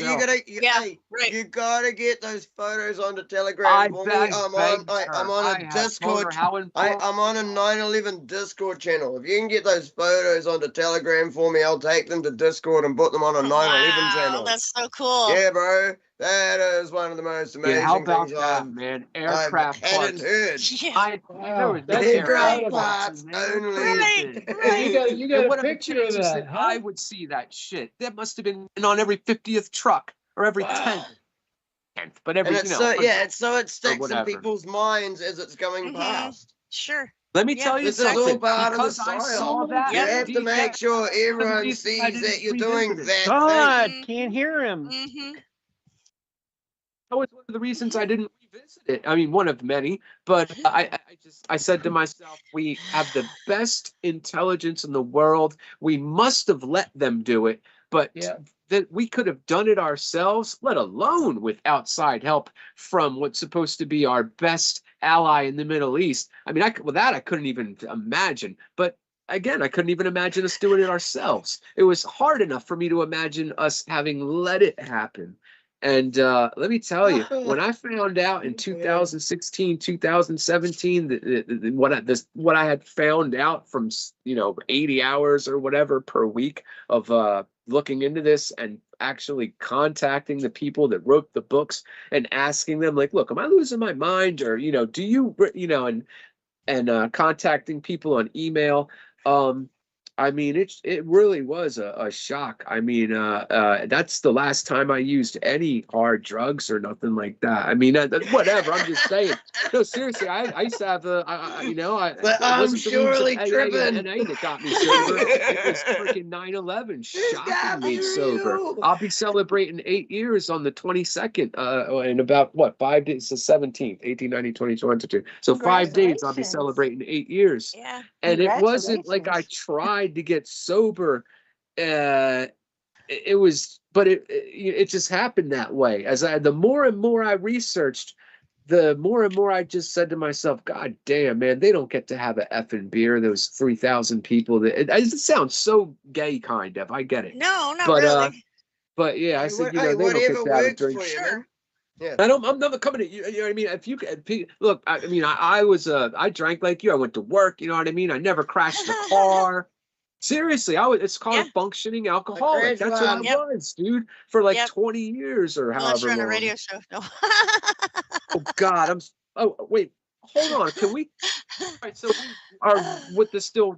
All right, so we have rules right now. We have rules? No, man. No, but it's still No, there's no practicing. rules, No, yeah. we Oh, don't okay, have we're them, but it's practicing. All right, good stuff. practicing the rules. All right. Yeah. Yeah. No, usually as long as no one else is cussing, my brain just follows that chemistry or Right, whatever. right. I mean, Yeah. you see how much I bleep out DK. I won't even say Andy Hook. You know what I mean? If I say that school's name, I'll scratch it.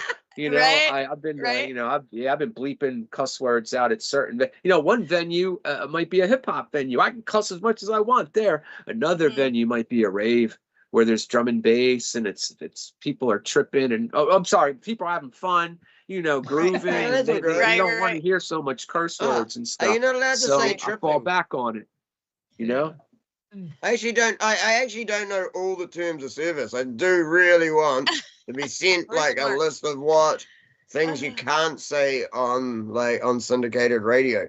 I want to know exactly what I can't say so that I know what to avoid doing. Just cussing for now. I think just once you get that under your belt there, you'll be good for a while. Oh, I'm doing so well. I'm doing well are. so far tonight. You are. And for me, this is late. Yeah. Like as far as drinking goes.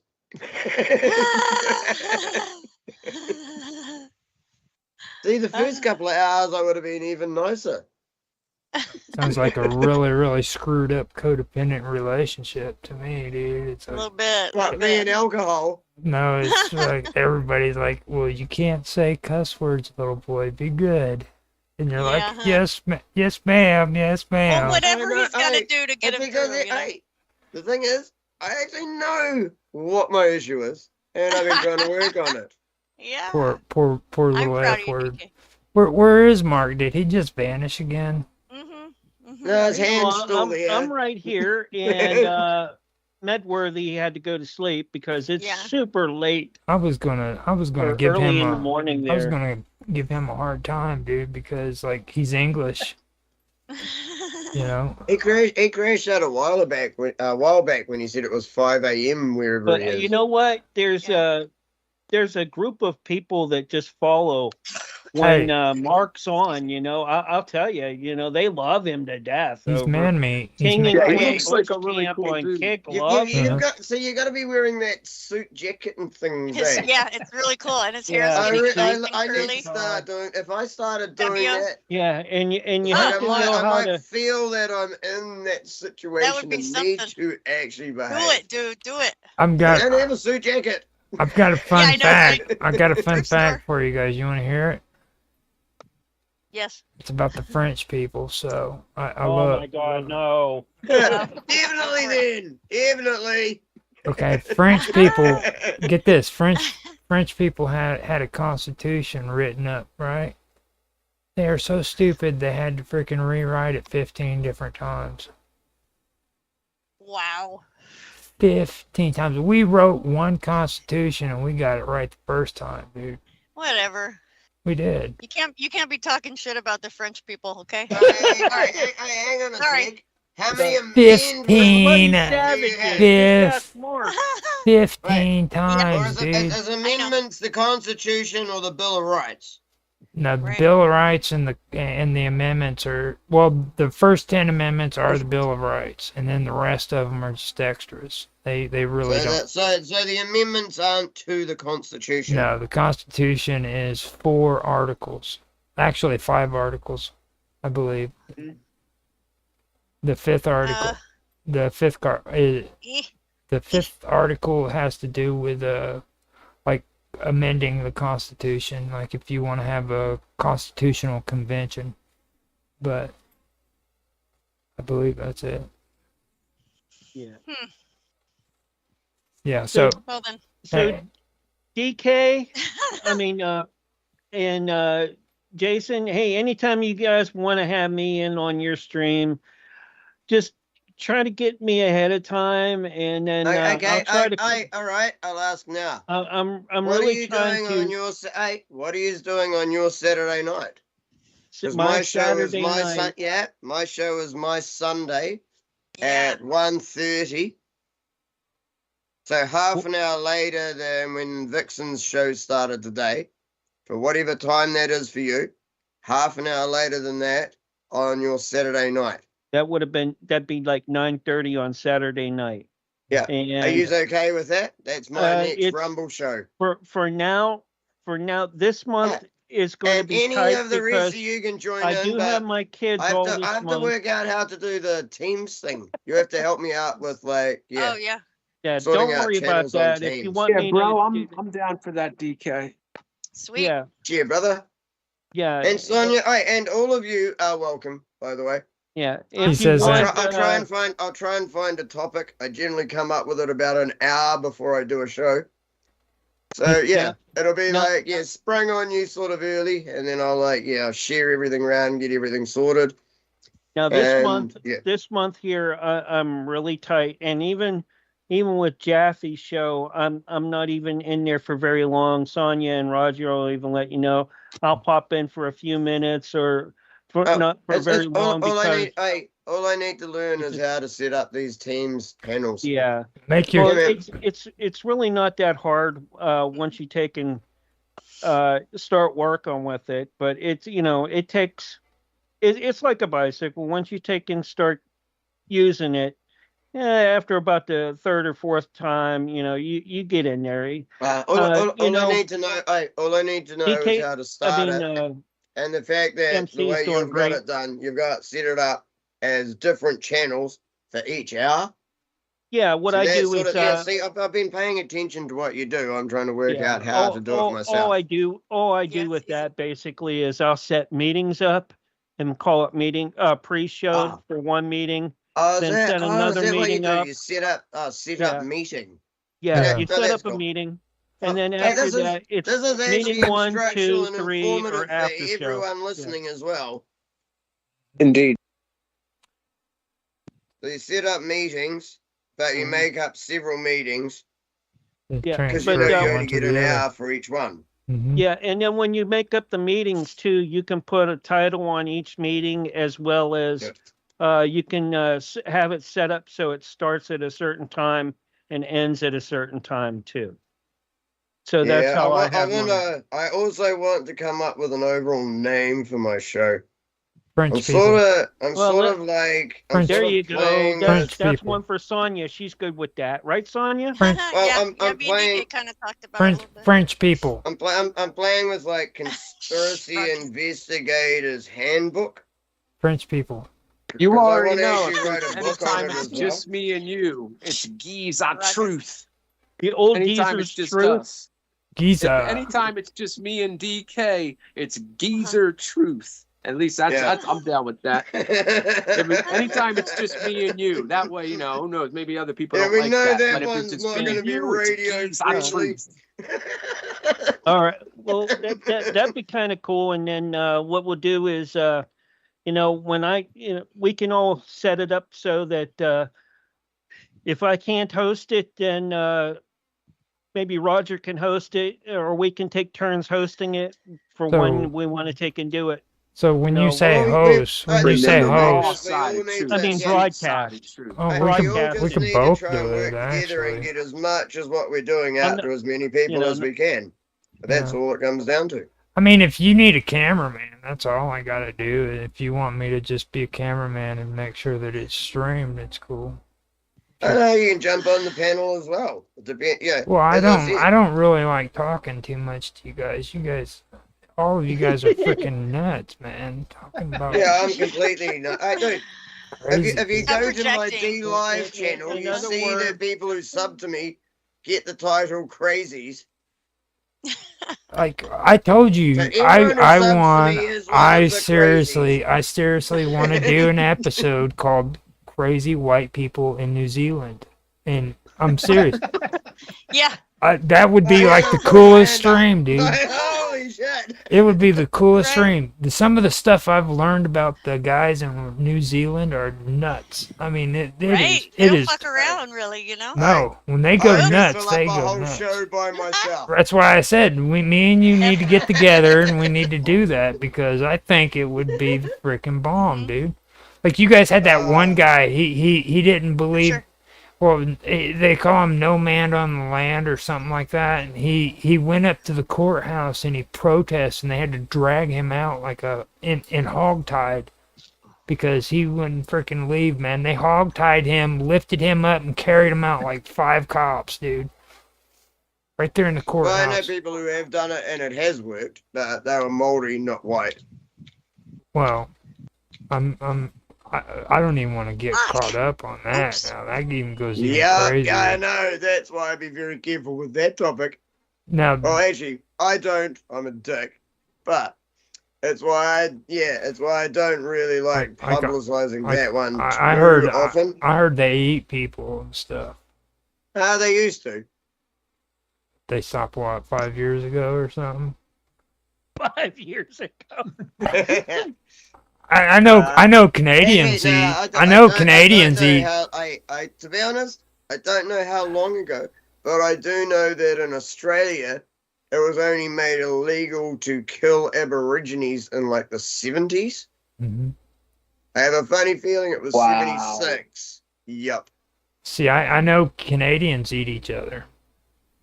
And Oh, they're if colonials it's cold too. enough and you can't go out and find food, Well, I mean, they're It's col- interesting how they call let's them the talk about Aborigines. airplane survivors Yeah. and the fact that there's real stories of this happening. Mhm. Well, I mean, you know that those little But how could you live with yourself though? on a full stomach. You just don't. I mean, a full stomach. Yeah, you just eat it on a full stomach. Hey, Becky. That was the worst, Nice. best answer ever. It's like, yeah, I mean, On a Like- full stomach. That was honestly the worst, best answer. oh, Man. oh, Vicky. On a full stomach. I think Vicky left on that one. Bye, Yeah. Vicky. Sorry, On a she did message before she Well, left. it as well. is rather late. Yeah. At most places. All right. We're gonna play around until this one finishes, and then MC or Sonia, anyone else who wants, jump onto my Telegram chat. We can carry on talking there anyway. Now, did any of this make you feel uncomfortable, Jason? Nah, man, I've had a good time this whole time. Okay. Sweet. Good. I'm glad. I'm Hey, really glad. You that could forget he make it knows in. me. Yeah, Yeah. happy to have you. Deal with the bull. Things were a lot calmer on here, though. I do say that. Oh yeah, no, MC's very calm. I'm not. Yeah. That's not what I was getting at. Yeah, I said MC's calm. I'm not. did. I Yeah. didn't I say figured that's that. what you were getting at. What are you trying to insinuate? You're trying to put words in my mouth there. DK spices things up quite a bit, huh? Okay, Spicy. I've got a, Spicy? He's like cayenne pepper. I've I got a, heard you all in hysterical laughter not so long ago. I've Yeah, got, yeah, you do. hold up, I gotta ask you a question, DK. Now, which would win, a kangaroo from New Zealand or a kangaroo from Australia? New Zealand doesn't have kangaroos. Okay, so we know who'd win then. You guys, Yeah, well, is So- it the one that there is? if Not the one you, that there isn't. okay, if you don't have kangaroos, what do you guys The have? non-existent one probably isn't winning. What do you have though if you don't have kangaroos? Like They got ropings over there, man. Roping, man. Kiwis. They'll fly No. down. Although Animals. they did bring Right up. wallaby. They did That's bring another wallabies thing for Red over. Dead Wait, Redemption no, too. they did bring wallabies over, Yeah. which were the ones that are about 3 or 4 feet. We got like the little version of a kangaroo over here. They got wallaby farms and stuff. They did that to antagonize you. I know. Just It's give you. annoying when I've actually got facts to counter Um, antagonizing statements, isn't it? Mi- It kind of makes everyone's jokes fall flat. You're like a midget kangaroo and stuff. You know what I mean? It's like, come on, dude. Seriously, you couldn't give us a full kangaroo. It had to be a midget Oh, kangaroo. dude, we used to have Right. mowers. They're trying to bring those back. Mowers are the giant, like, basically a giant ostrich. They're like 2.5 That meters would tall. be cool, dude. I would Dude, ride one. that'll take out a kangaroo MC, for you. what kind of They guitars bring do you them got back, behind that'll you? I've take out seen a some really nice kangaroo. ones. Mhm. You're muted. Guitars. I said, what kind of guitars do you have behind you? I see you got some really nice looking ones. Oh back there. yeah, that I mean, actually this well, right here, this is a Stag, you know, regular Western acoustic guitar, and then this is, I like to just, even if it's a beater like this one is, I like to always keep a classical acoustic is wider at the top here. Strings are, I don't know if you know the difference or not, but my yeah, they bass sound looks like- different. Is that My 12 bass string? looks like the one the black one behind you. Yeah, Yeah, that's what I have Reviewer an gave me Ibanez that looks almost exactly like that. Ooh, fancy. Yeah, Four DK, string you know- electric bass. No, I mean electric acoustic bass. I Yeah. have. oh yeah, no, it's Yeah. not bass. That's just 6-string acoustic, Yeah. Western style or whatever. But yeah, I couldn't have been nicer, man. A viewer sent me that. Like, it must have been my first or my second year doing the D program. It was a weekly show for the first 2 years. Then I got some hernias and whatever. It became Friday, Saturday, Sunday morning. But yeah, he very kind. Arkolu, you know who that is, DK? Arkolu sent the Arkolu. Arkolu. He also goes by RK612 at D Live. His wife is I know PJ that. Angel. Wow. I don't know if Yeah, you I knew don't that. know. or No, not. you have to really hook me- sharp no, you have to guitar, hook me though. up But with yeah, them, he man. sent me Yeah. that guitar, man. They Yeah, hook mailed me me up that with all the way them. from Minnesota. You know, Beautiful, beautiful that stuff. Ibanez bass that I have, I just, I just can't get over the tones that I get out of it. Hmm. It's not a real top line bass, especially for acoustics, but man, for the tones that come out of that, I mean, I'm just Yeah, really for the money, impressed. Ibanez is a great Yeah. guitar. But I picked it up for with case for, I think it was like 500. Yeah, yeah, but yeah, hey, good it's- guys. I don't need an amp, but I can plug it in. I do have a small amp that I plug it into. I Fender had an amp. Ibanez Saber back in the late 90s. It's a Saber. It's a tiny little body, very light. It's the skinniest body of a guitar I've ever seen ever. And you could like throw BC Rich pickups on it. I mean, it was that kind of like a metal guitar. But what a great guitar. It was about $600. But wow, I mean, it was as good as any other guitar. Yeah. No, the ones that I had before, I had when I was a kid, I had a Pive bass. I loved it. Man, I could slam and smash that thing all around. PVs are so durable.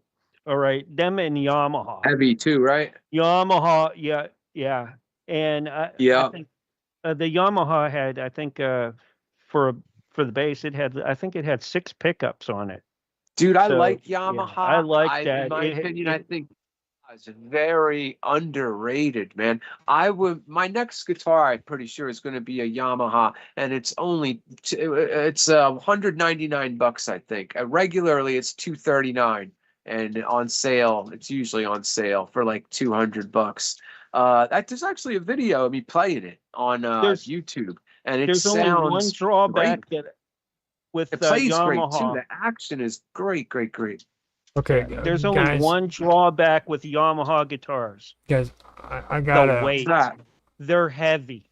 I gotta pull out of here Oh, wow. in 15 I didn't minutes. I notice gotta that. do Good night. my show on the midnight show. So Yeah. I'm gonna back out and I'll talk to you guys in a little bit or later. Okay? Sounds good. We only have All probably right. about Take a care. little over 10 minutes anyways left Yeah. of this. Okay. And then I need to take and work on editing and getting all these shows up and out. And I will post the links in the chat here. And also I'll post the link over to you in Telegram as well. I check it on my D Live and stuff too, man. Yeah.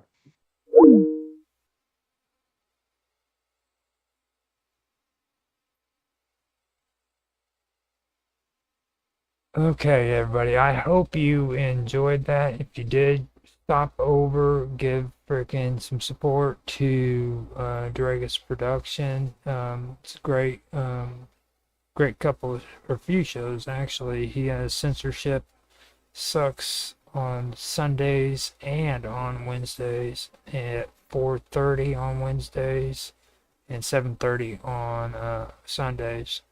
And then after Censorship Sucks, he has Jack Carey from Paranormal Investigation. And following that, Vixen's Fault. If you like the show tonight, stop by, give him some support, tell him you like it. If you guys like this, you can do that here too. Like, subscribe, share, make comments. Give comments. I would love to hear everybody's feedback. Now I'm gonna get off here and I will come back for my midnight show of Esoteric Agenda. So I will talk to you guys in a little bit. I hope you enjoyed, and if you did, yeah, well, anyhow, I'll be right back. So thanks for watching.